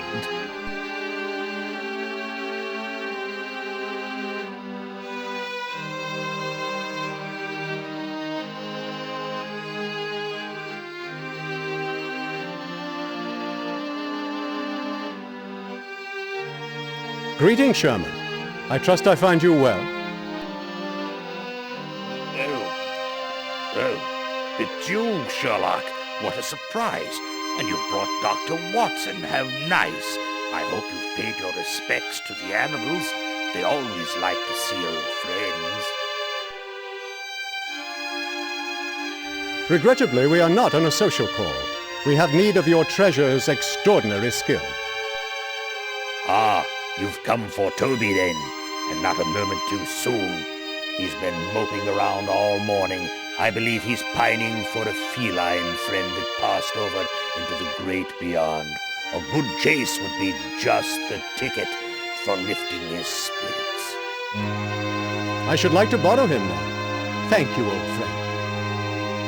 Of course, Sherlock. And here, you'll need his leash.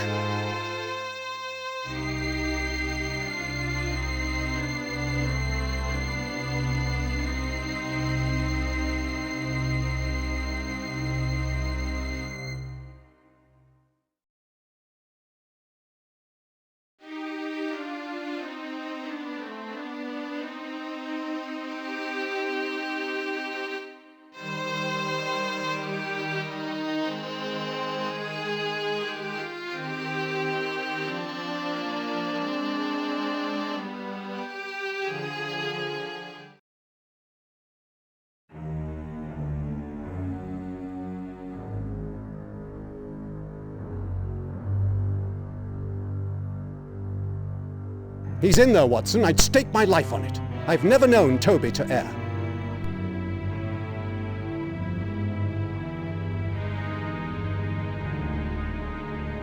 Blackwood most certainly entered the warehouse through this door. Draw your revolver, Watson. Let us seize the malefactor straight away. I am unarmed, Holmes. You didn't tell me that firearms might be required here. Perhaps under the circumstances we should not be too hasty. Quite right, Doctor. I nearly lost my head. Caution is in order. Blackwood is unquestionably vicious, and he may be armed. We know he is not alone. As always, Holmes, you have raised the most pertinent issues. Let us learn more before proceeding.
Watson, a crime is being perpetrated in our very midst. We must apprehend the criminals. I will need your assistance. Stand at the ready.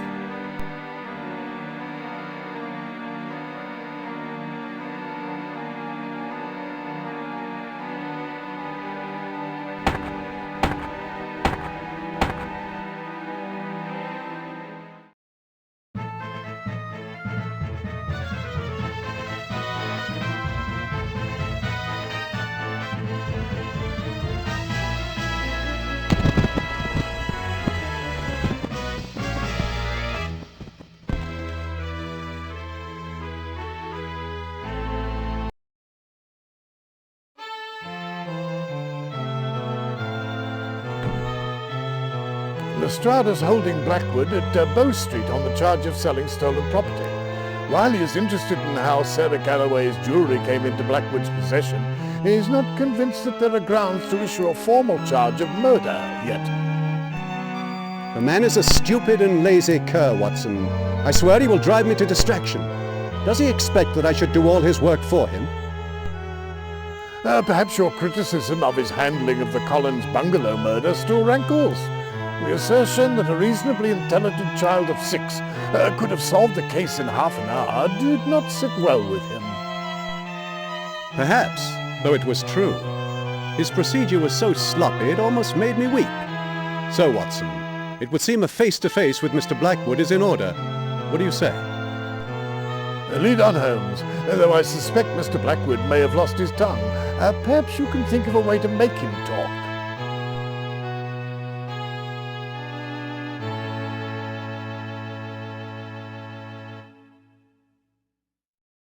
Did your study of this morning's newspaper provide anything that might be helpful to us, Watson? There was nothing relevant in that scandalous rag, Holmes.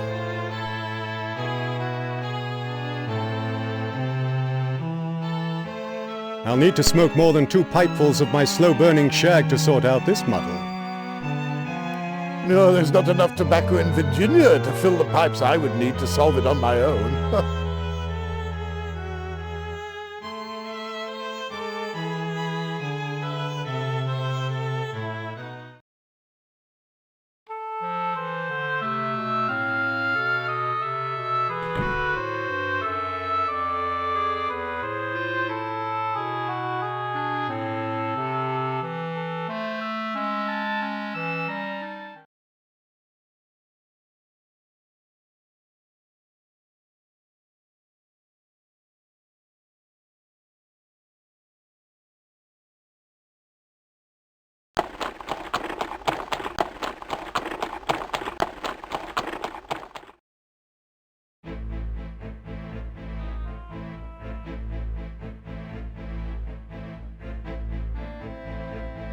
Good day, Constable. It is indeed Mr. Holmes.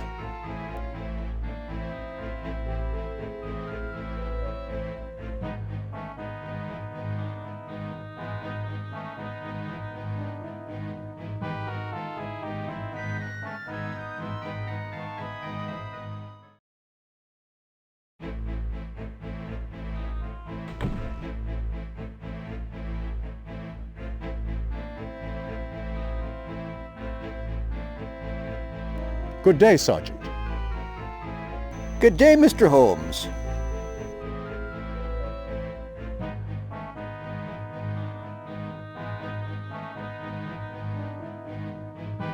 I need to speak with one of the prisoners being held at Bow Street Police Court. I can take care of that for you, Mr. Holmes. Show this to the guard stationed there, and you should have no trouble at all. Thank you, Sergeant.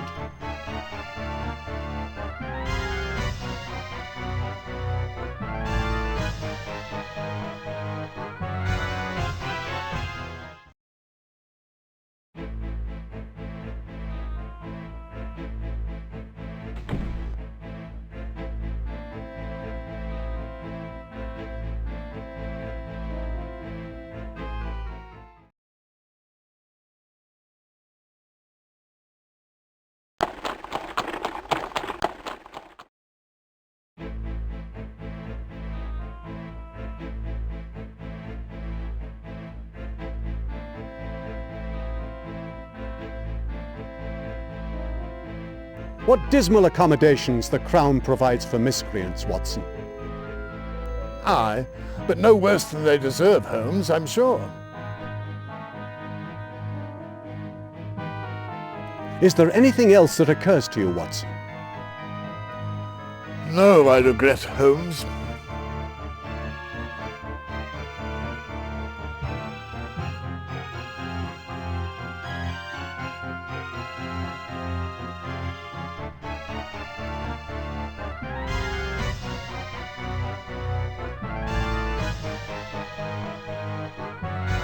Oi! Stop right there! These premises is restricted. Go back to where you came or there'll be trouble.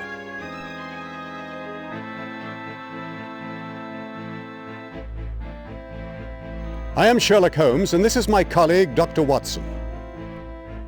Oh yeah, and pleased I am to make your acquaintance, your worship. But you'll have to push off. Only official personnel is allowed down here.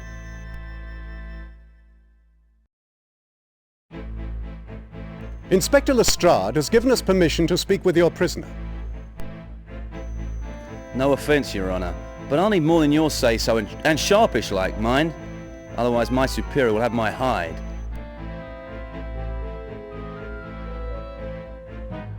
It is urgent that I speak with Inspector Gregson immediately. Then hike off to Scotland Yard, urgently. I've never seen Gregson in Bow Street for all the 17 years I've worked here.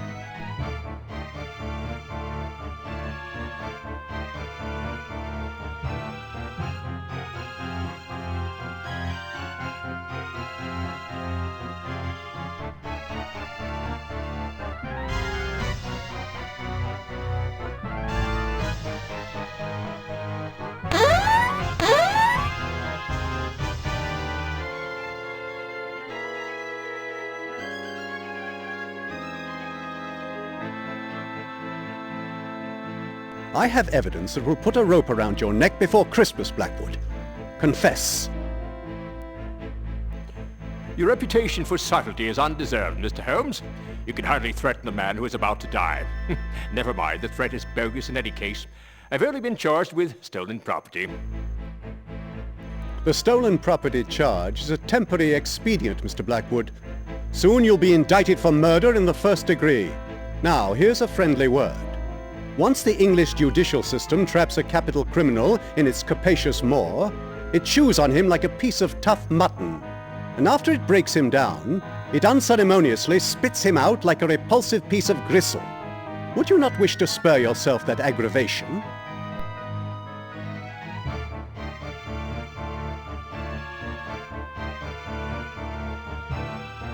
Mr. Blackwood, your situation is precarious, to put it mildly. Do you have anything to say to mitigate your crime? Anything that might save you from the hangman? Mr. Holmes, it was an accident, I swear. I didn't mean to kill that girl. I was hired to find a letter that she was supposed to be holding. What was in this letter? Heaven the foggiest. I never found it. I searched her digs and her dressing room and came up empty, so I held her up outside the theater, figuring she had it on her. Blackwood, you murdered the woman. Why? If you merely wanted to rob her. I'm getting to that. She panicked, see? And I got overexcited. I sliced her to make her stop screaming, but it's my training, understand? I went for the carotid artery. She was dead in seconds. Then I tried to make it look like the Ripper done it, cut her up and took her jewelry. So that the job wasn't a total loss. What a sordid story. A simple robbery turns into the heinous murder of a young woman. What could be worse? Well, since you asked, it turns out that Sarah Carraway was the wrong girl. She's a redhead, you see. I was supposed to be looking for her sister Anna Carraway, who's a brunette. It's Anna who supposedly has the letter. How did you discover your error? A party that hired me, old gent, very high tone if you know what I mean. He became very agitated when I described Sarah. And after I told him she didn't have the letter and that she was deceased, he yells, "Sarah," says he, "you idiot! It's Miss Anna Carraway who has the letter." "I beg your pardon," says I, "but you never told me her Christian name. You just said her name was Carraway." The nerve of some people! I just left him standing there, St. James Park, fuming at the sky. Who is this gentleman? Said his name was Fitzroy, but I'm certain that's a lie. People lie to me when they need my services. It's a sad commentary on human nature, isn't it? Why did he hire you? I've got a tidy reputation among the upper classes. I've done halfpenny strong-arm stuff, a touch of blackmail, and the odd bit of dealing goods without the benefit of a sales receipt. But I never killed until now. It was an accident, I swear. Swear no more, Mr. Blackwood. Let the facts tell the tale.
Right. Listen, you gents is interested in becoming better acquainted with the business end of this cosh. Stop right there!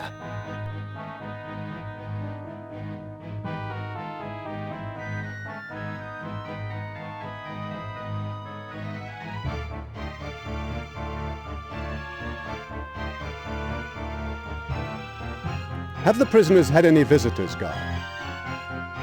Not during my watch, Mr. Holmes.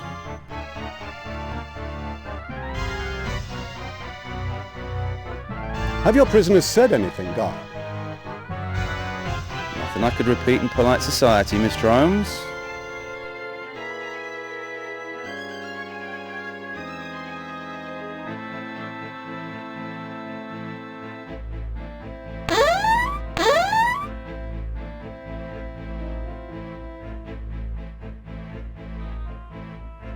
It would seem, Mr. Blackwood, that you recovered the letter you were hired for after all. What do you mean by that, Mr. Holmes?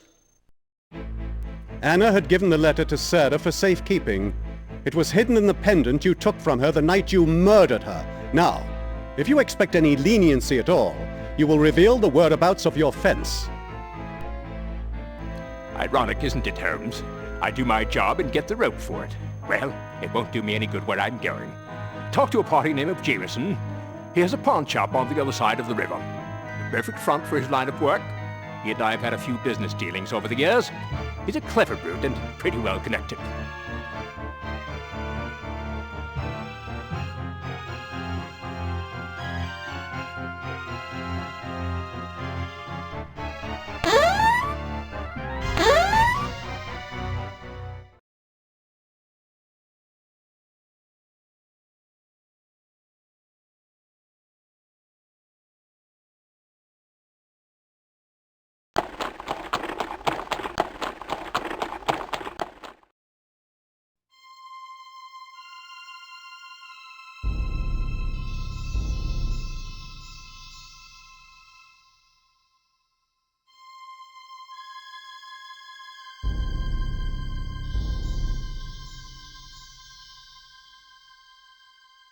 See anything you like? Several things. That bicycle's a corker, or the cello might be nice. I could learn to play and we could perform duets, or perhaps two parts of Beethoven's sublime quartets. Spare us both, Doctor. Mrs. Hudson has opined that even one musician in a household may be a superfluity.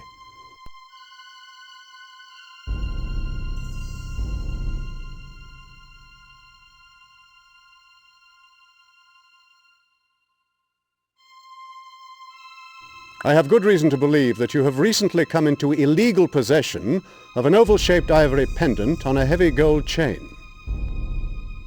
You may have reason to believe, sir, but do you have any evidence?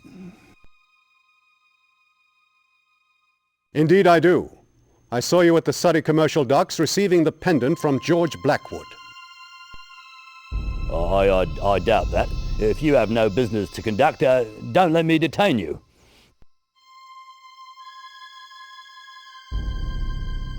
I have good reason to believe that you have recently come into illegal possession of an oval-shaped ivory pendant on a heavy gold chain.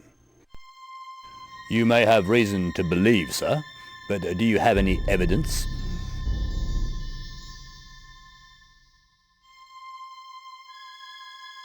I do indeed.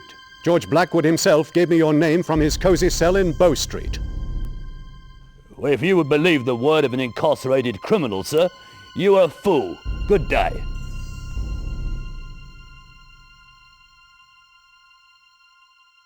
I have good reason to believe that you have recently come into illegal possession of an oval-shaped ivory pendant on a heavy gold chain. You may have reason to believe, sir, but do you have any evidence? I do not believe that I would have much difficulty in convincing the police that you were an accessory after the fact to the murder of a young woman whose pendant you received. Murder? Well, now, let's not be hasty here. I recall the pendant. I didn't know it was stolen, honest. I can't determine the true provenance of every item in the shop. I can't guarantee the legitimacy of every transaction. I'm a man of business. I rely on the good faith of my... Save it for Inspector Lestrade, Mr. Jameson. Where is the pendant? I sold it, almost right after I got hold of it, to a private inquiry agent named Moorhead. He knows me, knows I deal with a certain class of goods, if you take my meaning. He keeps an office in the city. You could find him there, I suppose. That's all I know of him.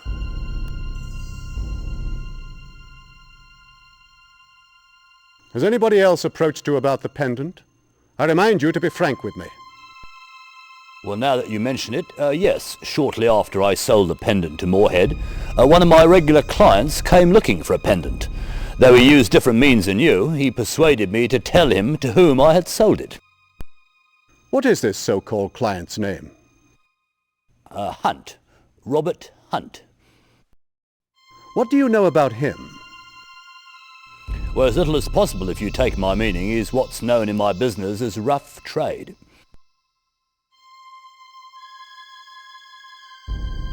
I would like to buy a few items and perhaps some information. All items are priced as marked, though prices are negotiable. Information will certainly carry a slightly higher price tag unless you simply require directions.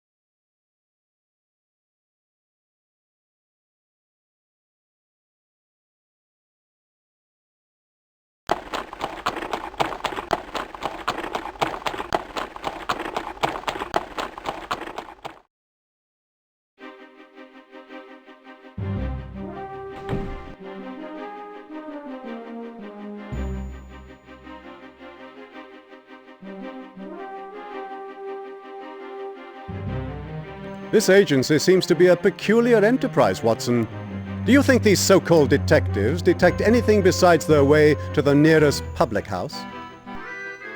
No, such sarcasm does not become you, Holmes. I'm sure there are a number of tasks for which these gentlemen's particular skills are more than adequate.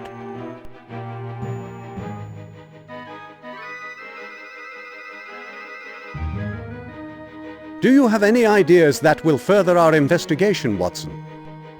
I'm sorry, Holmes. My imagination is as empty as my wallet.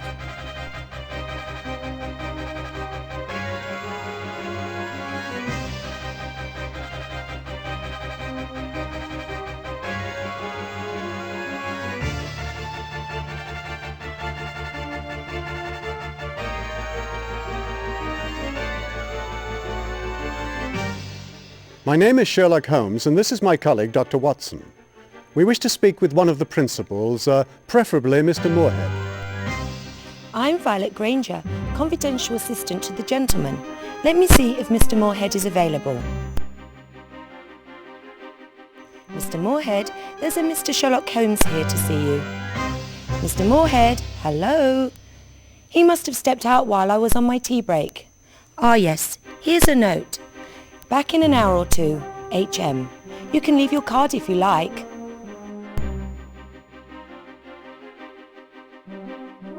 Might we speak to Mr. Gardner then?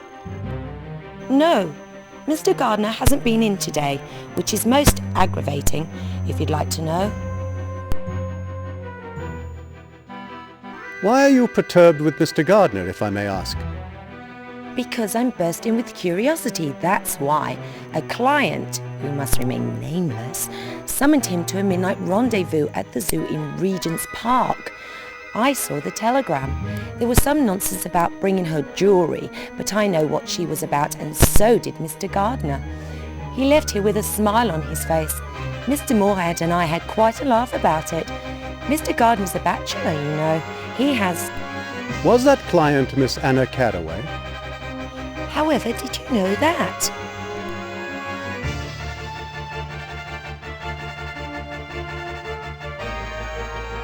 Miss Granger, we are assisting the police in an investigation of a criminal matter. May we examine Mr. Moorhead's office? Certainly not. Even if I could give you my permission, you couldn't get in. Mr. Moorhead always locks the door when he leaves, and he says you couldn't break into that office with a hammer.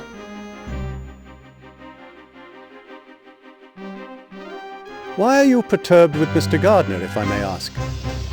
Because I'm bursting with curiosity, that's why. A client, who must remain nameless, summoned him to a midnight rendezvous at the zoo in Regent's Park. I saw the telegram. There was some nonsense about bringing her jewellery, but I know what she was about, and so did Mr. Gardner. He left here with a smile on his face. Mr. Moorhead and I had quite a laugh about it. Mr. Gardner's a bachelor, you know. He has... Was that client Miss Anna Carraway? However, did you know that?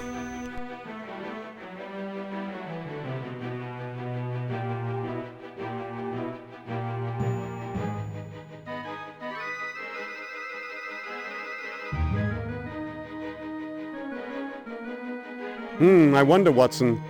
Does it seem to you likely that our Miss Carraway would choose such a remote spot as the Zoological Gardens for an evening assignation?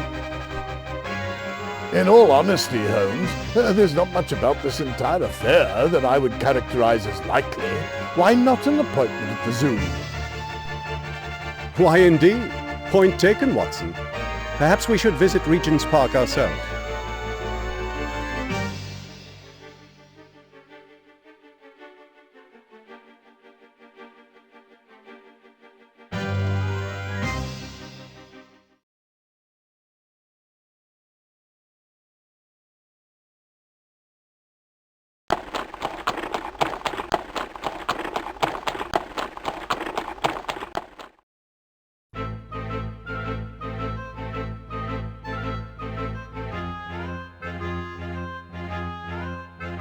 Do you suppose one particular animal is responsible for that distinctive odor? Or is it the cumulative effect of the whole menagerie?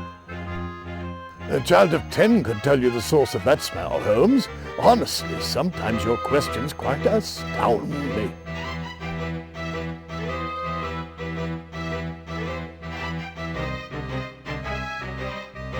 My worst fear has been realized, Watson. I believe that constable's presence means we are too late. Oh, no need to think the worst, Holmes. Perhaps there is a less sinister reason for his presence.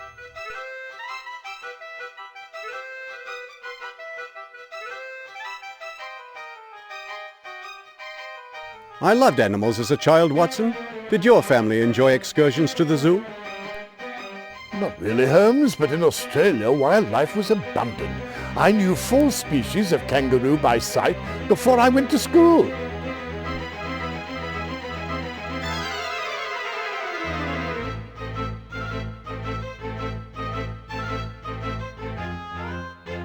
Good morning, Constable.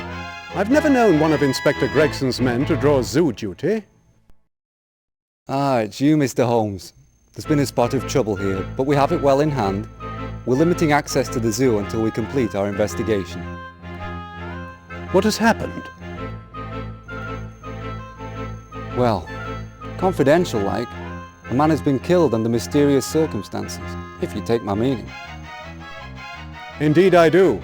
Perhaps Inspector Gregson could use some assistance. I'm sure he could, Mr. Holmes, though he's not likely to admit it. He's in a foul mood today, sir. Watch your step, won't you? You'll find him blustering beyond the elephant's cage.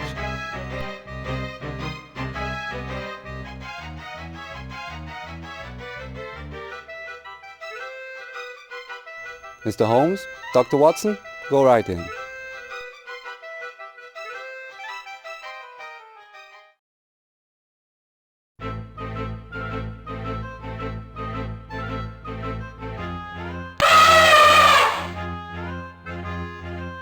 Do you notice anything of significance, Watson?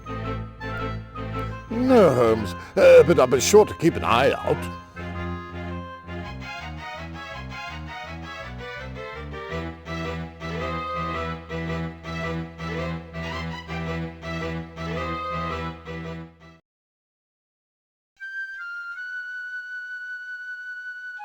Ah, Mr. Holmes, come to put your tuppence in, have you?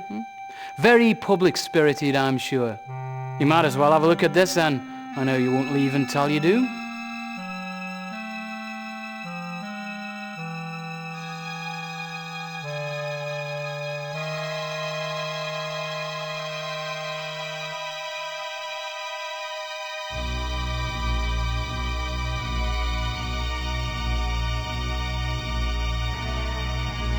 Prudence demands that we find out what Gregson knows before we volunteer any information. Just so, Holmes. But if Anna is alive, it would seem to me that she's in grave danger. Grave danger indeed, my friend. Which is exactly why I have no desire to spend precious hours at the yard explaining the obvious to the police. Watch your words closely, Doctor. I'll be guided by you, Holmes.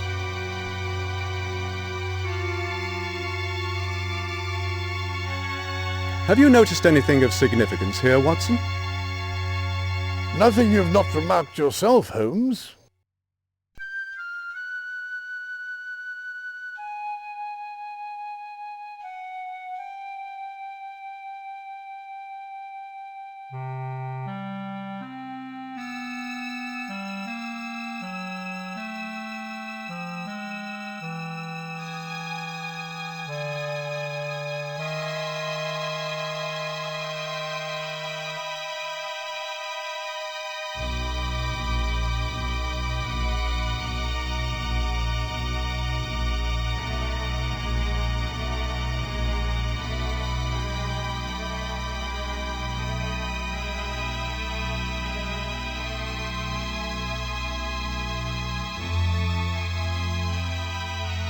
Good morning, Inspector.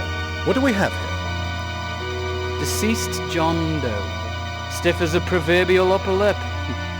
Dead 8 hours at least from a crushing blow to the head. His pockets have been emptied. Robbery, I imagine.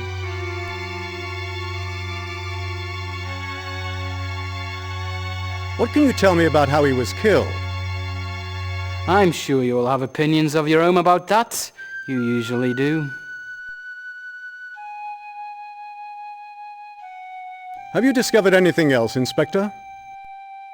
Nothing I can tell an amateur.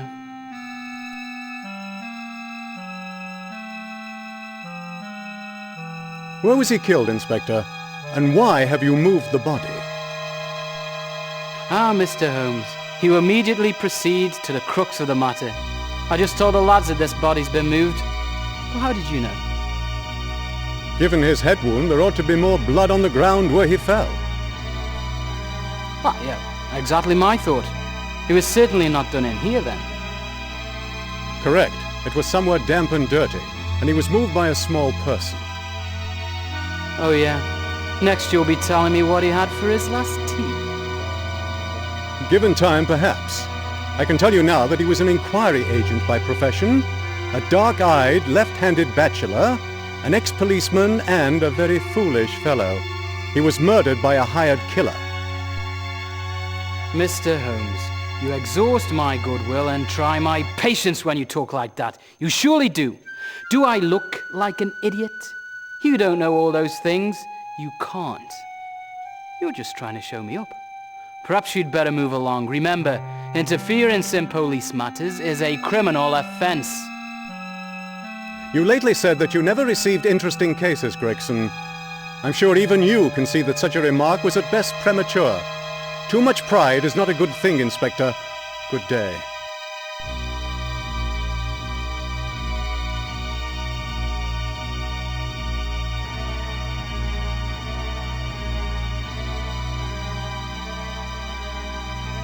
Constable, have you noticed anything that might help Inspector Gregson see this case more clearly?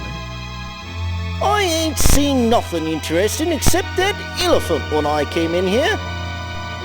Somehow that response does not surprise me.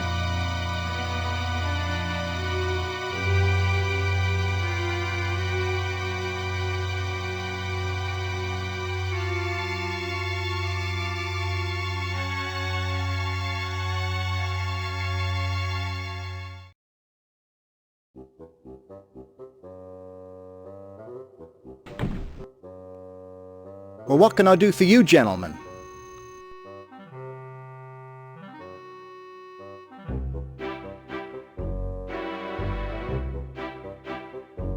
Does it seem to you appropriate, Watson, that the zoo's managing director, a man entrusted with the well-being of his charges, is so enamored of dead animals? Oh, perhaps, Holmes. He could not bear to part with them once they'd passed on. A funeral would have been most inappropriate, and the alternative was to throw them in the trash. Very generous and probably true, Watson. Thank you.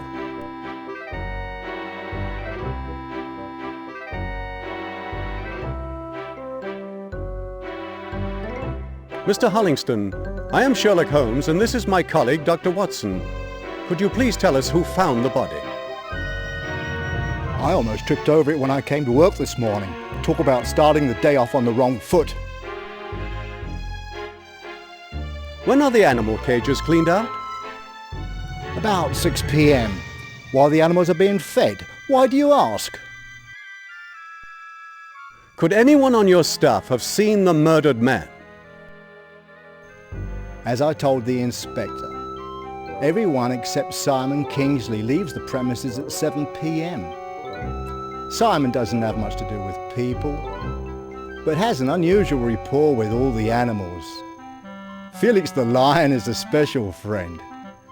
Passing strange if you ask me, but there it is, to each his own. Since Simon didn't sound the alarm, I assume he saw nothing. May we have Mr. Kingsley's address? There are 1 or 2 points I would like him to clear up for me. Of course. He lives alone in a flat in St. John's Wood. The address is 241 Grove End Road, just opposite Lord's. I should say that Inspector Gregson seemed quite uninterested in Simon. Somehow that doesn't surprise me.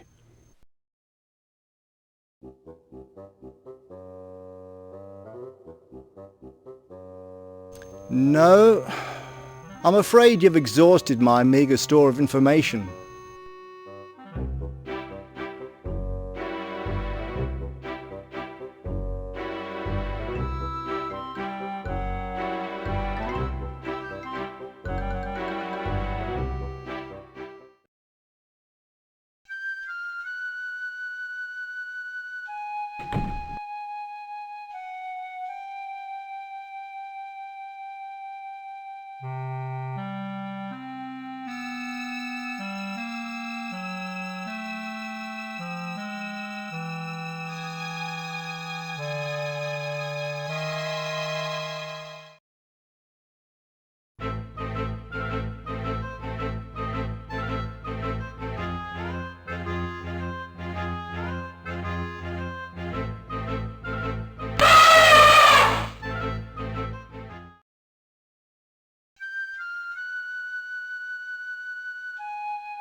The noble beast at rest, eh, Watson?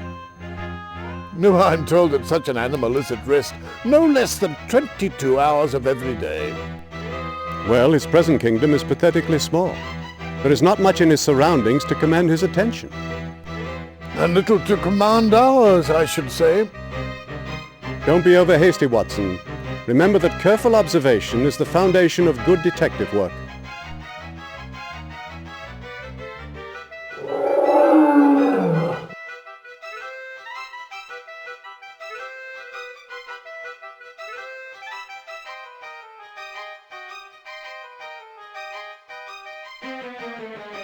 I don't think that'll be a good idea, Holmes. That lion seems rather large and ferocious.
Hello, gentlemen. What may I do for you?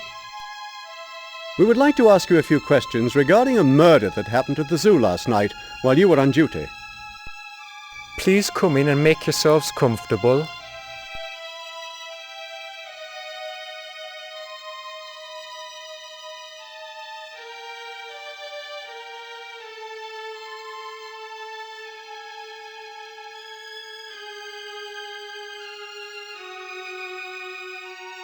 A remarkably tidy and pleasant room, wouldn't you say, Doctor? I would indeed, Holmes. It might serve as an inspiration to a less fastidious lodger of my acquaintance.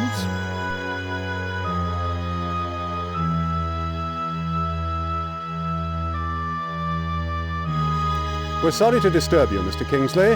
A man was savagely murdered at the zoo last night. Did you observe anything unusual during your tour of the grounds? A murder? During my watch? You don't say. A man named Gardner was found outside the managing director's office, but he was not killed there. Where then? We were hoping you could tell us. No, I'm sorry. I don't know anything about it.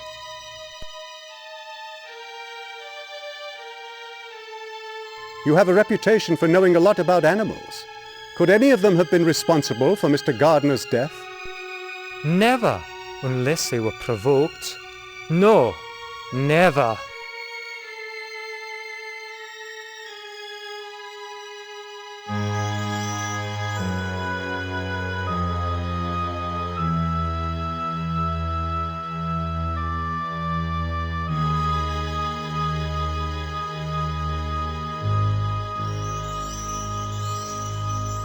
When did you last clean Felix's cage? Last night about 6 or 6:30.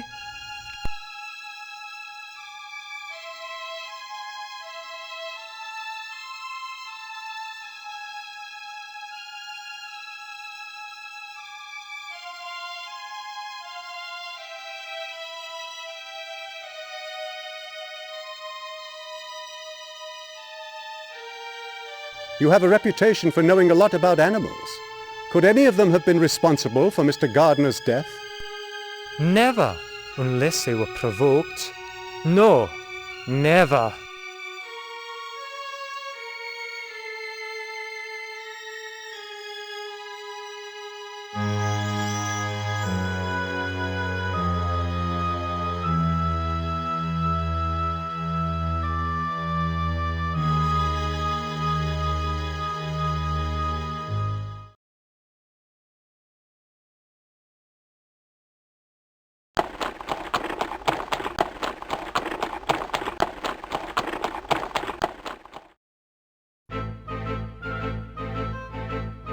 Mr. Holmes, Dr. Watson, go right in.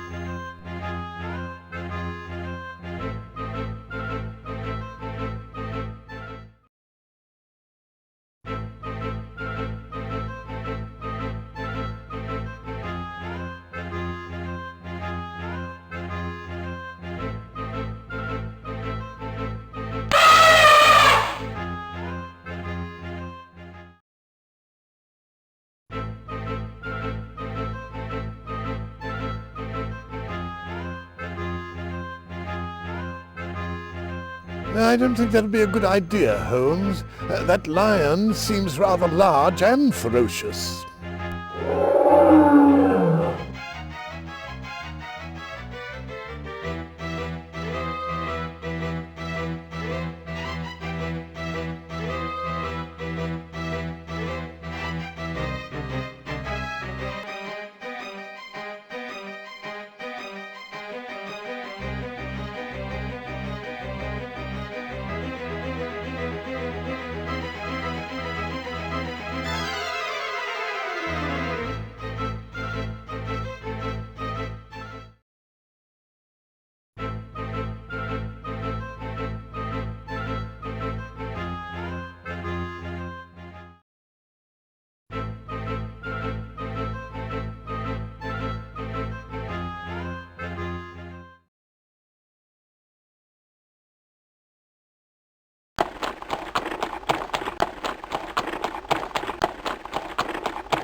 Hello, Mr. Holmes, Dr. Watson. What more can I do for you?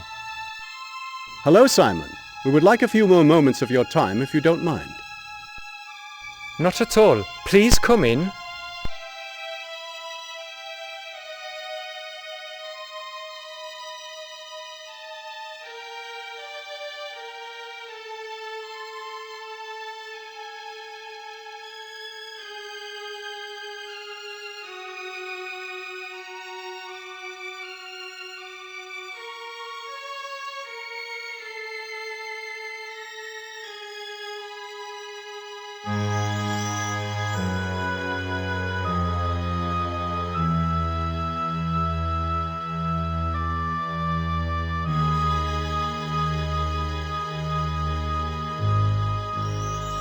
You care for several species of animals, Mr. Kingsley. Surely you have a favourite.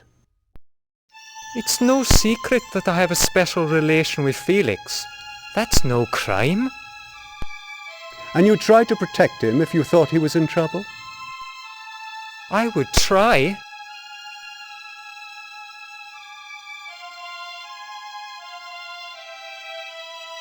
What if I were to tell you that I have seen enough to assure me that Felix was not responsible for Gardner's death? He wasn't? I mean, of course he wasn't. Let us be frank, Mr. Kingsley. You moved Gardner's body from Felix's cage, did you not? What happened? I assure you I bear you no ill will, nor Felix either, for that matter. We can keep your story just between us. Please remember that another person's safety may depend on your veracity. I thought I had been very clever. Now I know better. Here's what happened, I swear. I heard Felix making a commotion about 10 o'clock and went to calm him. I found him gnawing a dead man's leg. This gardener fellow had fallen or jumped into his cage and Felix had killed him. Lions are very territorial, you know. I dragged the corpse out of the pit and put him outside the MD's office. I just couldn't carry him any further.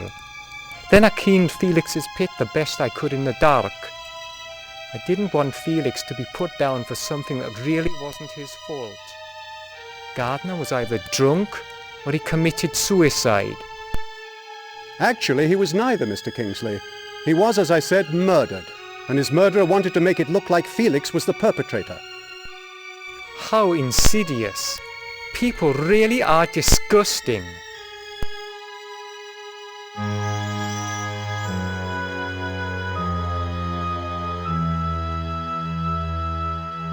Simon, I need to examine something in Felix's cage. Would it be possible for you to occupy Felix so that I may go down into the pit? Of course, if you think it's important. It may be a matter of a young woman's life or death. I'll get dressed and meet you at Felix's cage. Fine. We'll return there immediately. Thank you. Is there anything else you can tell us, Simon? No, I think I've told it all. I'm so happy Felix won't be blamed.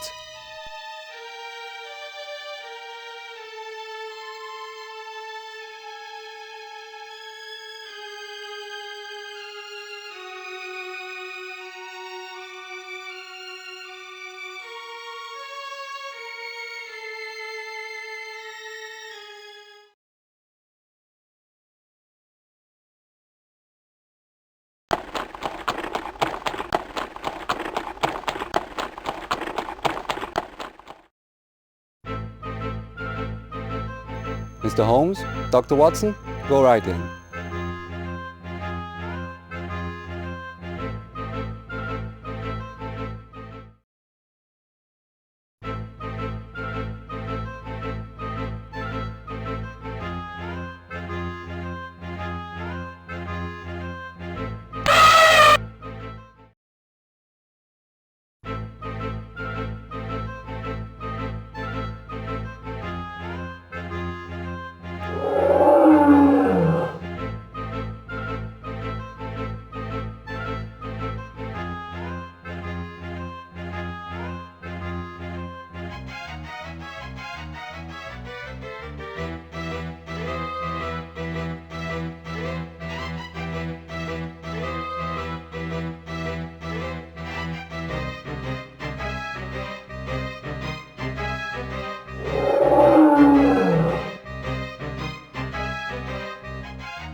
Why are you perturbed with Mr. Gardner, if I may ask? Because I'm bursting with curiosity, that's why. A client, who must remain nameless, summoned him to a midnight rendezvous at the zoo in Regent's Park. I saw the telegram. There was some nonsense about bringing her jewellery, but I know what she was about, and so did Mr. Gardner. He left here with a smile on his face. Mr. Moorhead and I had quite a laugh about it. Mr. Gardner's a bachelor, you know. He has... Was that client Miss Anna Carraway? However, did you know that?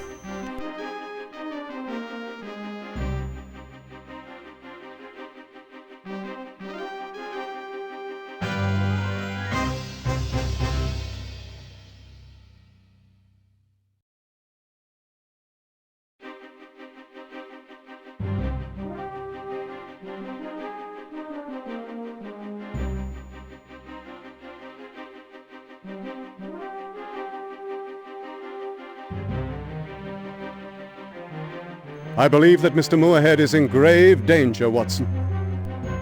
Agreed, Holmes. Gardner's murder was cunningly planned. He appeared to have been assassinated, but why and by whom and where is Anna Carraway? Did she play a part in this murder? Careful, Watson. Control yourself. I believe I know the answers to some of your questions, but wait for it. All will become clear soon.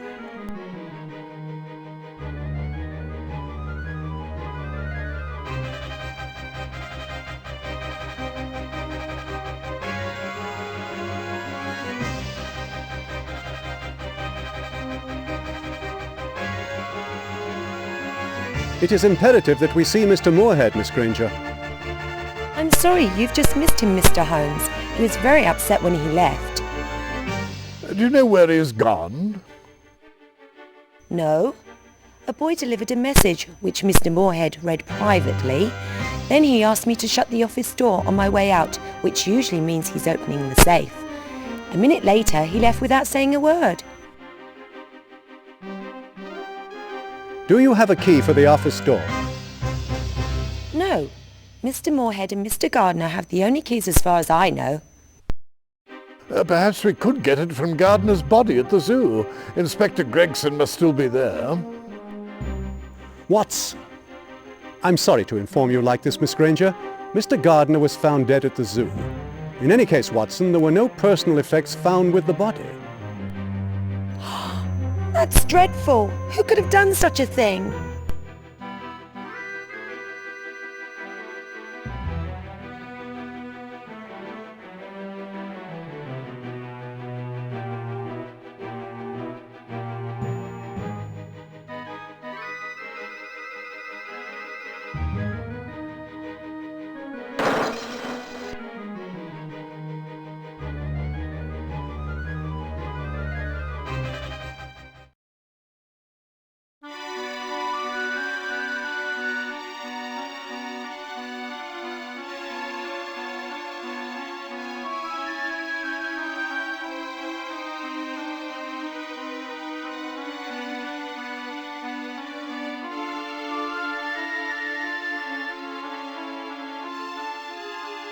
Here it is, Watson. A sinister message indeed.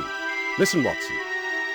Be on platform 2 at the St. Pancras station in 10 minutes if you want to see your partner or your client again. Bring the pendant. Come alone. I'll be watching you. There's not a moment to lose, Watson. St. Pancras station will be deserted this time of day.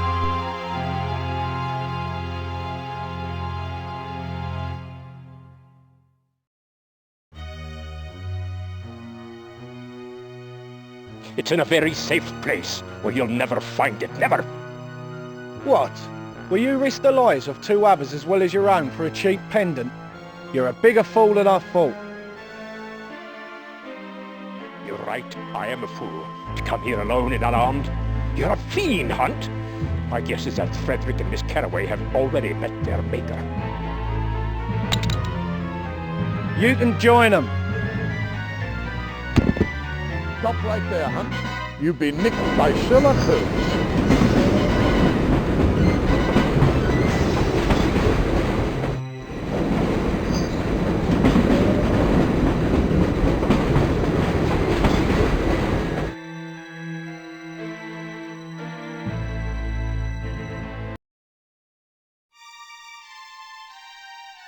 Ah, the famous Scotland Yard jacking office.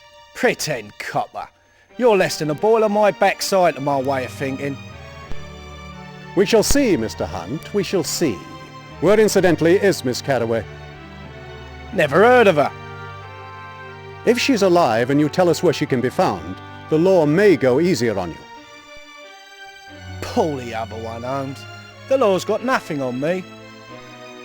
Dr. Watson and I witnessed your execution of Mr. Moorhead. Nonsense. That lunatic attacked me, and in the struggle he fell under the train. Scotland Yard, I'm sure, will have a different interpretation of the events. Let 'em. It's your word against mine. Besides, I'll make it my personal business to connect you with the disappearance and murders of Anna Carraway and Frederick Gardner. Don't make promises you can't keep, you silly sod. Gardner got eaten by lions is what I heard. You'll never place me at the scene, as the yard boys say. Now, since you're not a real copper, and a bit of a dim bulb in the bargain, I'll learn you one more thing. You'll never find the Caraway woman alive, and without her, you have no evidence. So, Mr. So-called detective, I might become better acquainted with the Old Bailey, but you'll tie nothing on me that will hold fast. Dartmoor Prison will never see my face again. Quite right. You'll hang at Newgate if I know anything of British justice. As for you, Holmes, I'll make you pay for sticking your nose in my affairs. I'll have my revenge. That's a promise. So many have said so, yet here I stand. You're going to the Bow Street Police Court, Mr. Hunt. I hope you're not too particular about your accommodations. Where do you live, by the way? Stuff it.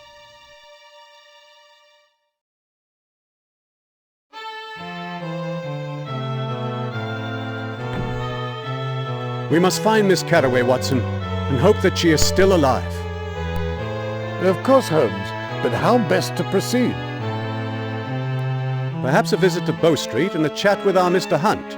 Remember, too, that Moorhead's secretary spoke of a safe in his office. If he ever had the pendant in his possession, it's likely that's where we'll find it now. Brilliant as usual, Holmes. Shall we go?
An impressive old home, is it not, Watson?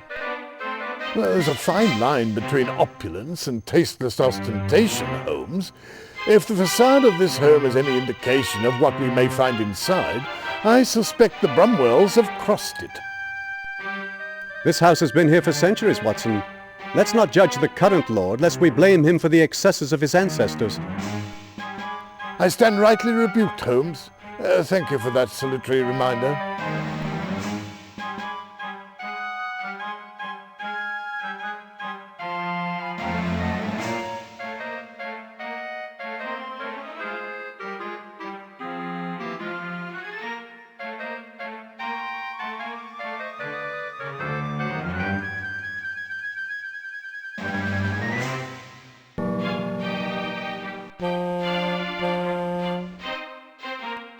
Trade deliveries are to use the rear entrance. We wish to see Lord Brumwell. Was his lordship expecting you? He is not. His lordship accepts no solicitations. Are you selling something? No, we found some property which belongs to his family, and we wish to return it. You may give it to me, sir. I'll see that he gets it. I'm sure you would, but I'd rather give it to him personally. Believe me, sir, his lordship is not in the habit of rewarding people for any reason whatsoever. You might save yourself any trouble by giving what you have to me. I'm afraid I must insist upon seeing Lord Brumwell. Very well. Give me your card, sir, and I'll see if he's available.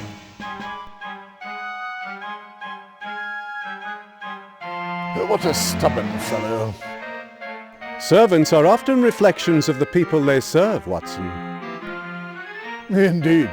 I'm sure our own Mrs. Hudson will be pleased to hear that she may soon be matching wits with Scotland Yard and making unreasonable demands for tea and biscuits at 2 o'clock in the morning. Perhaps my point was overly general. I'm afraid his lordship is not available. Lady Brumwell will see you.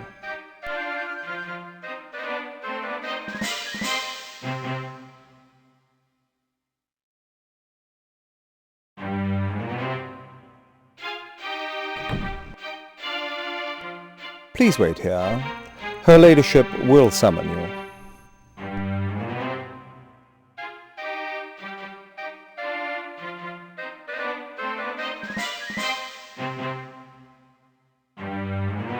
What do you make of that distinctive odour, Watson? Smells like a mixture of Turkish tobacco and horse manure.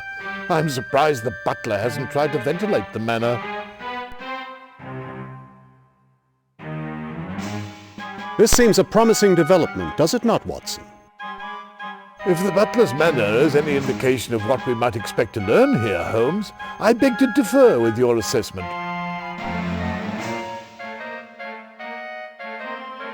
Have the decorations of this foyer in any way altered your impression of the Brumwells' taste?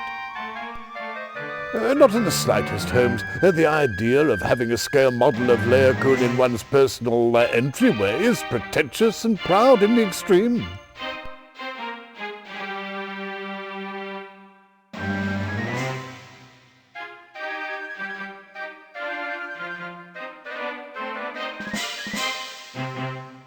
Enter.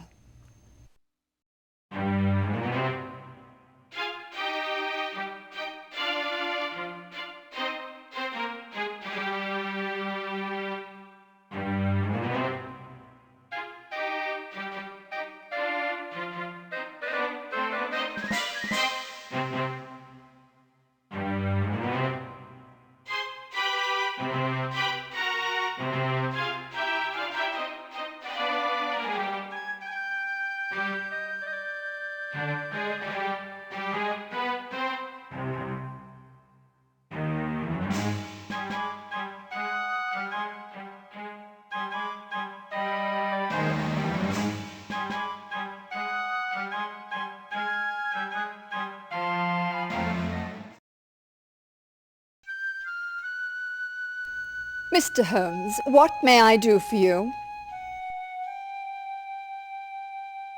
Permit me to introduce my colleague, Dr. John Watson. Thank you for seeing us. Not at all. My husband is otherwise engaged at the moment. Pettigrew said you had something that belongs to us. I have a cap which I believe belongs to your son, Paul. If it is Paul's, I shall have to reprimand him for losing it. How do you come to have it? It's a rather long story. He's a very pleasant lad. While talking to him, we learned that Miss Anna Caraway was once in your employ. Do you know where she now lives? Silly and disobedient boy. Lord Brumwell would be most displeased were he to learn that Paul was sharing stories with total strangers. Lady Brumwell, let me assure you of our motives. The doctor and I are investigating the murder of Anna's sister, Sarah Caraway. We were hoping that you might know where Anna or any other Caraway family members might be found. I'm sure I do not. I never knew Anna, to speak of any of her family. In the end, Anna became unsuitable as a house servant. We had to dismiss her. How was it that you came to retain her? Who referred her to you? I've long since forgotten that, Mr. Holmes. Now, gentlemen, if there is nothing else...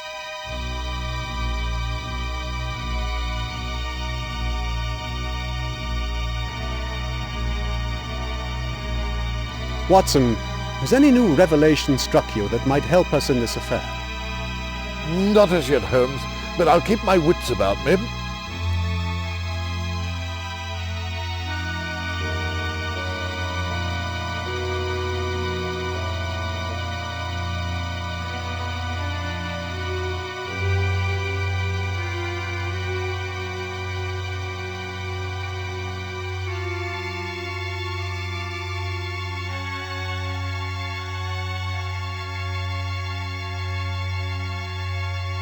Has your butler been with you long? His entire life. He's grown old in this house, like the rest of us. Though I fail to see how that might concern you.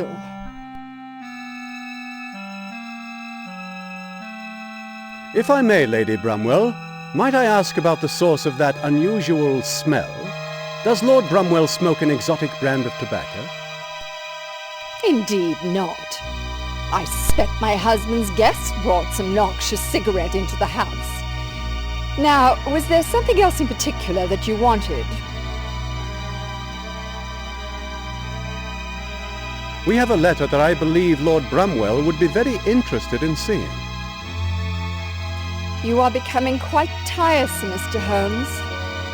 If you give me the letter, I will see that Lord Brumwell gets it in due course. This letter is very important, and I insist that I see Lord Brumwell in person. The letter was written by the late Dr. Smithson. Dr. Smithson? Oh my, perhaps you should see Lord Brumwell, after all. He's beyond the double doors in his study.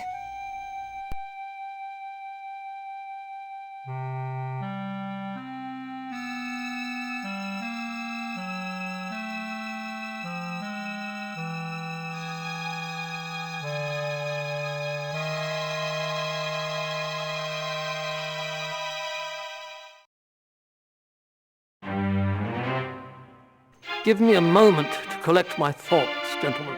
Then you shall have my full attention.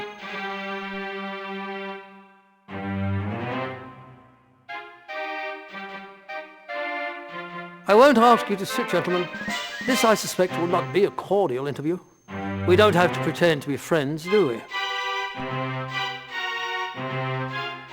Quite right, Lord Brumwell. The direct approach is generally the most satisfactory.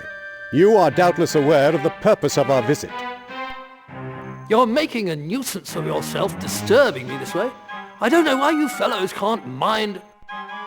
Do not waste my time with trivial prevarication, sir. A young woman's life is at stake.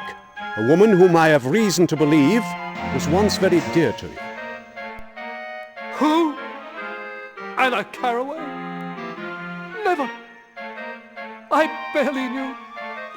She... Resistance is useless, Lord Brumwell. I have Dr. Smithson's letter. It contains sufficient testimony for any court to convict you of a heinous crime. Smithson was an idiot. I can't prove that he was delirious. He was in love. He was insane. He knew nothing about... Cease and desist, sir. 3 innocent people are dead. Robert Hunt is in custody and will surely hang. Likewise, George Blackwood and you, sir, are as responsible for these 5 deaths as if you had personally put a bullet in their brains. Will you see Anna Caraway, the mother of your child, dead as well? Smithson tried to ruin me, ruin my reputation. And that bungler Blackwood, and Hunt the Moran. I'm surrounded by incompetents and hopeless lunatics. I should have done it myself. I was a fool. I've destroyed the only thing I ever loved. Do you know where Hunt has taken Anna? No. Have you tried his flat? We don't know where he lives. Has a place on the Lambeth Road, number 252. Will you come with us to Scotland Yard, Lord Brumwell? Allow me the dignity of turning myself in, if you would, Mr. Holmes.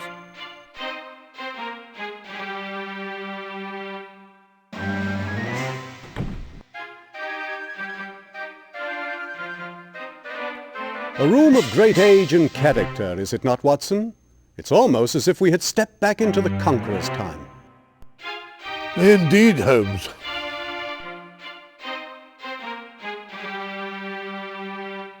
I believe Lord Brumwell knows the game is lost, Watson.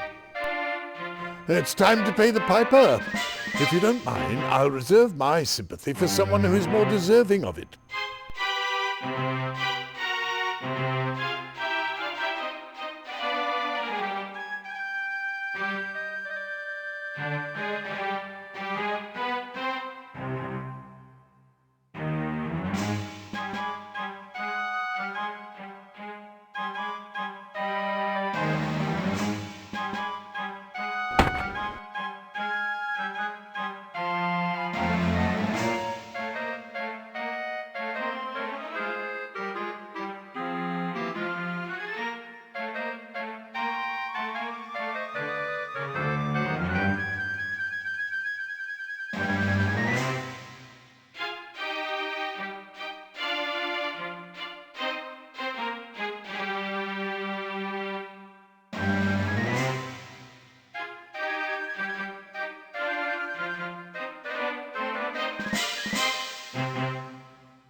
I heard it all. I knew it would come to this. Lies, deceit, murder. Where will it end? His lordship left the study in a highly agitated condition. He said he'd never be taken alive. That he would do away with himself rather than suffer humiliation of exposure. I don't know what I'll do without him. We will try to find Lord Brumwell and prevent him from doing anything rash. Do you have any idea where he would have gone? No, I have no idea. Please, find him. I am surely lost without him. We are on our way, my lady.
Mr. Holmes! Mr. Holmes!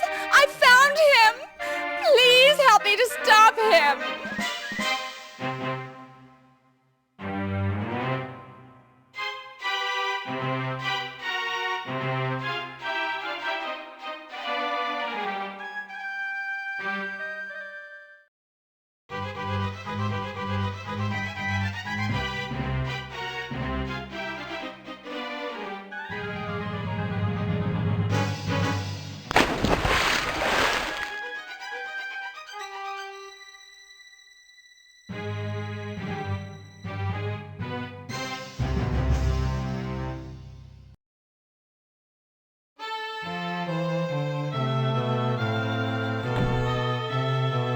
Brumwell was a bad sort, but I hate to see anyone die that way. I'm glad you didn't succumb to the same fate. I was becoming quite worried when you didn't surface for such a long time. I stayed down as long as I could. It was just too dark and murky under the water to find him. Such a waste of life. Yes, indeed, Watson. But we must focus our attention to the case before us, lest we would lose yet another life. Anna Cattaway is still missing. Oh, quite so, Holmes.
What is your initial impression of the room, Watson?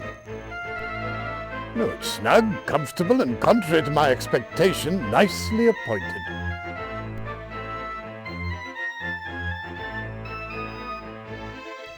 What does this room tell us about Robert Hunt? Your question is a bit previous, Holmes. I'll have to examine the room more thoroughly before I venture an opinion. Ask me in a bit. Quite right, Watson. Observe first, deduce later.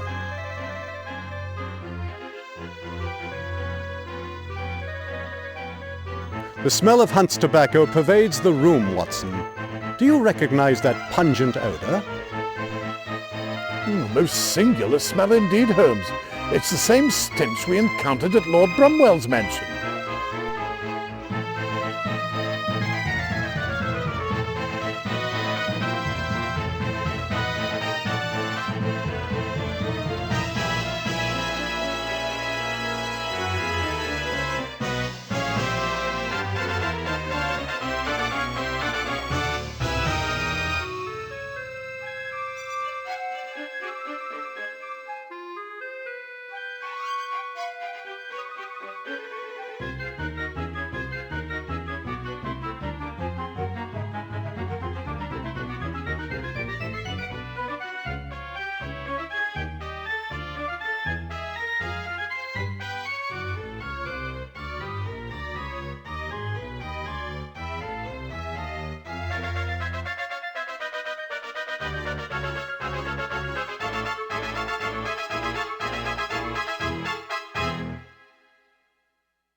Hunt's handwriting is as bad as a certain physician of my intimate acquaintance.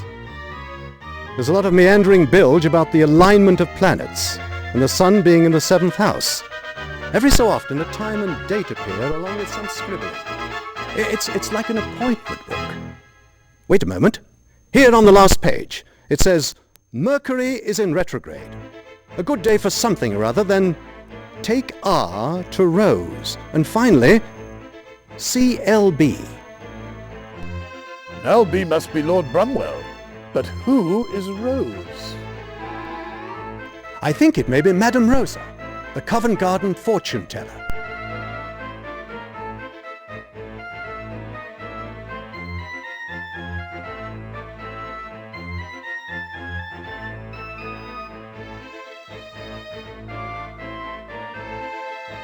Hunt's handwriting is as bad as a certain physician of my intimate acquaintance.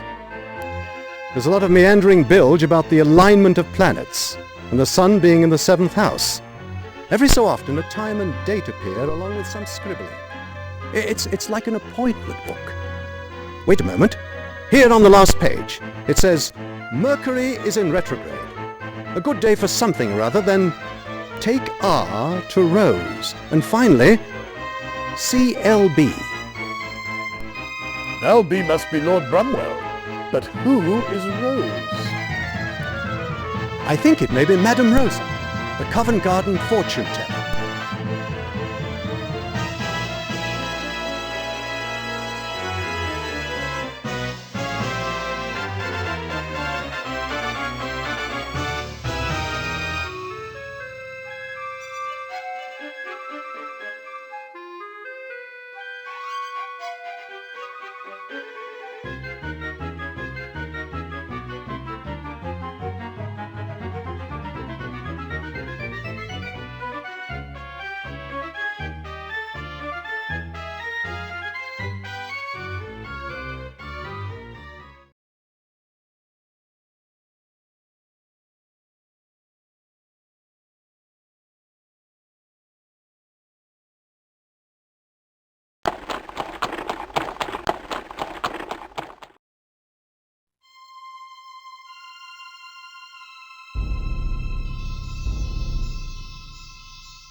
I would like to redeem an item that you are holding in pawn, please.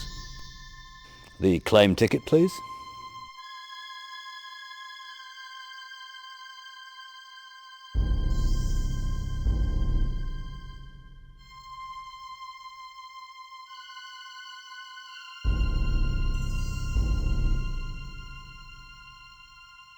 Thank you.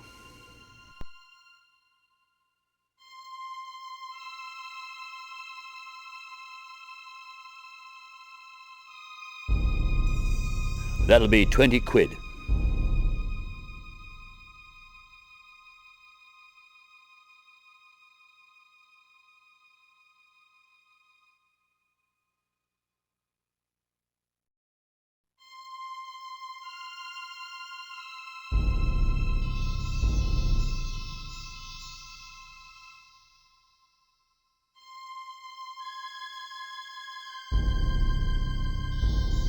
Imagine, Watson. For a mere £20, you can secure a deck of cards representing the forces of nature, the virtues and vices of mankind, and tell the future. What do you think? Well, I think it best not to mock what I don't understand. I once saw a seer in India read his card, say goodbye to his family, and pass away in the course of 3 minutes. But enough. What is our next move? These cards are a virtual order to visit Madame Rose's in Covent Garden.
If you'll excuse the expression, Watson, I can't see a bloody thing in here.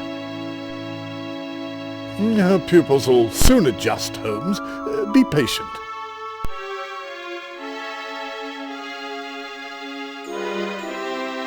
We're in luck, Watson. Madam is out making a house call, or swilling a large gin, more like. Your tarot cards would have made interesting reading, Holmes, but let's take advantage of our absence. My thought precisely. The situation is dire, Watson. I'm prepared to do more than flirt with illegality to save a blameless young woman's life. I'm very glad to hear it, Holmes, because we are already guilty of breaking and entering.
After all this, Watson, I suppose it is possible that we are too late to benefit Miss Carraway.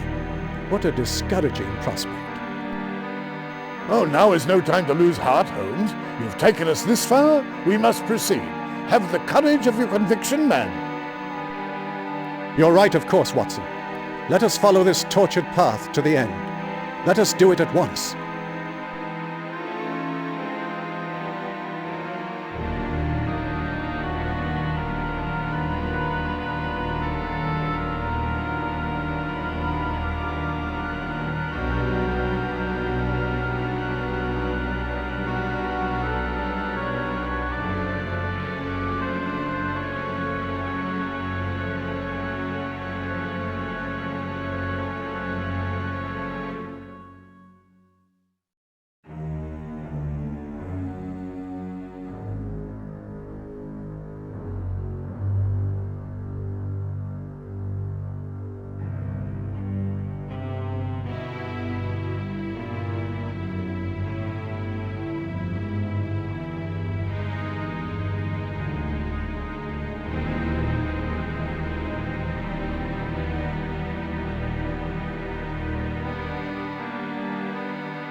I've lit the fuse, Watson.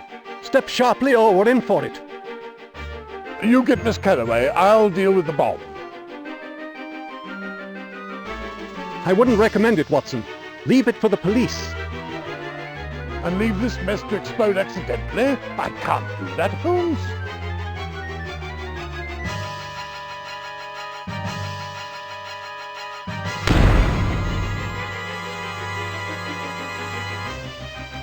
You saved my life. I'm sorry your friend didn't...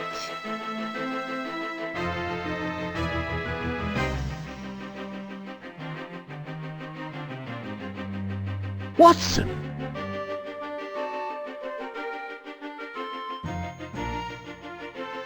Oh, my hat.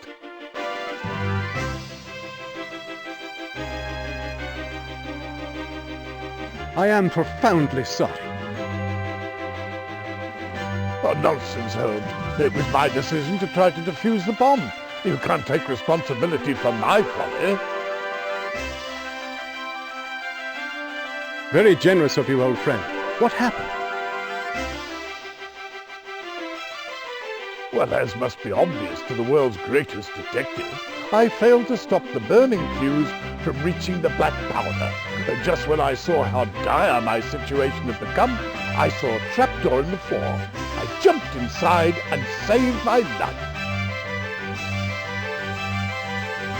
And a good thing, too. I would have been seriously displeased had you been injured. As would I, I'm sure.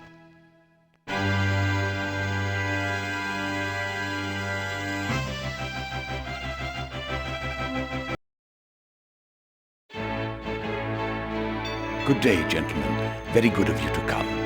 Let's speak softly so we don't disturb the boy. Your spirits appear much improved since last we met, Mr. Farthington. Your reputation for perspicacity is not undeserved, Mr. Holmes. My profound thanks for your efforts on behalf of Miss Carraway. I presume that Dr. Smithson's letter was all you had hoped it would be.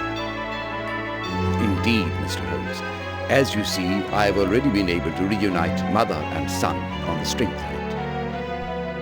I'm very gratified to hear it. Justice has been served. What has become of Lady Brumwell? We received word last night that the unhappy woman expired from apoplexy.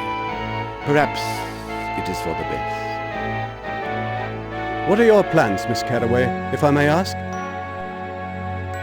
Of course you may, Mr. Holmes. You and Dr. Watson saved my life, after all. I will continue singing at the opera. Paul will come to live with me on Bunhill Street, and we shall try to be very happy. As for Mr. Caruso, we shall have to see. Very wise, I should say. You know, of course, that your sister's killer has been convicted. Thanks to you and Dr. Watson, I understand. It is, however, a small consolation. Somehow, Nonsense, Miss Carraway. If you'll excuse me for saying so, Blackwood had no idea that the pendant contained the letter he was looking for. He blundered into its theft, and he will pay for his error with his life. Thank you, Mr. Holmes. Watson, we should take our leave. A moment more of your time, gentlemen, if I may. Dr. Watson, I have read your accounts of Mr. Holmes's exploits, and I presume that you have kept a record of this case as well?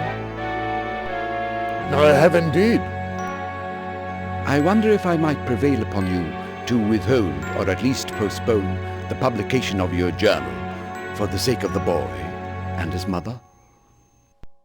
I will consider it, Mr. Farthington. Then I will bid you good day.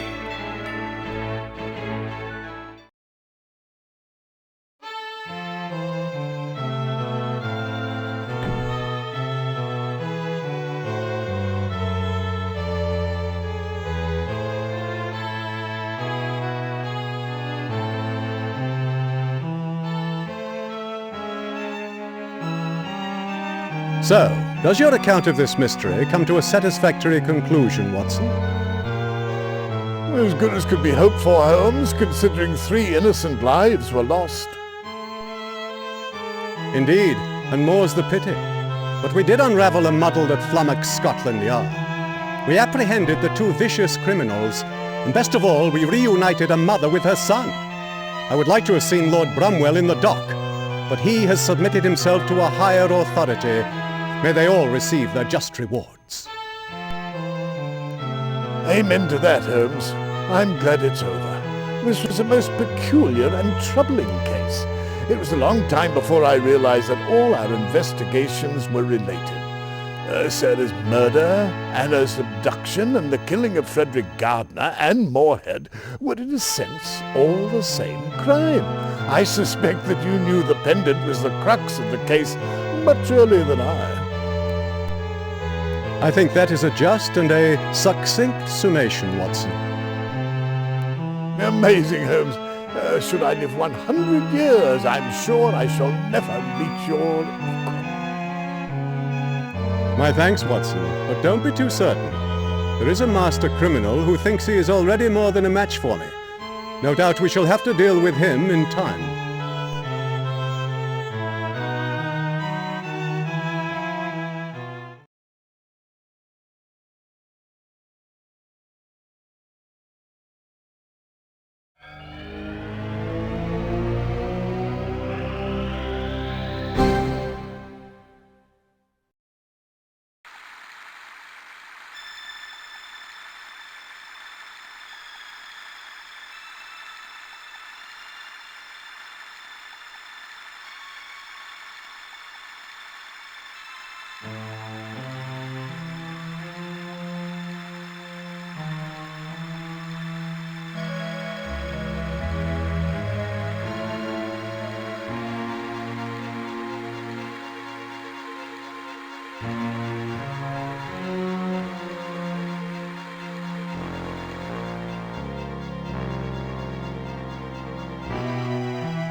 Yes? Begging your pardon, ma'am. This here's a note from Mr. Holmes from Inspector Lestrade of Scotland Yard. Oh, very well. I'll see that he gets it. Thank you, Constable.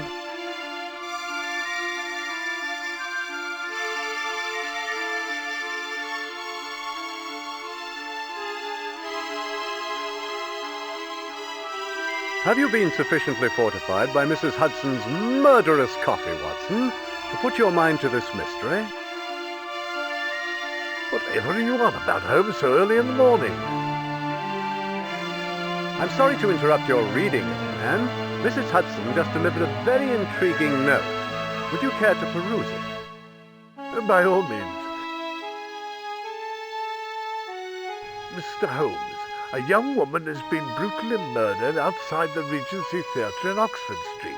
The evidence here suggests that Jack the Ripper has emerged from under his rock in Whitechapel and struck savagely in Mayfair.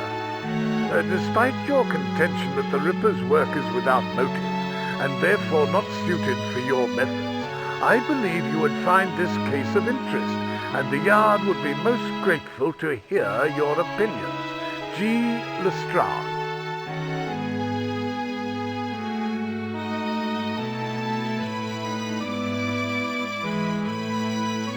I will not deny his request, Watson. If you will accompany me, I shall be glad to have you at my side. With pleasure, Holmes. Lestrade seems finally to recognize the value of your investigative techniques. My blushes, Watson. Your compliment will turn my head. Let us see if I am truly worthy of it.